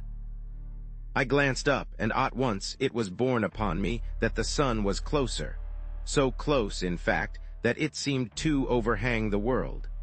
Then I know not how I was caught up into strange heights floating like a bubble in the awful effulgence. Far below me, I saw the earth with the burning house leaping into an ever-growing mountain of flame. Round about it, the ground appeared to be glowing, and in places, heavy wreaths of yellow smoke ascended from the earth. It seemed as though the world were becoming ignited from that one plague spot of fire. Faintly, I could see the swine-things. They appeared quite unharmed. Then the ground seemed to cave in suddenly, and the house with its load of foul creatures disappeared into the depths of the earth, sending a strange, blood-colored cloud into the heights. I remembered the hell pit under the house. In a while, I looked round. The huge bulk of the sun rose high above me. The distance between it and the earth grew rapidly less. Suddenly, the earth appeared to shoot forward. In a moment, it had traversed the space between it and the sun. I heard no sound, but out from the sun's face gushed an ever-growing tongue of dazzling flame. It seemed to leap, almost to the distant green sun shearing through the emerald light, a very cataract of blinding fire. It reached its limit and sank, and on the sun glowed a vast splash of burning white, the grave of the earth. The sun was very close to me now. Presently I found that I was rising higher, until at last I rode above it in the emptiness. The green sun was now so huge that its breadth seemed to fill up all the sky ahead. I looked down and noted that the sun was passing directly beneath me. A year may have gone by or a century, and I was left, suspended, alone. The sun showed far in front, a black circular mass, against the molten splendor of the great green orb. Near one edge, I observed that a lurid glow had appeared, marking the place where the earth had fallen. By this, I knew that the long-dead sun was still revolving, though with great slowness. Afar to my right, I seemed to catch, at times, a faint glow of whitish light. For a great time I was uncertain whether to put this down to fancy or not. Thus, for a while, I stared with fresh wonderings, until at last I knew that it was no imaginary thing, but a reality. It grew brighter, and presently there slid out of the green a pale globe of softest white. It came nearer, and I saw that it was apparently surrounded by a robe of gently glowing clouds. Time passed. I glanced toward the diminishing sun. It showed only as a dark blot on the face of the green sun. As I watched, I saw it grow smaller steadily, as though rushing toward the superior orb at an immense speed. Intently I stared. What would happen? I was conscious of extraordinary emotions, as I realized that it would strike the green sun. It grew no bigger than a pea, and I looked with my whole soul to witness the final end of our system, that system which had borne the world through so many eons, with its multitudinous sorrows and joys. And now suddenly, something crossed my vision, cutting from sight all vestige of the spectacle I watched with such sole interest. What happened to the dead sun, I did not see, but I have no reason in the light of that which I saw afterward to disbelieve that it fell into the strange fire of the green sun, and so perished. And then suddenly an extraordinary question rose in my mind, whether this stupendous globe of green fire might not be the vast central sun, the great sun, round which our universe and countless others revolve. I felt confused. I thought of the probable end of the dead sun, and another suggestion came: dumbly do the dead stars make the green sun their grave. The idea appealed to me with no sense of grotesqueness, but rather as something both possible and probable. Chapter 20. The celestial globes. For a while, many thoughts crowded my mind, so that I was unable to do aught save stare blindly before me. I seemed whelmed in a sea of doubt and wonder and sorrowful remembrance. It was later that I came out of my bewilderment. I looked about dazedly. Thus I saw so extraordinary a sight that, for a while, I could scarcely believe I was not still wrapped in the visionary tumult of my own thoughts. Out of the reigning green, had grown a boundless river of softly shimmering globes, each one enfolded in a wondrous fleece of pure cloud.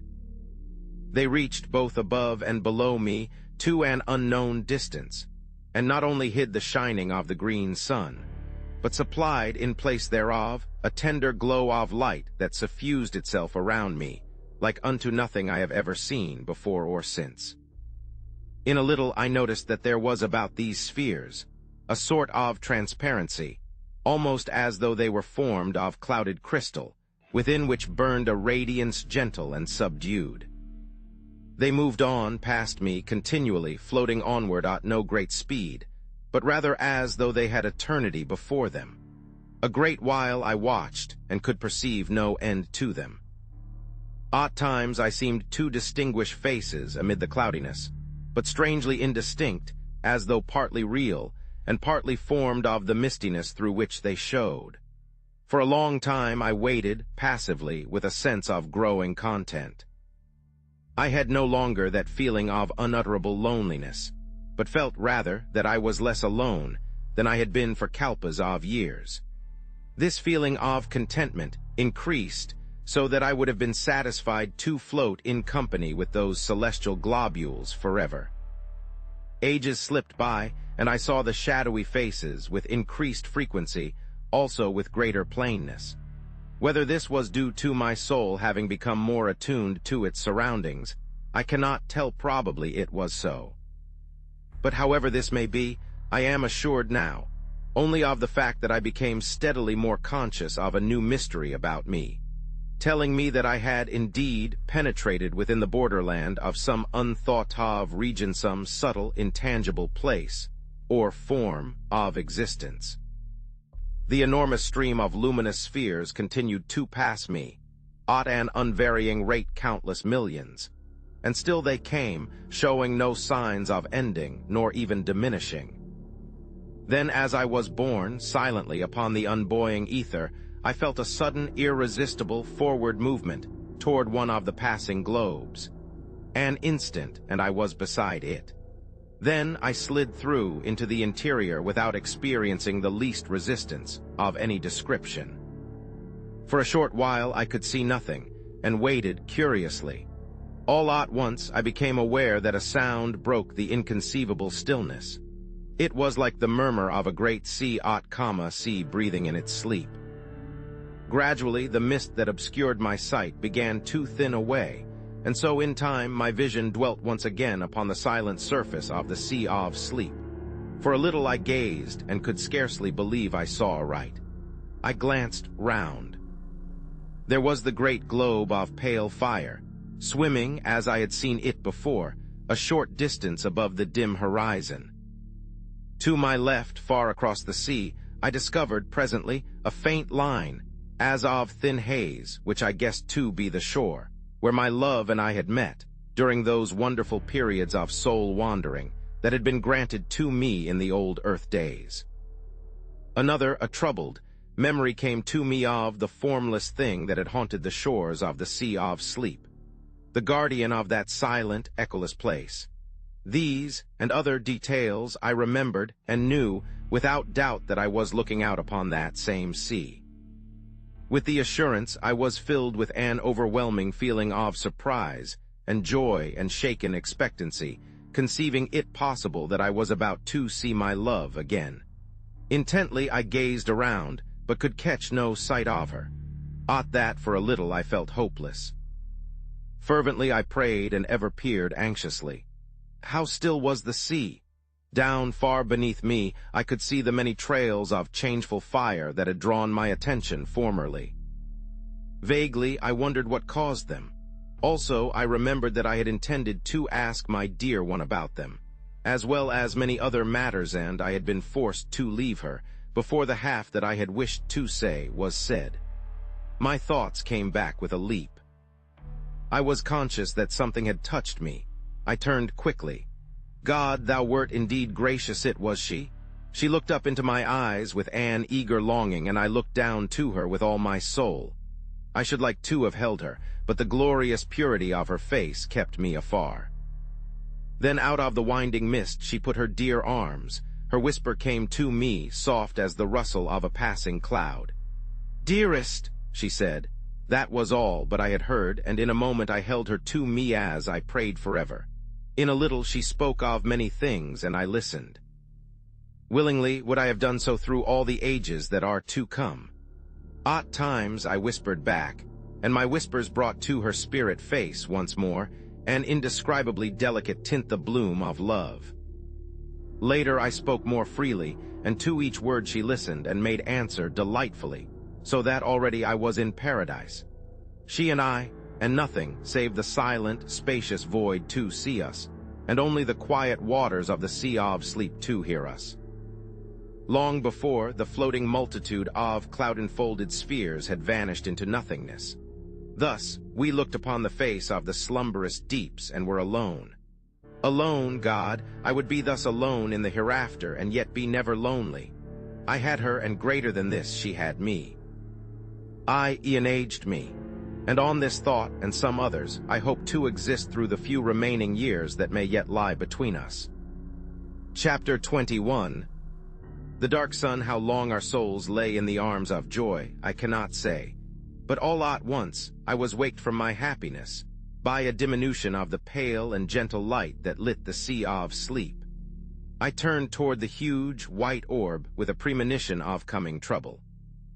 One side of it was curving inward as though a convex black shadow were sweeping across it. My memory went back. It was thus that the darkness had come before our last parting. I turned toward my love inquiringly. With a sudden knowledge of woe, I noticed how wan and unreal she had grown, even in that brief space. Her voice seemed to come to me from a distance. The touch of her hands was no more than the gentle pressure of a summer wind, and grew less perceptible. Already quite half of the immense globe was shrouded. A feeling of desperation seized me. Was she about to leave me? Would she have to go as she had gone before?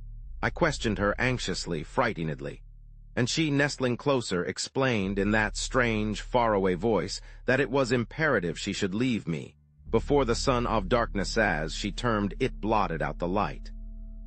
At this confirmation of my fears, I was overcome with despair, and could only look voicelessly across the quiet plains of the silent sea. How swiftly the darkness spread across the face of the white orb.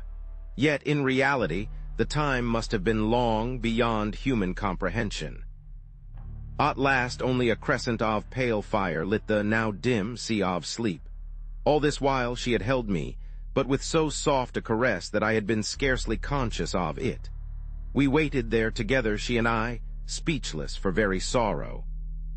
In the dimming light her face showed, shadowy blending into the dusky mistiness that encircled us. Then, when a thin, curved line of soft light was all that lit the sea, she released me, pushing me from her tenderly. Her voice sounded in my ears, "I may not stay longer, dear one." It ended in a sob. She seemed to float away from me and became invisible. Her voice came to me out of the shadows, faintly, apparently from a great distance.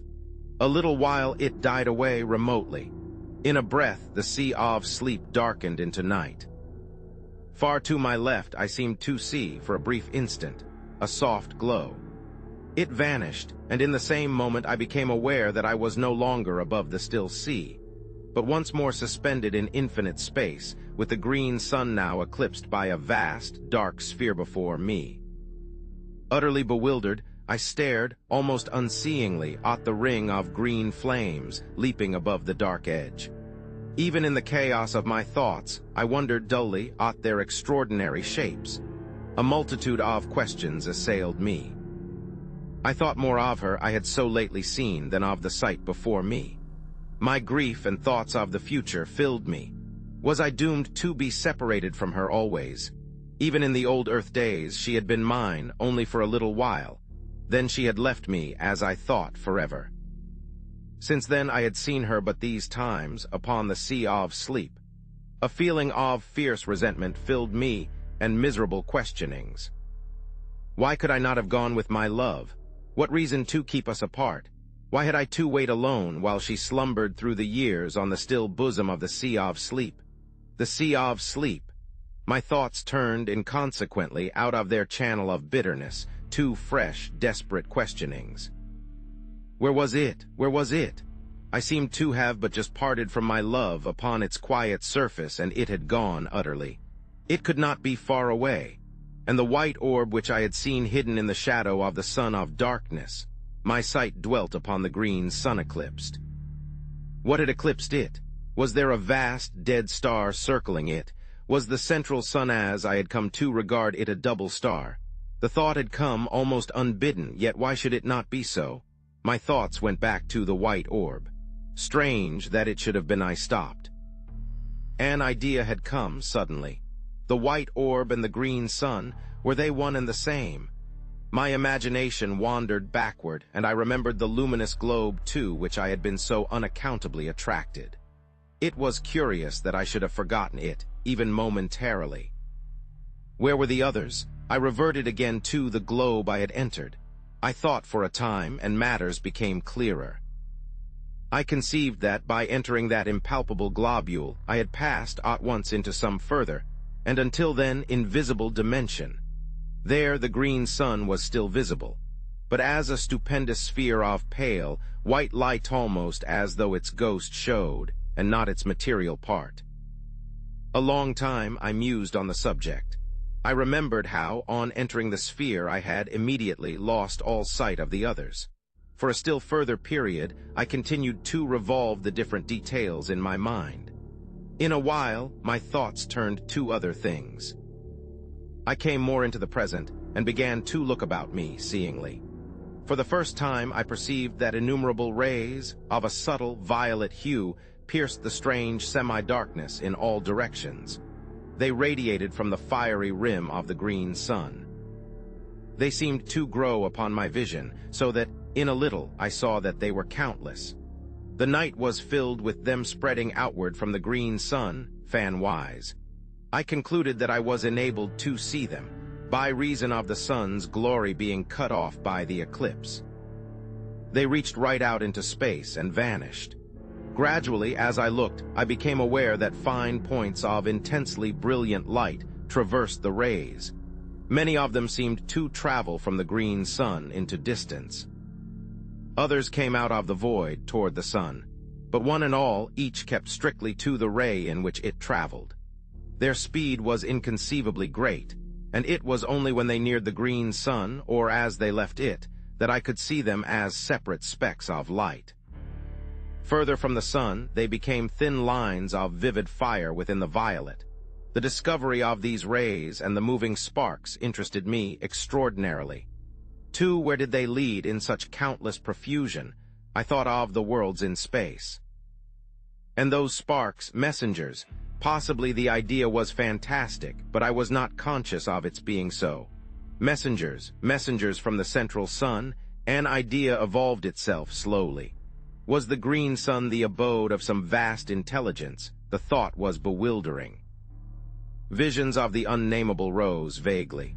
Had I indeed come upon the dwelling place of the eternal? For a time I repelled the thought dumbly. It was too stupendous. Yet, huge, vague thoughts had birth within me. I felt suddenly terribly naked, and an awful nearness shook me. And heaven, was that an illusion? My thoughts came and went erratically. The sea of sleep-she. Heaven, I came back with a bound to the present. Somewhere out of the void behind me there rushed an immense dark body, huge and silent. It was a dead star, hurling onward to the burying place of the stars. It drove between me and the central suns, blotting them out from my vision, and plunging me into an impenetrable night. An age, and I saw again the violet rays. A great while later, it must have been a circular glow grew in the sky ahead, and I saw the edge of the receding star show darkly against it. Thus, I knew that it was nearing the central suns. Presently, I saw the bright ring of the green sun show plainly against the night. The star had passed into the shadow of the dead sun. After that, I just waited. The strange years went slowly, and ever I watched intently. The thing I had expected came at last suddenly, awfully, a vast flare of dazzling light, a streaming burst of white flame across the dark void. For an indefinite while, it soared outward a gigantic mushroom of fire. It ceased to grow. Then, as time went by, it began to sink backward slowly. I saw now that it came from a huge, glowing spot near the center of the dark sun. Mighty flames still soared outward from this. Yet, spite of its size, the grave of the star was no more than the shining of Jupiter upon the face of an ocean, when compared with the inconceivable mass of the dead sun. I may remark here once more that no words will ever convey to the imagination the enormous bulk of the two central suns. Chapter 22. The dark nebula years melted into the past, centuries, eons. The light of the incandescent star sank to a furious red. It was later that I saw the dark nebula at first, an impalpable cloud away to my right. It grew steadily to a clot of blackness in the night. How long I watched, it is impossible to say, for time, as we count it, was a thing of the past. It came closer, a shapeless monstrosity of darkness tremendous.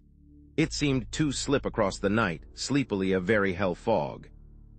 Slowly it slid nearer and passed into the void between me and the central suns. It was as though a curtain had been drawn before my vision. A strange tremor of fear took me, and a fresh sense of wonder.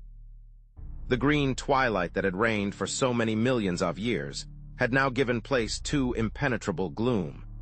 Motionless, I peered about me. A century fled, and it seemed to me that I detected occasional dull glows of red passing me at intervals. Earnestly I gazed, and presently seemed to see circular masses that showed muddily red within the clouded blackness. They appeared to be growing out of the nebulous murk. A while, and they became plainer to my accustomed vision. I could see them now with a fair amount of distinctness, ruddy-tinged spheres, similar in size to the luminous globes that I had seen so long previously. They floated past me continually. Gradually, a peculiar uneasiness seized me. I became aware of a growing feeling of repugnance and dread. It was directed against those passing orbs, and seemed born of intuitive knowledge, rather than of any real cause or reason. Some of the passing globes were brighter than others, and it was from one of these that a face looked suddenly. A face, human in its outline, but so tortured with woe that I stared aghast. I had not thought there was such sorrow as I saw there. I was conscious of an added sense of pain on perceiving that the eyes which glared so wildly were sightless. A while longer I saw it, then it had passed on into the surrounding gloom. After this I saw others all wearing that look of hopeless sorrow, and blind. A long time went by, and I became aware that I was nearer to the orbs than I had been. At this, I grew uneasy, though I was less in fear of those strange globules than I had been before seeing their sorrowful inhabitants, for sympathy had tempered my fear. Later there was no doubt but that I was being carried closer to the red spheres, and presently I floated among them. In a while I perceived one bearing down upon me. I was helpless to move from its path. In a minute it seemed it was upon me, and I was submerged in a deep red mist. This cleared, and I stared confusedly across the immense breadth of the plain of silence. It appeared just as I had first seen it. I was moving forward steadily across its surface. Away ahead shone the vast, blood-red ring 15 that lit the place. All around was spread the extraordinary desolation of stillness that had so impressed me during my previous wanderings across its starkness. Presently I saw, rising up into the ruddy gloom, the distant peaks of the mighty amphitheater of mountains, where untold ages before I had been shown my first glimpse of the terrors that underlie many things, and where, vast and silent, watched by 1,000 mute gods, stands the replica of this house, of mysteries, this house that I had seen swallowed up in that hell fire, ere the earth had kissed the sun and vanished forever.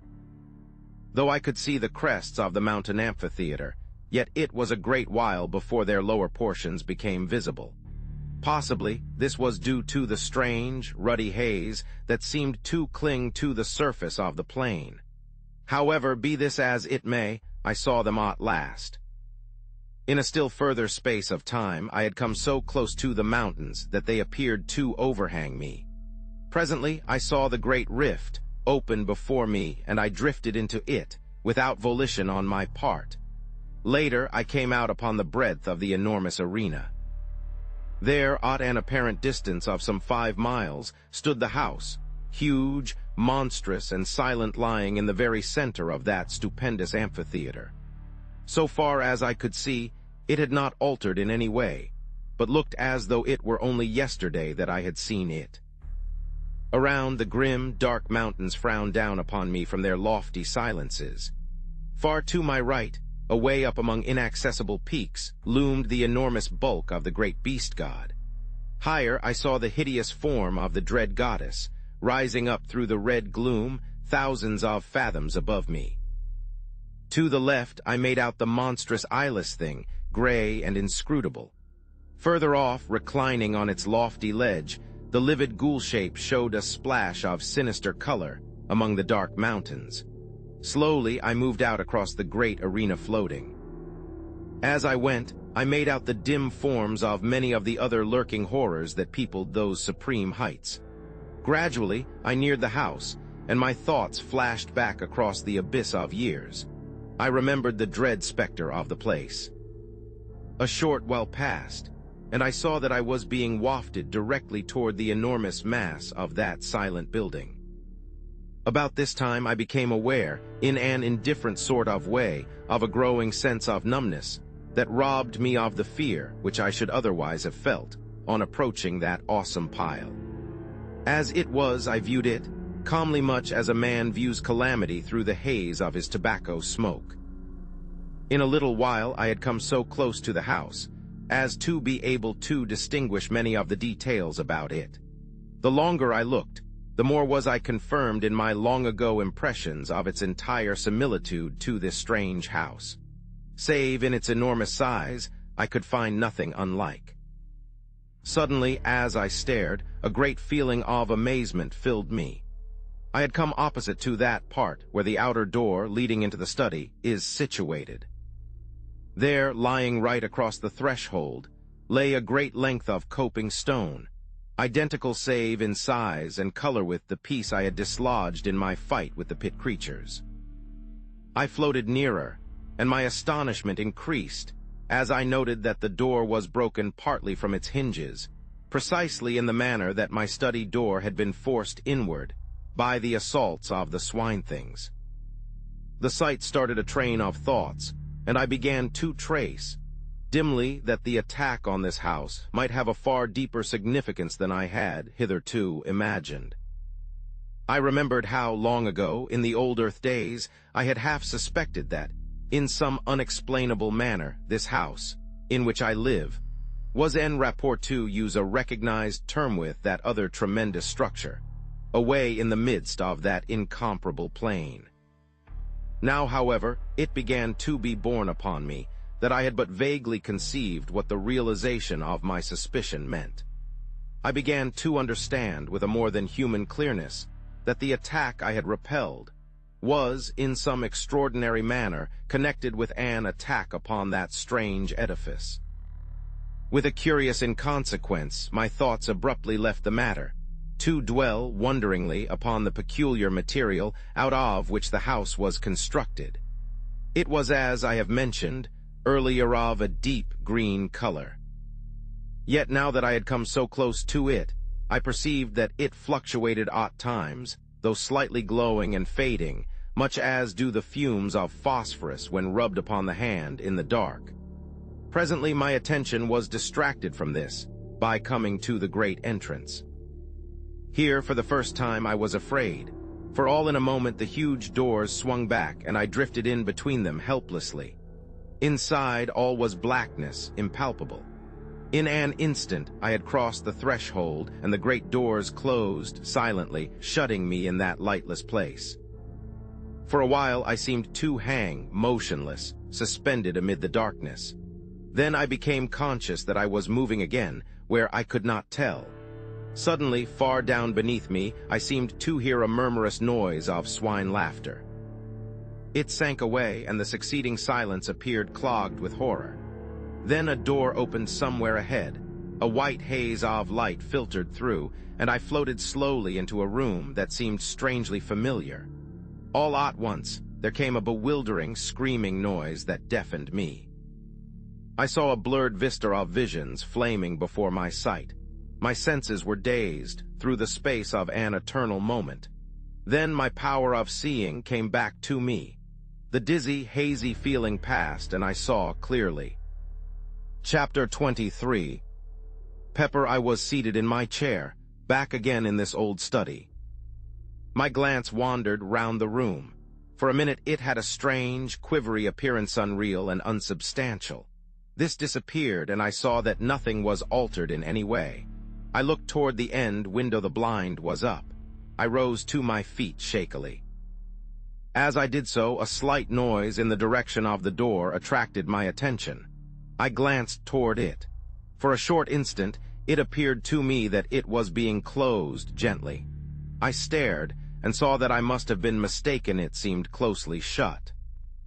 With a succession of efforts, I trod my way to the window and looked out. The sun was just rising, lighting up the tangled wilderness of gardens. For perhaps a minute I stood and stared. I passed my hand confusedly across my forehead. Presently, amid the chaos of my senses, a sudden thought came to me. I turned quickly and called to Pepper.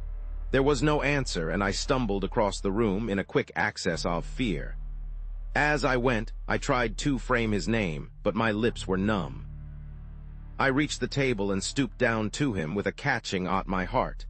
He was lying in the shadow of the table, and I had not been able to see him distinctly from the window. Now, as I stooped, I took my breath shortly. There was no Pepper. Instead, I was reaching toward an elongated little heap of gray, ash-like dust.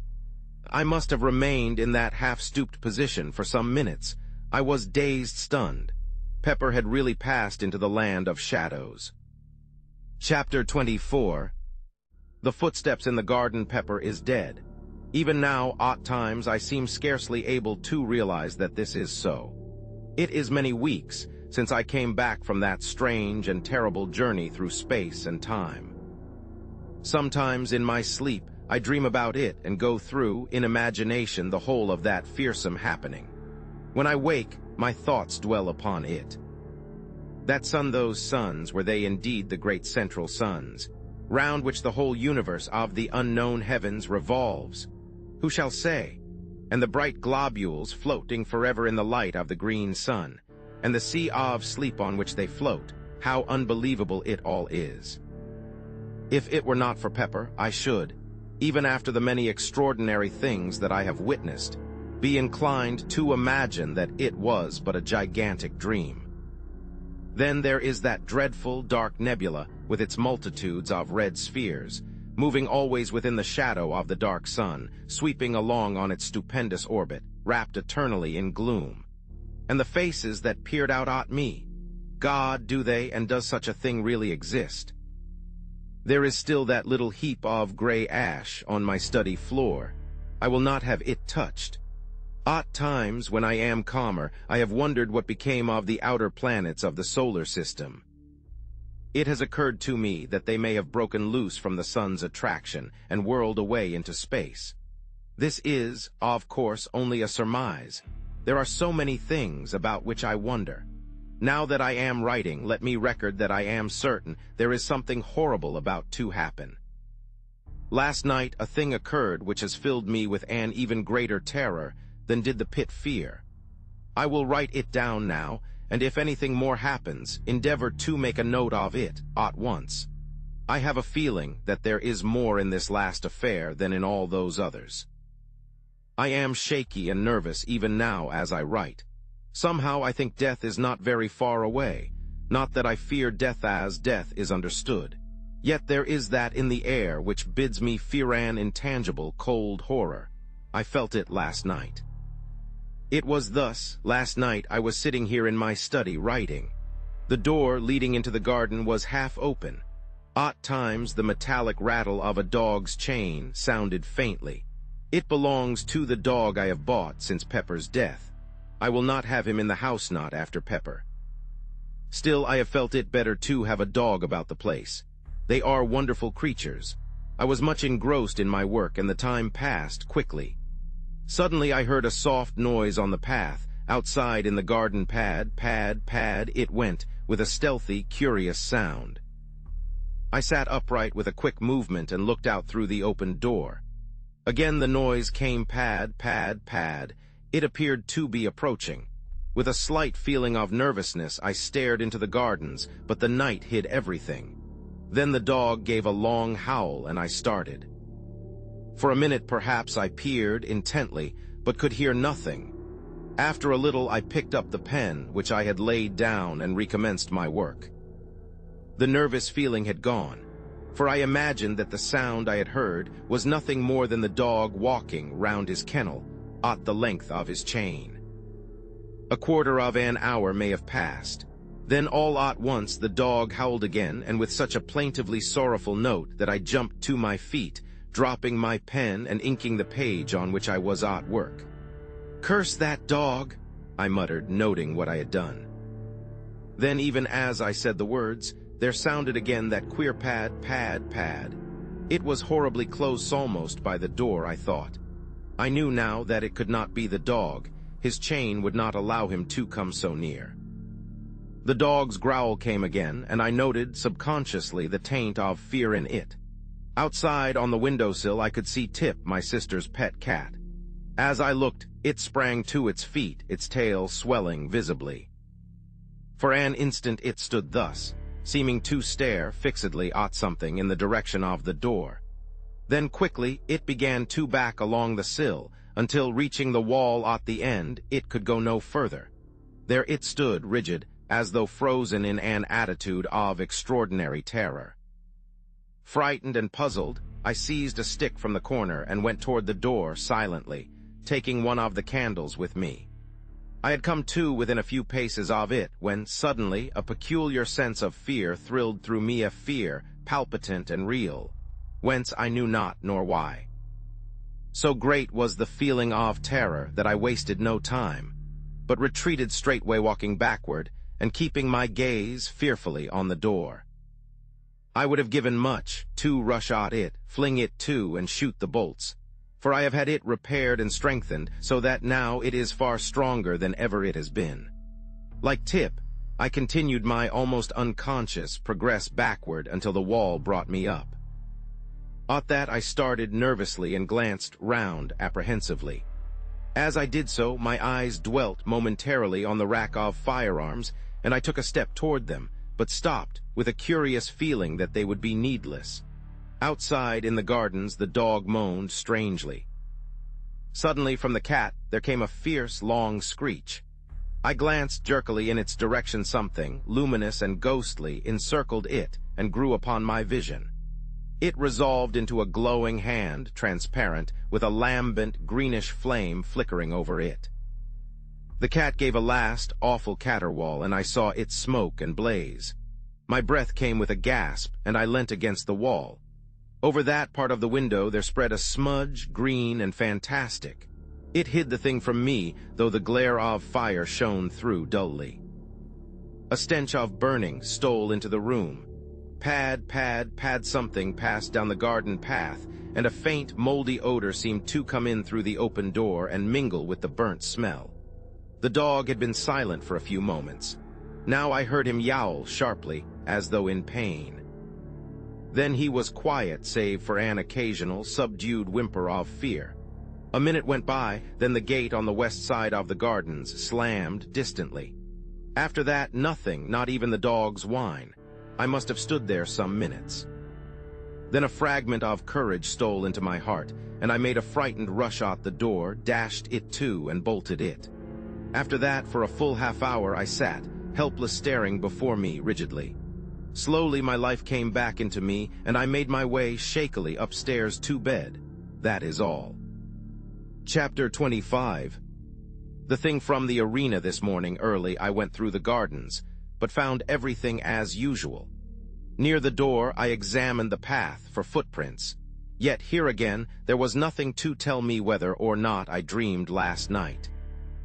It was only when I came to speak to the dog that I discovered tangible proof that something did happen. When I went to his kennel, he kept inside, crouching up in one corner, and I had to coax him to get him out. When finally he consented to come, it was in a strangely cowed and subdued manner. As I patted him, my attention was attracted to a greenish patch on his left flank. On examining it, I found that the fur and skin had been apparently burnt off, for the flesh showed raw and scorched. The shape of the mark was curious, reminding me of the imprint of a large talon or hand. I stood up thoughtful. My gaze wandered toward the study window. The rays of the rising sun shimmered on the smoky patch in the lower corner, causing it to fluctuate from green to red oddly. Ah, that was undoubtedly another proof, and suddenly the horrible thing I saw last night rose in my mind. I looked at the dog again. I knew the cause now of that hateful-looking wound on his side. I knew also that what I had seen last night had been a real happening. And a great discomfort filled me. Pepper, Tip, and now this poor animal. I glanced at the dog again and noticed that he was licking at his wound. "Poor brute," I muttered and bent to pat his head. At that he got upon his feet, nosing and licking my hand wistfully. Presently I left him, having other matters to which to attend. After dinner I went to see him again. He seemed quiet and disinclined to leave his kennel. From my sister I have learnt that he has refused all food today. She appeared a little puzzled when she told me, though quite unsuspicious of anything of which to be afraid. The day has passed uneventfully enough. After tea I went again to have a look at the dog. He seemed moody and somewhat restless, yet persisted in remaining in his kennel. Before locking up for the night, I moved his kennel out away from the wall so that I shall be able to watch it from the small window tonight. The thought came to me to bring him into the house for the night, but consideration has decided me to let him remain out. I cannot say that the house is in any degree less to be feared than the gardens. Pepper was in the house, and yet it is now 2 o'clock. Since 8 I have watched the kennel from the small side window in my study, yet nothing has occurred, and I am too tired to watch longer. I will go to bed. During the night I was restless. This is unusual for me, but toward morning I obtained a few hours' sleep. I rose early and after breakfast visited the dog. He was quiet but morose and refused to leave his kennel. I wish there was some horse doctor near here. I would have the poor brute looked to. All day he has taken no food, but has shown an evident desire for water, lapping it up greedily. I was relieved to observe this. The evening has come and I am in my study. I intend to follow my plan of last night and watch the kennel. The door leading into the garden is bolted securely. I am consciously glad there are bars to the windows. Night! Midnight has gone. The dog has been silent up to the present. Through the side window on my left I can make out dimly the outlines of the kennel. For the first time the dog moves, and I hear the rattle of his chain. I look out quickly. As I stare, the dog moves again restlessly, and I see a small patch of luminous light shine from the interior of the kennel. It vanishes, then the dog stirs again, and once more the gleam comes. I am puzzled. The dog is quiet, and I can see the luminous thing plainly. It shows distinctly. There is something familiar about the shape of it.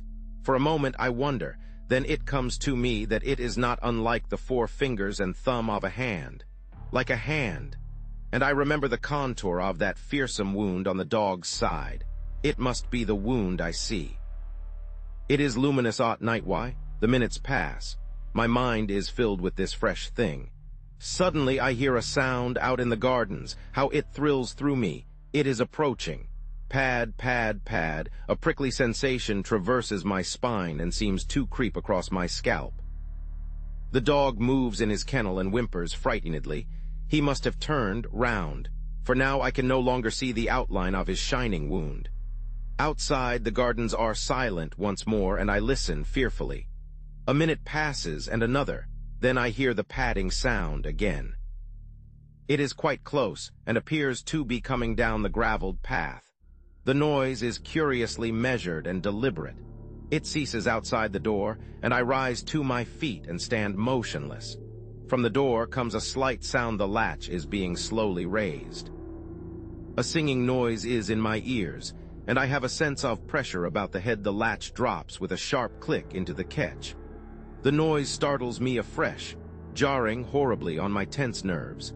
After that, I stand for a long while amid an ever-growing quietness. All at once, my knees begin to tremble, and I have to sit quickly.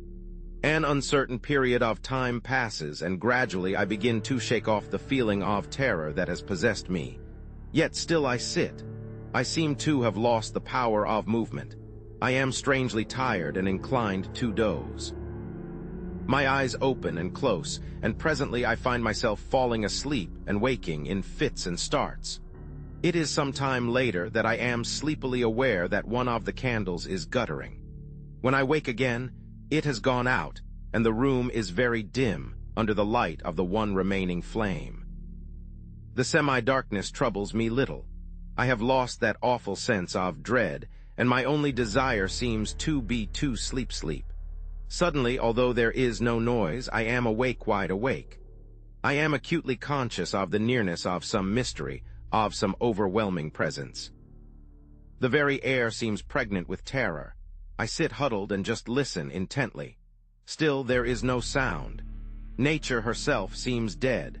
Then the oppressive stillness is broken by a little eldritch scream of wind that sweeps round the house and dies away remotely.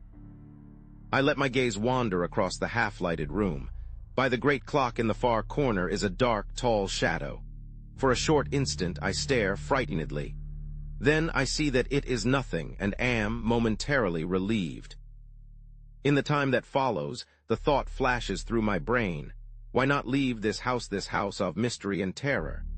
Then, as though in answer, there sweeps up across my sight a vision of the wondrous sea of sleep, the sea of sleep where she and I have been allowed to meet after the years of separation and sorrow. And I know that I shall stay on here whatever happens. Through the side window, I note the somber blackness of the night. My glance wanders away and round the room, resting on one shadowy object and another. Suddenly I turn and look out the window on my right. As I do so, I breathe quickly and bend forward with a frightened gaze at something outside the window, but close to the bars. I am looking at a vast, misty swine face, over which fluctuates a flamboyant flame of a greenish hue. It is the thing from the arena. The quivering mouth seems to drip with a continual phosphorescent slaver. The eyes are staring straight into the room with an inscrutable expression. Thus I sit rigidly frozen. The thing has begun to move. It is turning slowly in my direction. Its face is coming round toward me. It sees me. Two huge, inhumanly human eyes are looking through the dimness at me. I am cold with fear, yet even now I am keenly conscious and note in an irrelevant way that the distant stars are blotted out by the mass of the giant face. A fresh horror has come to me. I am rising from my chair without the least intention. I am on my feet and something is impelling me toward the door that leads out into the gardens. I wish to stop, but cannot. Some immutable power is opposed to my will, and I go slowly forward, unwilling and resistant. My glance flies round the room helplessly and stops at the window. The great swine face has disappeared, and I hear again that stealthy pad. It stops outside the door toward which I am being compelled. There succeeds a short, intense silence, then there comes a sound. It is the rattle of the latch being slowly lifted. At that, I am filled with desperation. I will not go forward another step. I make a vast effort to return, but it is as though I press back upon an invisible wall.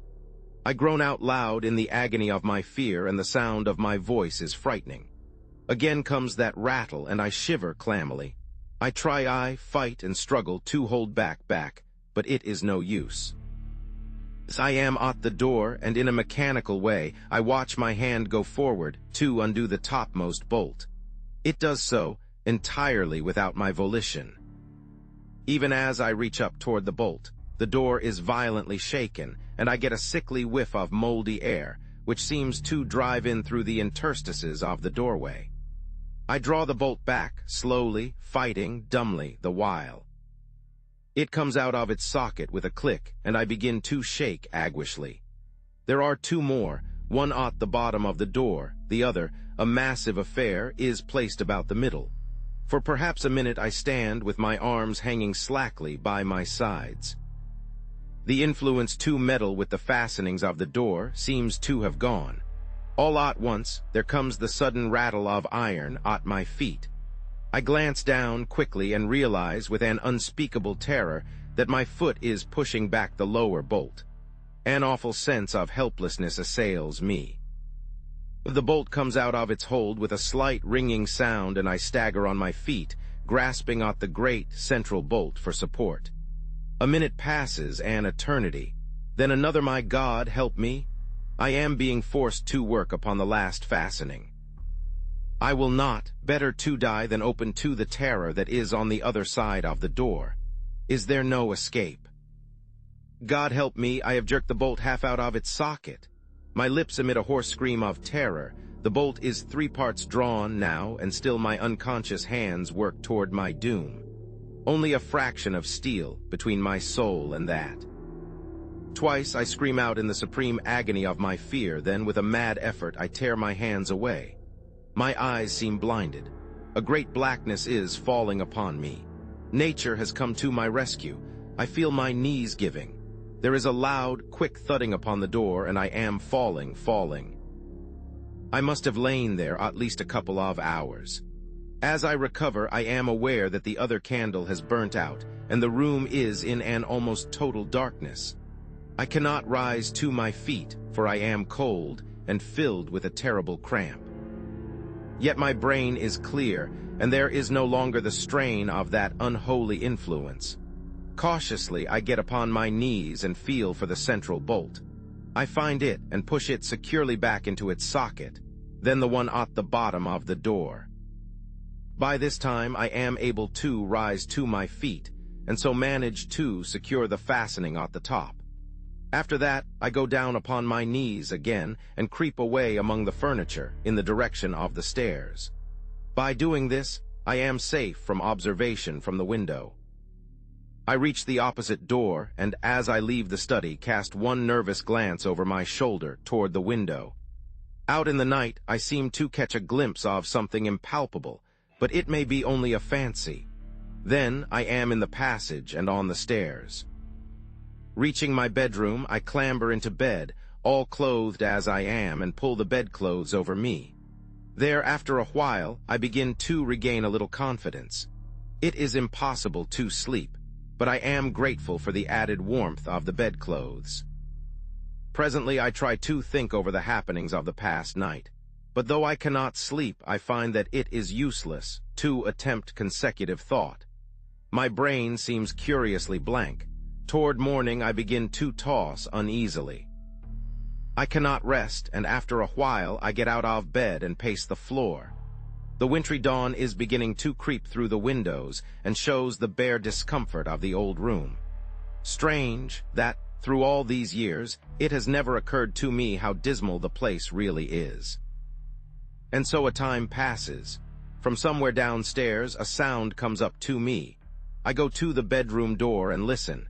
It is Mary bustling about the great old kitchen getting the breakfast ready. I feel little interest. I am not hungry. My thoughts, however, continue to dwell upon her.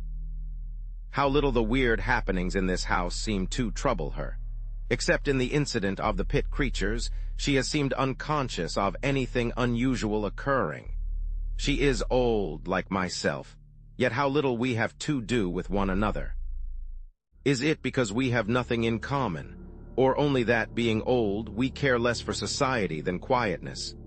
These and other matters pass through my mind as I meditate, and help to distract my attention for a while from the oppressive thoughts of the night.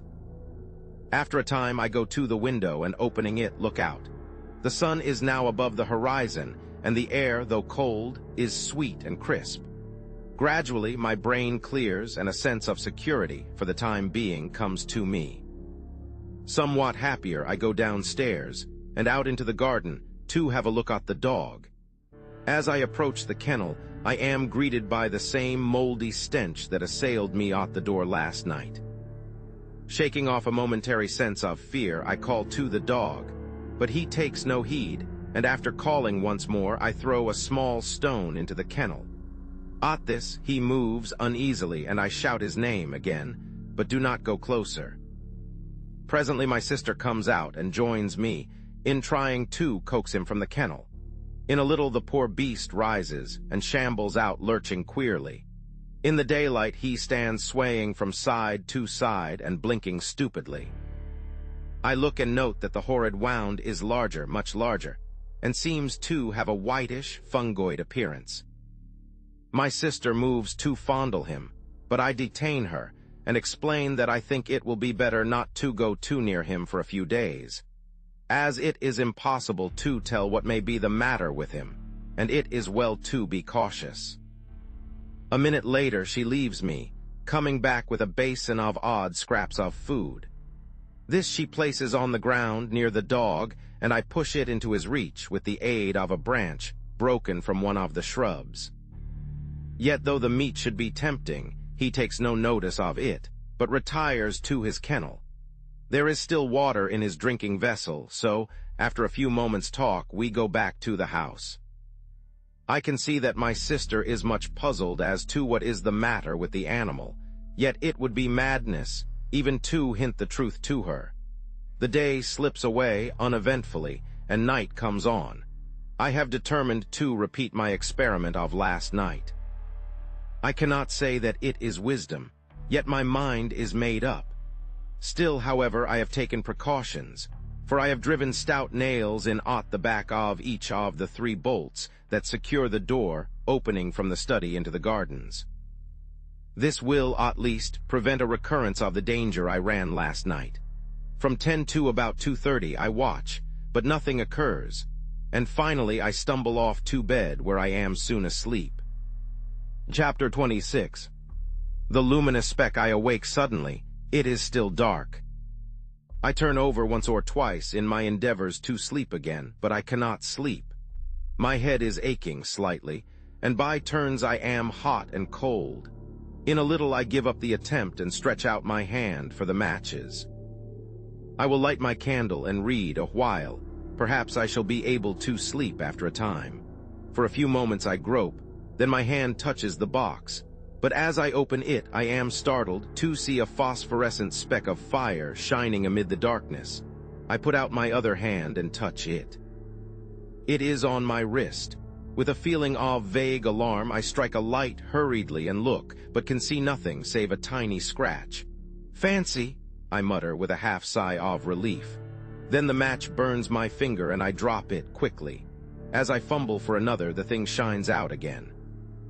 I know now that it is no fancy. This time I light the candle and examine the place more closely. There is a slight greenish discoloration round the scratch. I am puzzled and worried. Then a thought comes to me. I remember the morning after the thing appeared. I remember that the dog licked my hand. It was this one with the scratch on it, though I have not been even conscious of the abasement until now. A horrible fear has come to me. It creeps into my brain. The dog's wound shines at night. With a dazed feeling, I sit down on the side of the bed and try to think, but cannot. My brain seems numbed with the sheer horror of this new fear. Time moves on unheeded. Once I rouse up and try to persuade myself that I am mistaken, but it is no use. In my heart, I have no doubt.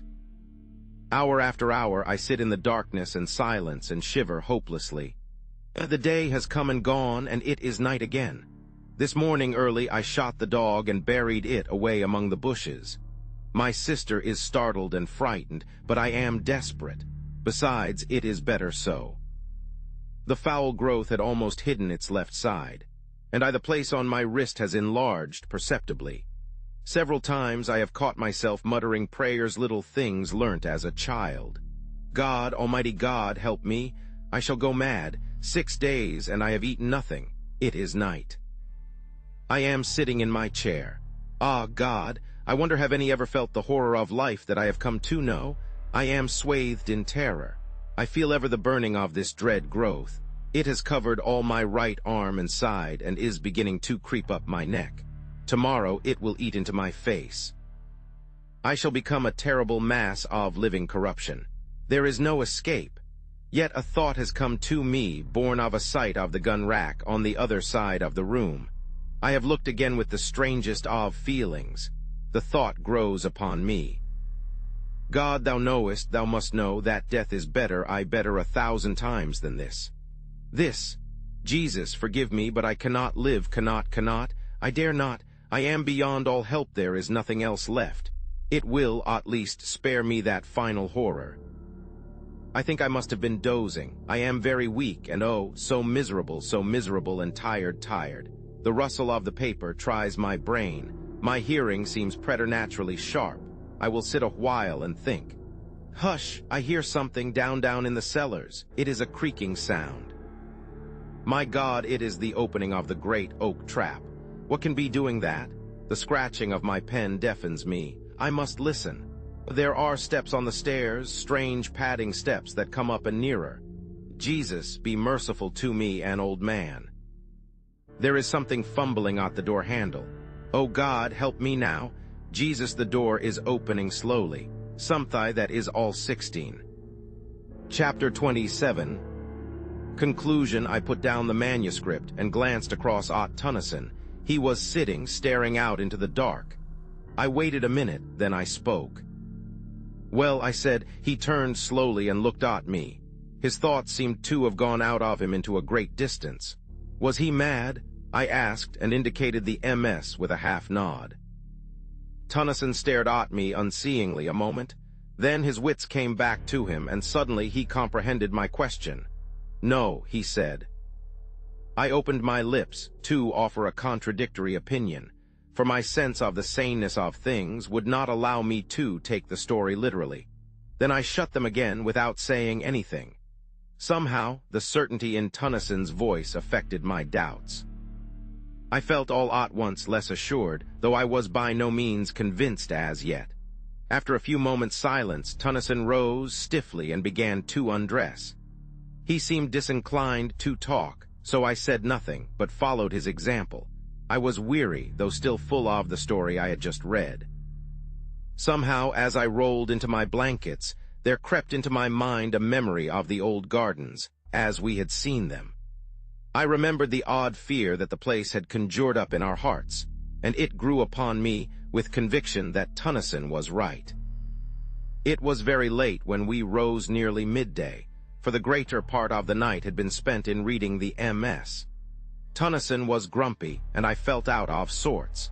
It was a somewhat dismal day, and there was a touch of chilliness in the air. There was no mention of going out fishing on either of our parts. We got dinner, and after that just sat and smoked in silence. Presently, Tennyson asked for the manuscript. I handed it to him, and he spent most of the afternoon in reading it through by himself. It was while he was thus employed that a thought came to me. What do you say to having another look at? I nodded my head downstream. Tennyson looked up. Nothing, he said abruptly, and somehow I was less annoyed than relieved at his answer. After that, I left him alone. A little before tea time, he looked up at me curiously. Sorry, old chap, if I was a bit short with you just now. Just now, indeed. He had not spoken for the last 3 hours, but I would not go there again, and he indicated with his head for anything that you could offer me. Ugh, and he put down that history of a man's terror and hope and despair. The next morning we rose early and went for our accustomed swim. We had partly shaken off the depression of the previous day, and so took our rods when we had finished breakfast and spent the day at our favorite sport. After that day, we enjoyed our holiday to the utmost, though both of us looked forward to the time when our driver should come, for we were tremendously anxious to inquire of him, and through him among the people of the tiny hamlet, whether any of them could give us information about that strange garden, lying away by itself in the heart of an almost unknown tract of country. At last the day came, on which we expected the driver to come across for us. He arrived early while we were still abed, and the first thing we knew, he was at the opening of the tent, inquiring whether we had had good sport. We replied in the affirmative, and then both together, almost in the same breath, we asked the question that was uppermost in our minds. Did he know anything about an old garden and a great pit and a lake situated some miles away down the river? Also, had he ever heard of a great house thereabouts? No, he did not and had not.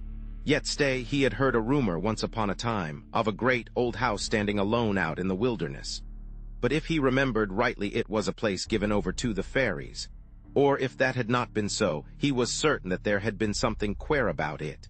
And anyway, he had heard nothing of it for a very long while, not since he was quite a gossoon. No, he could not remember anything particular about it. Indeed, he did not know he remembered anything at all until we questioned him.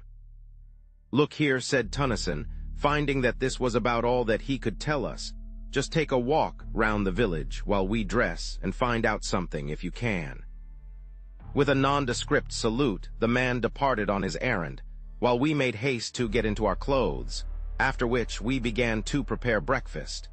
We were just sitting down to it when he returned. "It's all in bed, the lazy divils is, sore," he said, with a repetition of the salute, and an appreciative eye to the good things spread out on our provision chest, which we utilized as a table. "Oh, well, sit down," replied my friend, "and have something to eat with us." Which the man did without delay. After breakfast, Tennyson sent him off again on the same errand, while we sat and smoked. He was away some 3/4 of an hour, and when he returned, it was evident that he had found out something. It appeared that he had got into conversation with an ancient man of the village, who probably knew more, though it was little enough, of the strange house than any other person living. The substance of this knowledge was that in the ancient man's youth and goodness knows how long back that was there had stood a great house in the center of the gardens, where now was left only that fragment of ruin. This house had been empty for a great while, years before the ancient man's birth. It was a place shunned by the people of the village, as it had been shunned by their fathers before them. There were many things said about it, and all were of evil. No one ever went near it, either by day or night. In the village it was a synonym of all that is unholy and dreadful. And then, one day, a stranger, had ridden through the village and turned off down the river in the direction of the house, as it was always termed by the villagers.